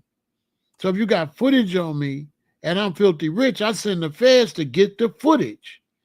So the Fed went to get all this footage, this blackmail footage.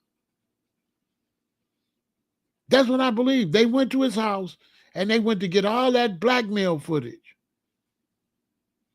Because if you know about Pizzagate, Pizzagate is some type of weird stuff they was doing with children and all that. And Diddy said, did you get rid of the pizza boxes? And why would he use the word pizza?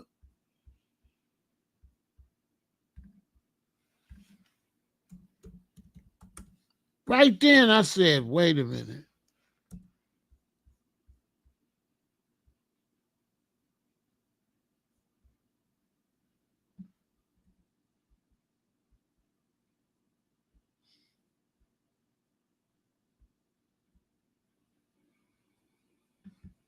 Pizzagate. Why he said, where the pizza boxes? Think about it. He said, did you get rid of the pizza boxes?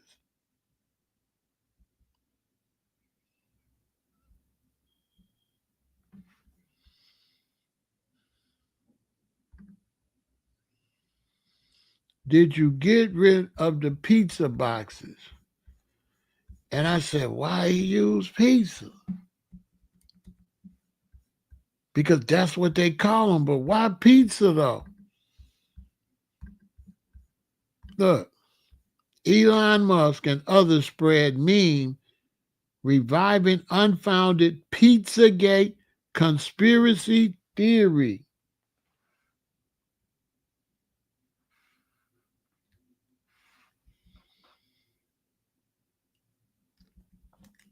An expert who debunked the Pizzagate conspiracy theory has been jailed for possessing stuff on children. Now, this the guy that said the Pizzagate stuff not real, but he got Pizzagate stuff. AP's assessment false. They say it's a claim, they're saying it's false. A former ABC reporter referenced in the meme circulating online was recently sentenced to federal prison for such crimes, but he never investigated the Pizzagate conspiracy theory. The facts. The long dormant Pizzagate conspiracy theory, which posited the Democratic Party insiders harbored child slaves and Washington, D.C. pizza parlor, has been revived online in recent days, boosted by prominent social media user, including Elon Musk. The unfounded rumor was popular among supporters of Republican Donald Trump during his winning 2016 campaign. So you see this Pizzagate thing, they keep trying to say it's not real, right? But there's been all type of rumors about a lot of these politicians.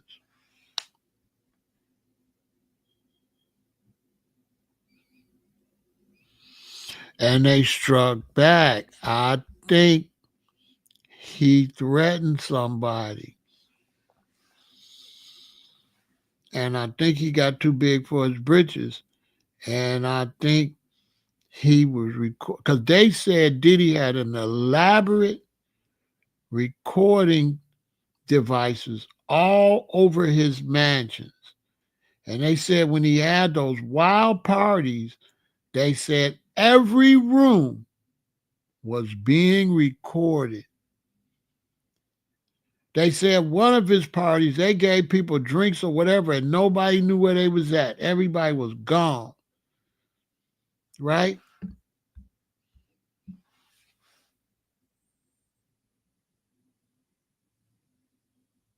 They can't let that get out.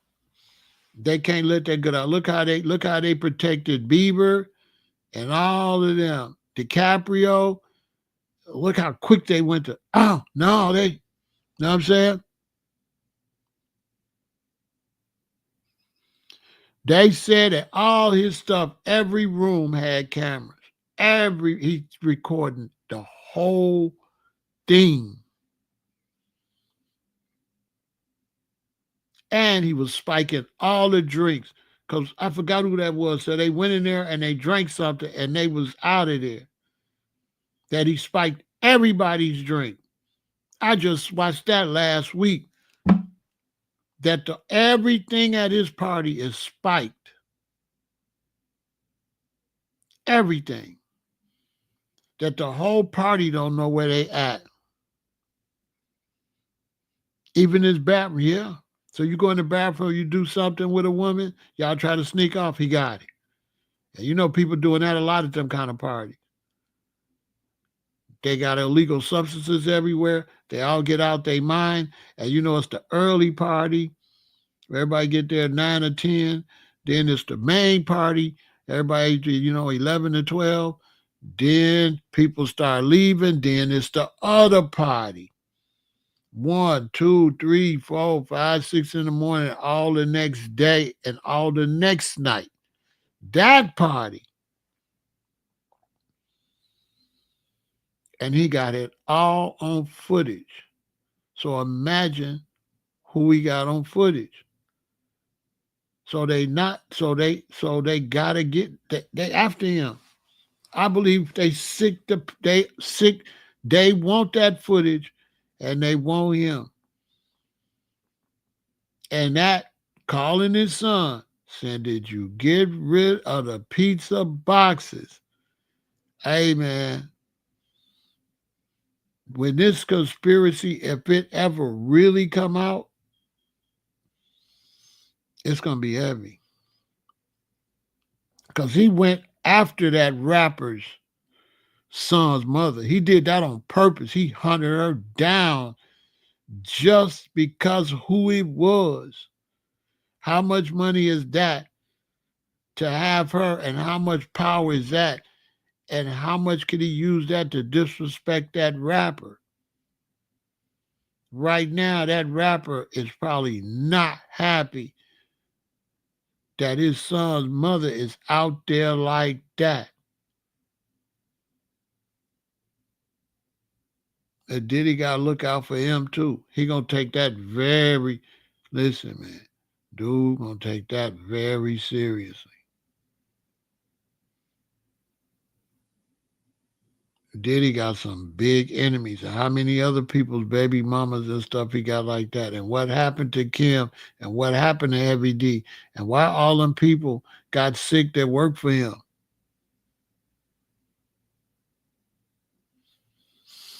A lot of people, they said he did it. Even they blame him for Kim. They blame him for his daughter's mama. They said he did it.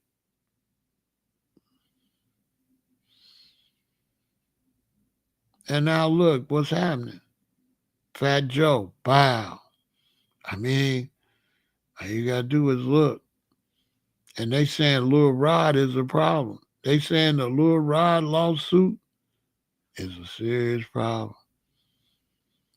So I think this is bigger than life. Seriously. And that's why I say Diddy is done. Because they don't care if he win or lose this case. I said it when it first happened. I told y'all. I said, boy, they don't care nothing about this case. They just want them videos and stuff first. They'll deal with him later. Cuba too. They got all of them. They got testimony and stuff they've been doing on them boats and what they've been doing for a long time. And they fighting for it not to come out because there's some big names. So they can't really bust them the way they want to bust them. Because there's some big names, and I mean big names. All this stuff about Trump going to pardon him. I bet he is. Because he the type of person would have been there. Trump would have been there years ago. And I believe Diddy been doing this for a long time. That's what I believe. I believe Diddy been doing this for a long time. I really do. I believe he's been doing it for a long time.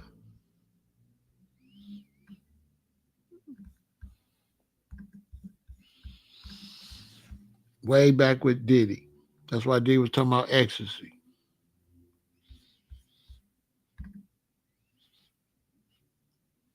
And that's why this girl sitting on Biggie's lap. And she was 14 years old. What is a 14-year-old doing on his lap? This is the type of atmosphere that Diddy had. When they do not want this to break open too big. And that's why Biggie was saying crazy stuff. Where he'd do to somebody and throw him over the bridge and all this. Biggie was talking crazy. Seriously.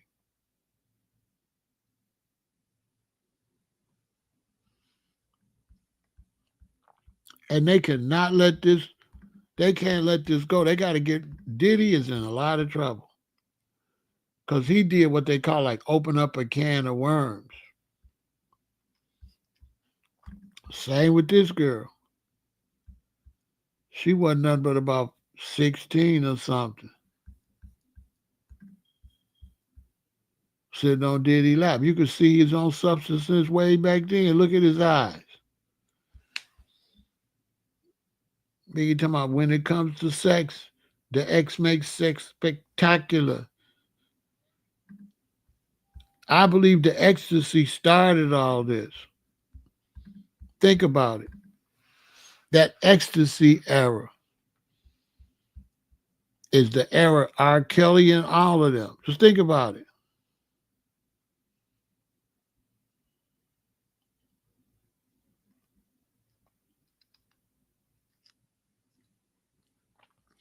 Just think about it.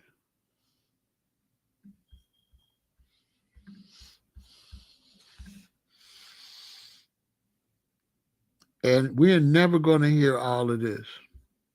They trying to bury this.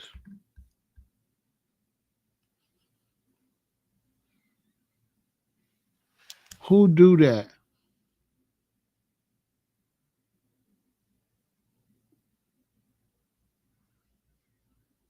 Who do this?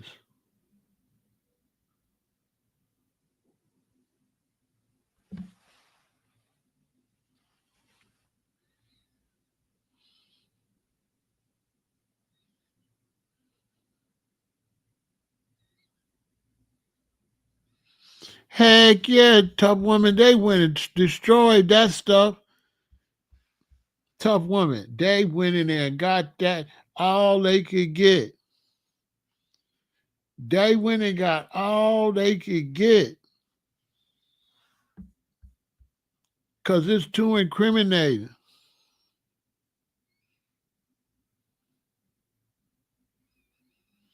I don't believe they found everything. Because they might not have found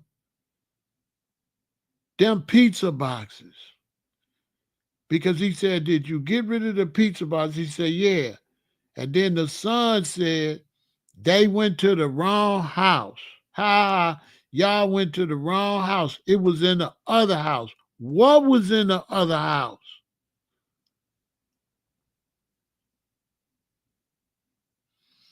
What was in the other house? When Diddy's son said they went to the wrong house. What, bro? You actually said that? And what really happened to Al B. Shore when he got sick? Heavy D when he got sick. They might not have found everything.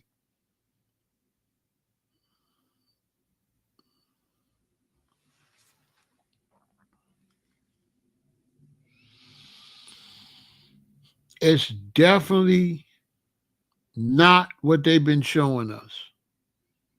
I know that for a fact. What they showed us in that trial, because I'm going to swear, y'all, when I watched the trial, I'm like, what the hell is this? I wasn't thinking like this at first. I was totally confused. I started watching the trial. I'm like, what is this? Right? I'm like, this don't match what I thought. So I'm like, what is this? What is this? I'm trying to figure it out. I'm like, this is not what y'all told us he being charged for. Like, what is this? What is this? And they're like, D-Rock is not, don't got to come to court. He ain't been subpoenaed. So I'm like, what is this? So it took me a long time to figure this out, what I'm telling y'all, because I'm looking at it and none of it make no sense. Right? Because from the time they went and raided this house, and they talking RICO, everybody talking about big parties and Lil Rod talking all this stuff going on. So I'm thinking RICO, I'm thinking, oh boy, it's going to be a lot of people and a lot of stuff. So I'm watching it, it's just like Diddy, a girl, and the Punisher.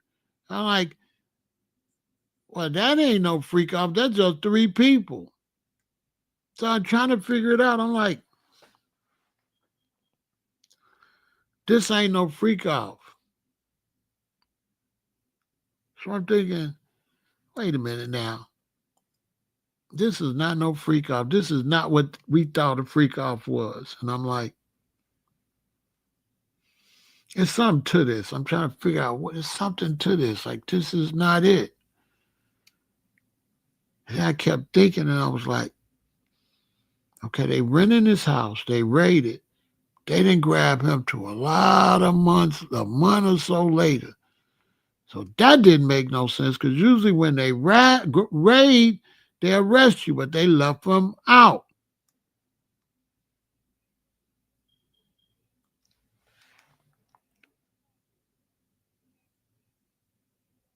So I'm thinking, what the hell is this?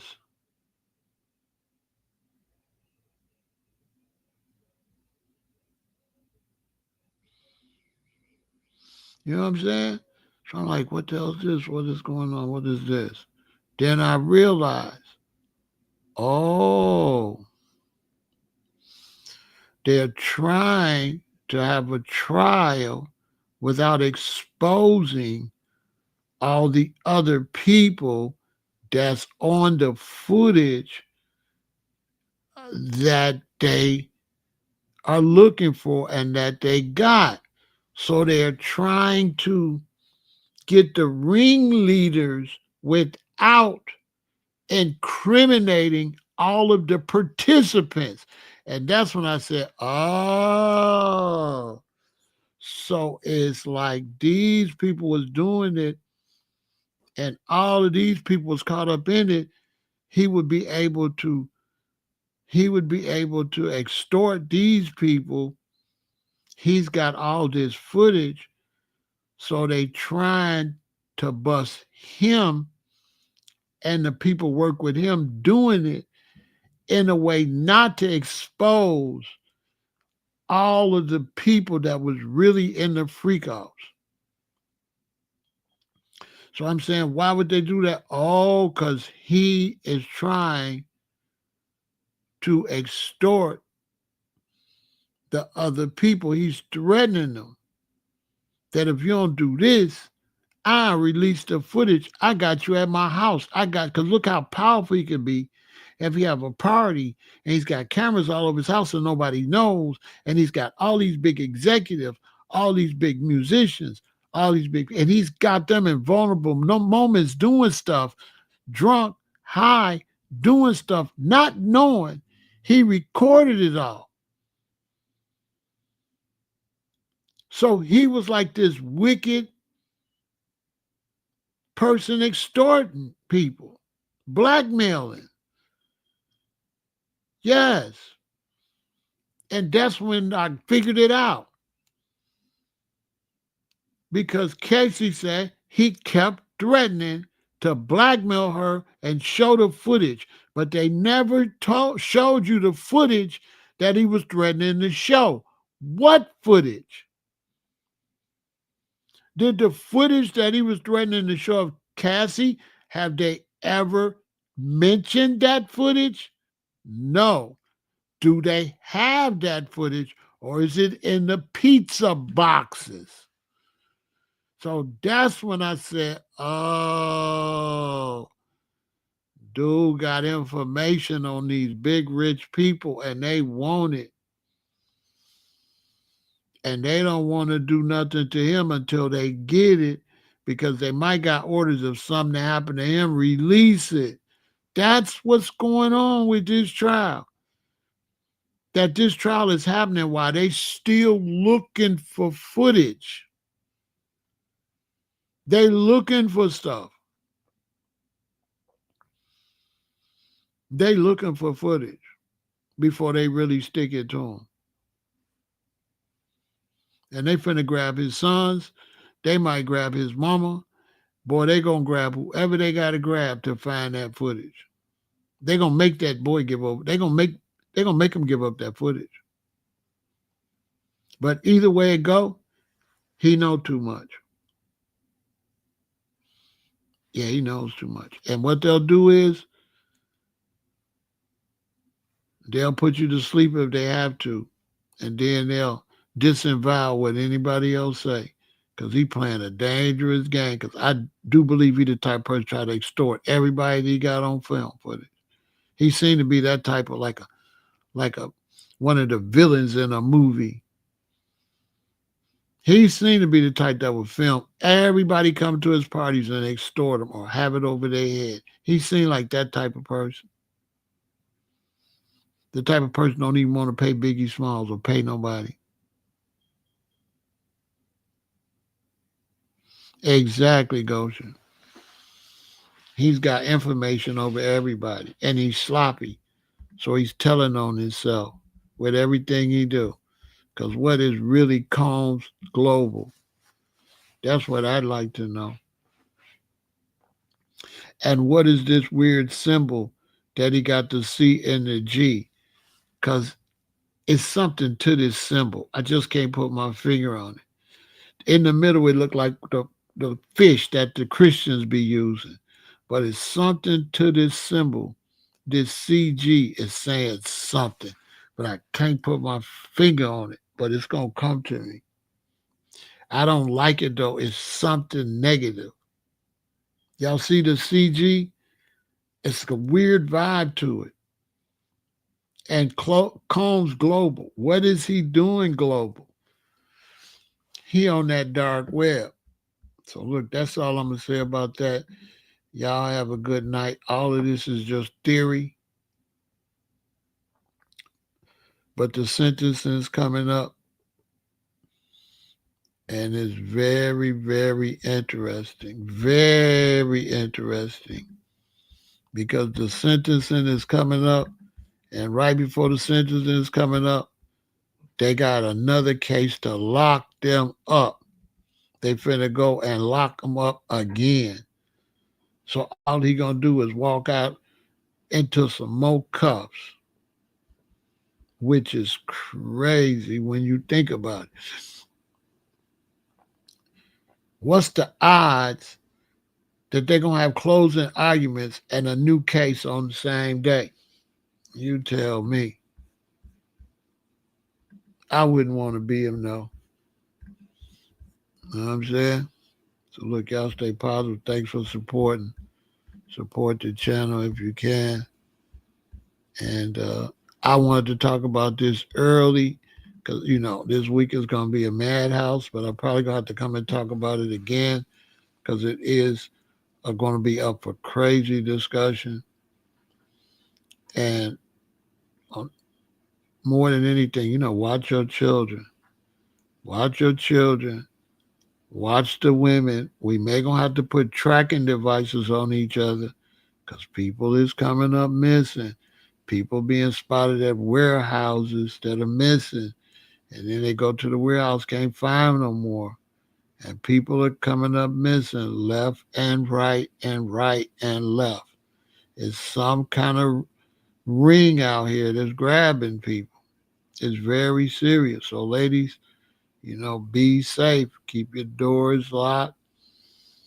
Keep your windows locked at your house. Try to get air conditioning if you can. Make sure nobody can crawl in. And be careful when you go out on the streets because it's definitely like a bad movie right now.